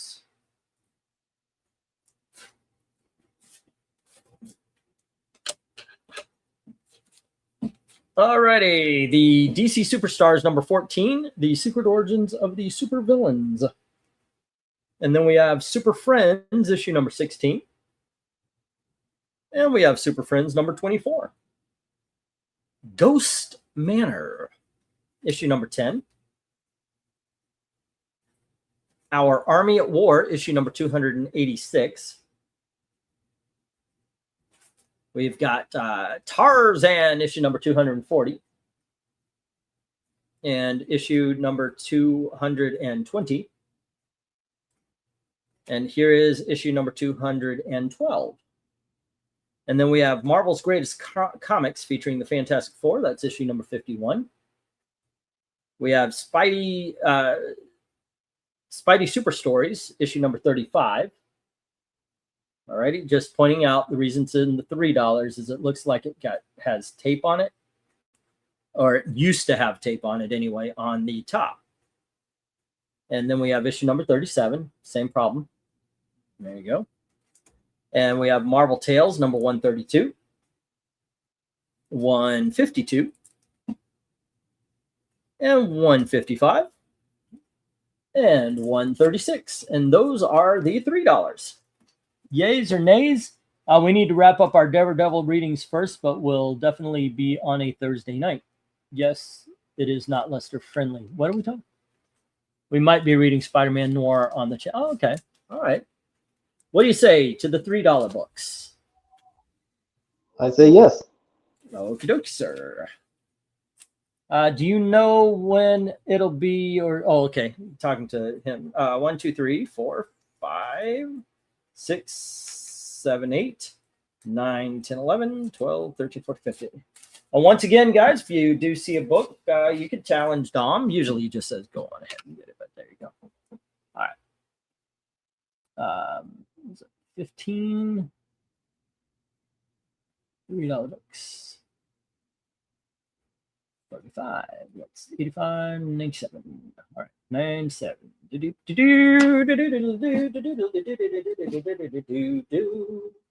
This one is the big one. Okay. We have this might be a whole bunch of rejects here. We've got Birds of Prey All In. This is issue number 21.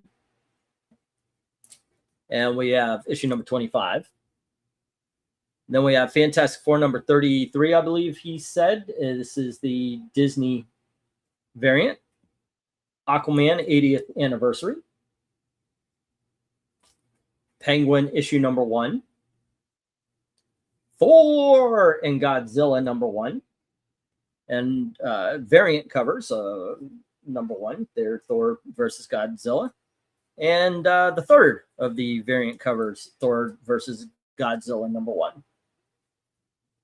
Next, we have a giant size X-Men tribute. It's tribute to Wine and Cockrum. Giant size X-Men number 1 there. And we've got Detective Comics 579, 580, 581, 582, 586,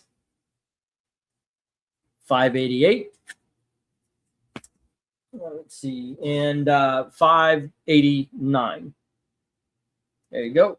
That's like the first part of the $5. There's It just makes it easier for me to carry here. So if I do them separate. Let's see. Any yays or nays?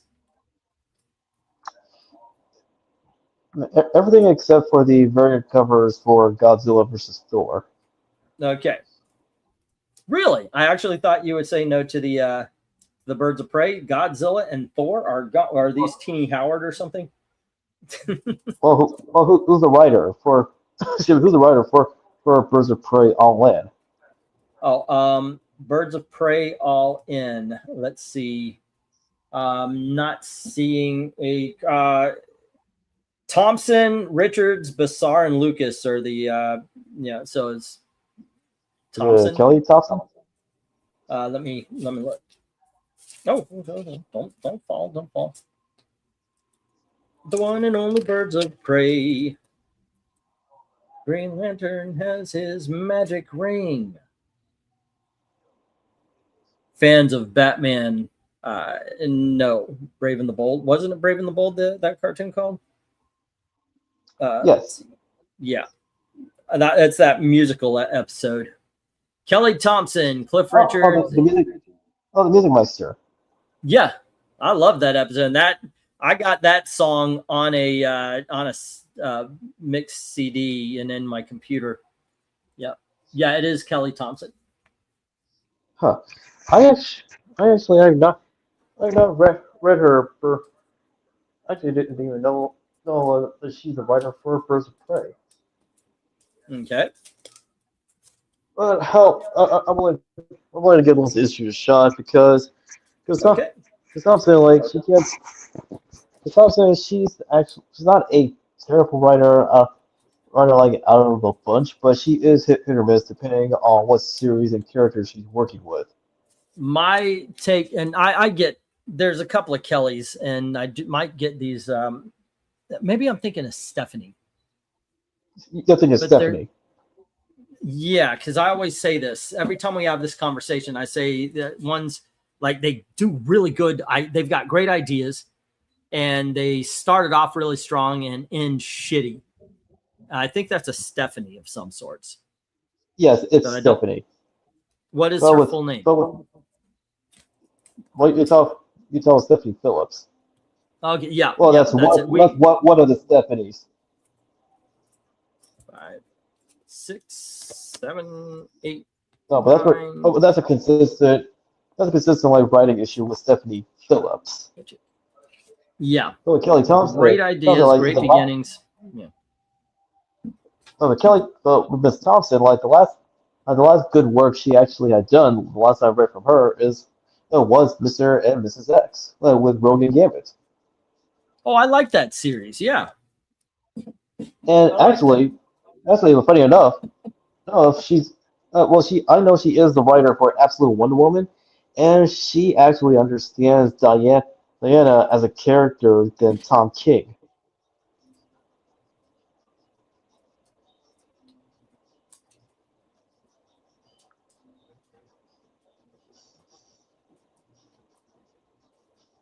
Okay, next up we had some Justice League 194, 199,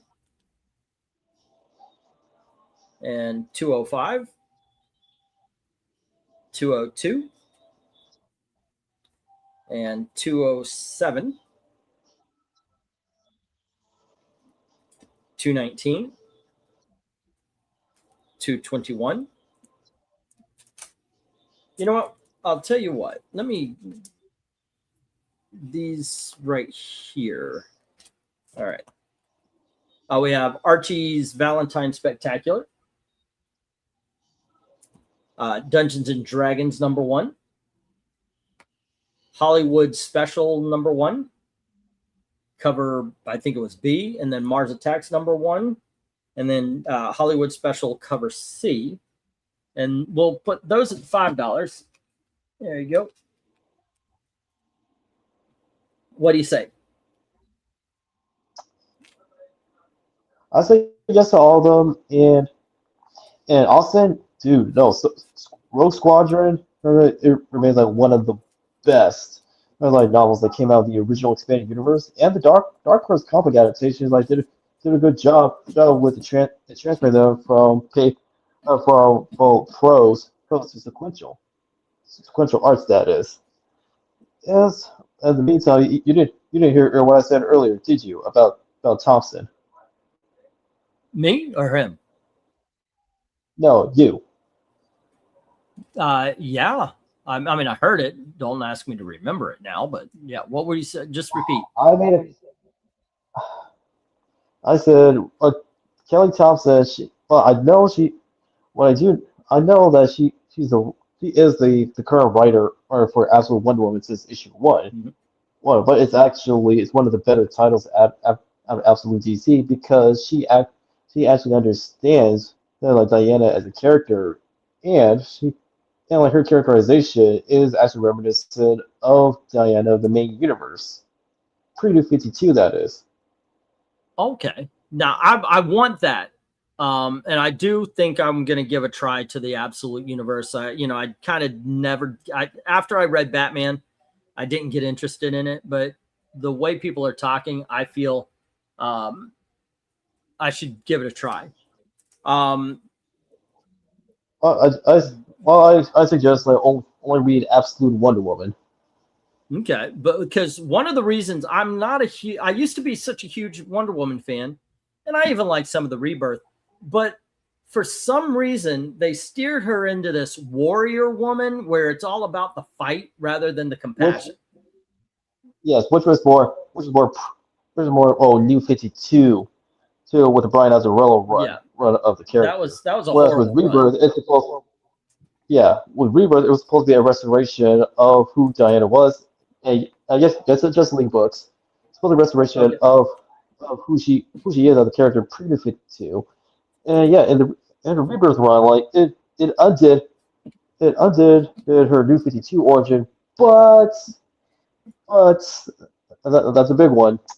They kept they kept her being the daughter of Zeus instead of fully restoring her pre-New 52 post-crisis origin of her being made from clay, which continued on from pre-crisis. Yeah.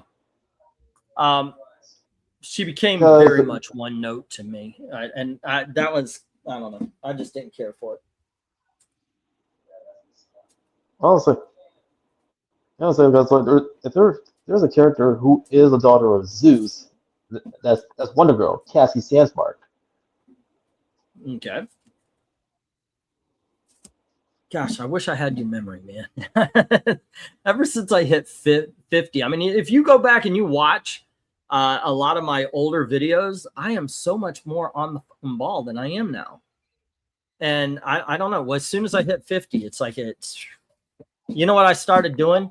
I started, I started reading novels. And two, I started playing memory games to kind of harness and focus it a lot more because I absolutely hate the way it is. I hate the fact that a lot of stuff goes like I'll listen to it and then I've done this to Gail. Gail told me something. And then about 2 hours later, I said, "Hey, are we going to so-and-so and so-and-so?" She had just told me. I don't like it. I do not like it. All righty. I get it. Here we have, I get it, say Jim. again. Yeah, no, I'm responding to Jim. Yeah, yeah, no, I understand that like the art can be like hard to see, but it's not terrible. It's not it's not terrible, but it's well at least it's actually he's very the artist is creative with the panels. Okay. We had Ghost Stories from Dell Comics. Mark Spears' Monsters, issue number 9. And Ghostly Tales, issue number 90. Autographed by Brian. Tarzan of the Apes. I believe that he said this is the second to the last episode or issue. I keep saying episode. That's what one slick dude said. Brave and the Bold, number 181. And Classic X-Men, number 3. We have Tales from the Crypt, issue number 4. Marvel Mystery Comics #1. This is a Golden Age reprint. Sergeant Rock Special issue #8. Sergeant Rock Special issue #9. Manhunter 2070. This is Showcase featuring. That's issue #92 or 93. And the unauthorized biography of Lex Luthor. And this is the last of the 5s.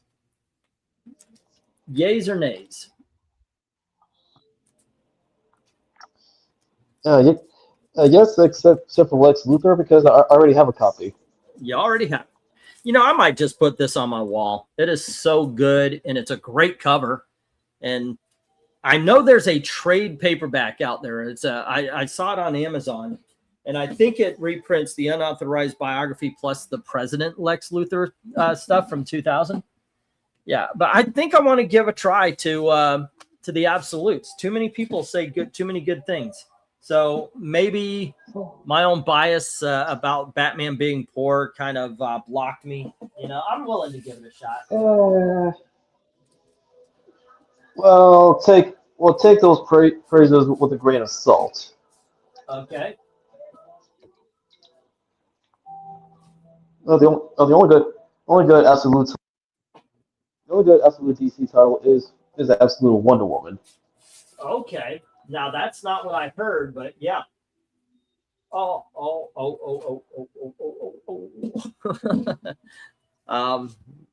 Yeah, I've heard great things around, but all right. Let's see. Like I said, those praises. No, the praises are to be worried, and when you do check them out, you realize that people overhype them. Right, of course, that does happen. I have read nothing about Absolute. Well, does Superman has a title? I think Martian Manhunter doesn't he have an Absolute? Yeah, that's Absolute Martian Manhunter, and don't read it. Don't read don't read it. Absolute Martian Manhunter, and I was impressed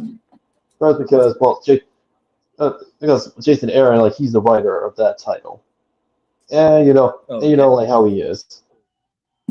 Yeah, I've read a few of his books.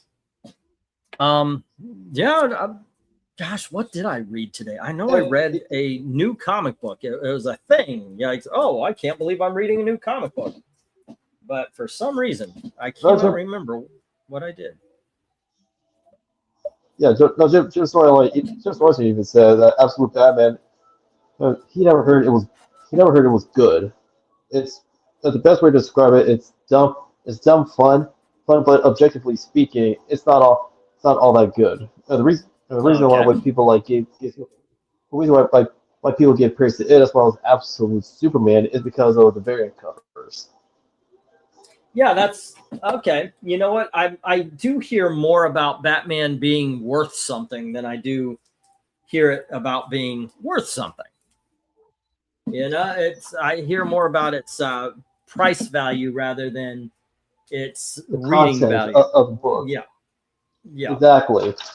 That's why I say I wouldn't completely trust the praises levied at the absolute titles, because the only good one is Wonder Woman, because out of all of them, she is reminiscent of Wonder Woman's classic characterization. Kind of like Tank Girl. It was a train wreck on so many levels, but so much fun to watch. I agree absolutely with that. Okay, so let's start at the big dogs.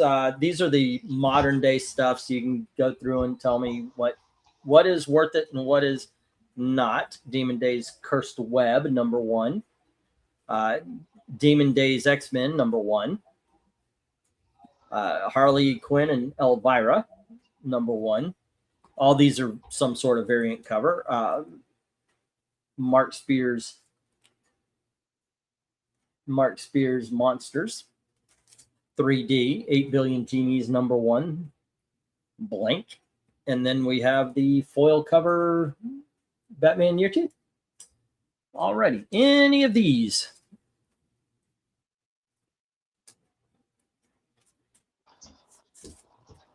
Yes to all of them. Okay, 1, 2, 3, 4, 5, 6, 7. All righty. $7, $8 books, and that's 56. Yeah. Yep. 7. Yep. Okay, and that's 86.93. All right. Okay, and continuing with the 8s, we had the Amazing Spider-Man, Soul of the Hunter, and then Batman Punisher. And here is Justice League number 124. Crime Doesn't Pay, issue number 142, and we found out this was 1953. There is a store stamp. We want to point that out. Ghostly Tales number 88. Invincible Iron Man number 11. That's wondering if it's, I gotta check that number 12. It had a $25 price tag on the back. The dude that had the collection before put that, so did I not do my homework? Did I, and I failed something out? I don't know. Issue number 281 of Iron Man, the War Machine, and then we have the Deli. Did you read this? The Deli issue of Sandman. That is so freaking good. Detective Comics 536, 542, 554, Spider-Man Gen 13, Turok Son of Stone, issue number 129, Tex Ritter, issue number 29, and we found out Roy Rogers, issue number 12. All right. And what do you say to these? Yays and nays? Maybes? Payment sent e-hold will do, Austin. Thank you. What do you say? Oh, and if you guys see something and you want to challenge Dom, go right on ahead.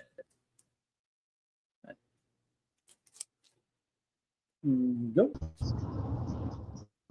Yes to all of them. All right. Hooah. 1, 2, 3, 4, 5, 6, 7, 8, 9, 10, 11, 12, 13, 15. Okay. All right.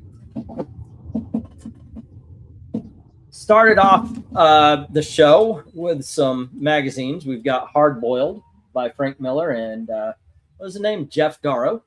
That's issue number 1. Savage Tales, Kazar, Lord of the Hidden Jungle, issue number 7. And issue number 10, somewhere here it is. Yep. A book from England called The Mighty World of Marvel, featuring Incredible Hulk and Planet of the Apes. This is issue number 244. And then we have, they're all $8, by the way. Bizarre Adventures, issue number 27 with the X-Men. Savage Tales number 1. And Destroyer Magazine, issue number 3 and issue number 4. How about the magazines? Yay or nays? I say yes to the magazines. All righty. 1, 2, 3, 4, 5, 6, 7, 8. 1, 2, 3, 4, 5, 6, 7, 8, 9, 10, 11, 12. Okay. 1, 2, 3, 4, 5, 6, 7, 8. Oh. And that is $8 books. And that is 63. And that is 296. 356. All right. And finally, we have the Batman Forever movie adaptation. We have the Waterworld Children of Leviathan, issue number 1. The first appearance of Monica Rambeau, Captain Marvel. And Champions number 1. And that is the last of the big dogs. Yays or nays? I say yes. Okay. Get just all the books. 10, 20, 40, 60. Okay. There we go. That was two $10 at 20. That is $3.76. That is $2.20. That is 40, and that is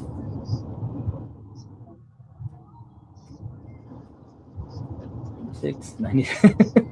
216. Okay, 16 and alrighty. Hold on. I've recently been following an interesting independent comic book project for over a year now. He's showing his world building process and slowly getting pages done. It's called Dead Gods. Basically, it's the world before the Great Flood. Noah is like Conan the Barbarian. There's Nephilims and dinosaurs and really good looking art style. Oh, okay. If you want to share the link when this is posted, by all means. All right. And I'm going to throw these in.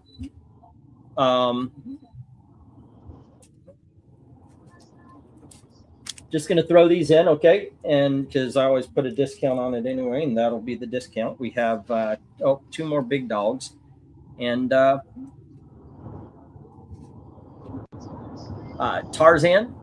I don't know the number. Sorry. Oh, here it is. Number 36 from 1942. And Blondie issue number 189. Yays or nays? Yes, the Tarzan. All right. There we go. And that ends up, let's see, that's 16.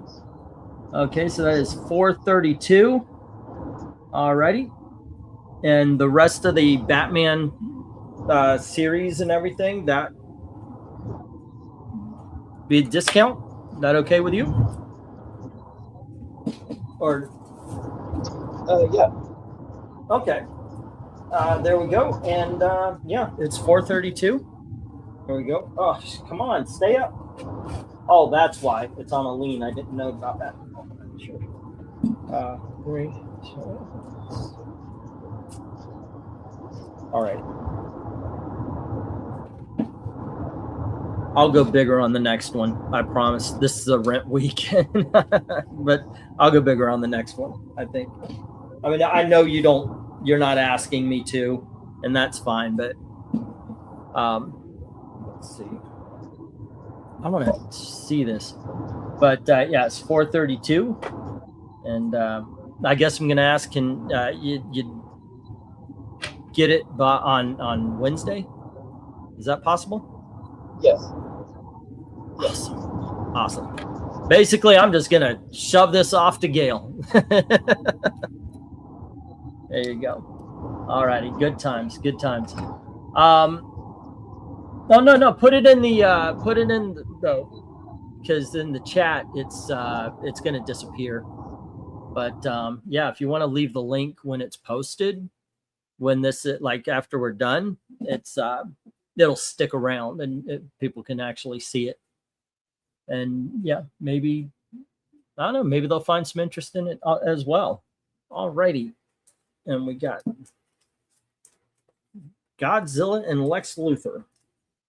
All righty. Those were the rejects. That is something. I am going to be picking up some picture frames. I haven't done this in a while. And I got myself a couple of books. This is the first appearance of Dream Girl. As a Legion of Superheroes fan, I'm very very happy to have found that. It was at the show for $5. Oh, okay. I was like contemplating, do I sell it to Jim or not? Thankfully Jim had it, so I don't know. It's okay. It's okay. Okay, so you said that you have not yet seen Spider-Man Noir?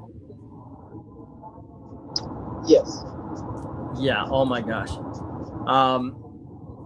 I know I'm going to do a review on it at some point in time, but if you have seen it by the time I do, yeah, I binged it. It was one of those things where I should have gone to bed. But I stayed up watching it until it was like, okay, I'm going to turn this off, and then Gail's alarm rings, so I've got to stay up and drive her to work. It held me. It held me. It is so effing good. We did have a debate, color or black and white. RDV says it's got to be watched in black and white. I disagree. I think color is really good, but I can't argue against it. Seriously, I cannot argue against watching this show in black and white. It is amazingly awesome. It is absolutely. I cannot recommend it more. All right. There we go. Tomorrow at, I know I'm only talking about 7 people here, but tomorrow, Sunday night, we're going to be doing a Teen Titans annual cover ranking. It's going to be Teen Titans. And then I want to say, no, did we already do Thor? Let me look at this here and get the schedule for the week. I'm going to also be posting random videos talking about certain subjects. Some of these videos are older. What I think is kind of funny is they're still relevant. I'm kind of amazed sometimes. Like I'll watch Wes from Thinking Critical, and I'll watch Perch, and they will be doing videos that now if I cut them up and I put them out, I have proof that I've done these topics over. And that's not saying they're copying. It's just saying that the same shit is still going on. It's amazing to me how bad things have stayed. For a little bit, it looked like we made headway, and then it just petered out. Teen Titans, Thor, The Flash, Spectacular Spider-Man, and then Action Comics will close up this season. So there you go. Did you see the Spider-Man Noir meme I sent in Sports Ball? I have not. Let me go check that out.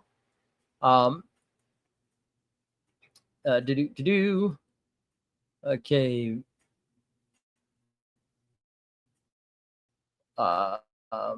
In Sports Ball, I guess I did not. No. I will check it out later, sir. All right. For now, though, I do have to get up at 4:30, and it is 1:15, and I'm not somebody who falls asleep easy. I wish I was. My wife, by the way, she wakes up, walks around, lays in bed, 2 seconds, she's snoring. But I cannot. I'm not that type. Just not. So anyway, please join us tomorrow for the Teen Titans cover ranking, 10:30, and then on Tuesday for Thor. And I think maybe I'll do a live stream on Monday if I'm home. I have missed a lot of movies, and I kind of want to take advantage of the card that I pay for every month. It's like $25. It's the only entertainment in town. But it's $25. You see 4 movies a week. Yeah, that's my vice. I like to go to the theaters. Actually, Gail likes me to go to the theaters. It's our time away. It's kind of funny because she'll be like, "You just need to go to the movies." Like she's getting irritated at me. I go sit in a darkened theater, don't even think about anything, just enjoy the movies, and she gets to watch her Days of Our Lives and not get bothered by me. So there you go. That being said, kids, thanks for hanging out with us. Don't forget, once again, tomorrow, 10:30. Thank you very much for making another successful auction. As always, thank you very, very much for watching. Have a good night.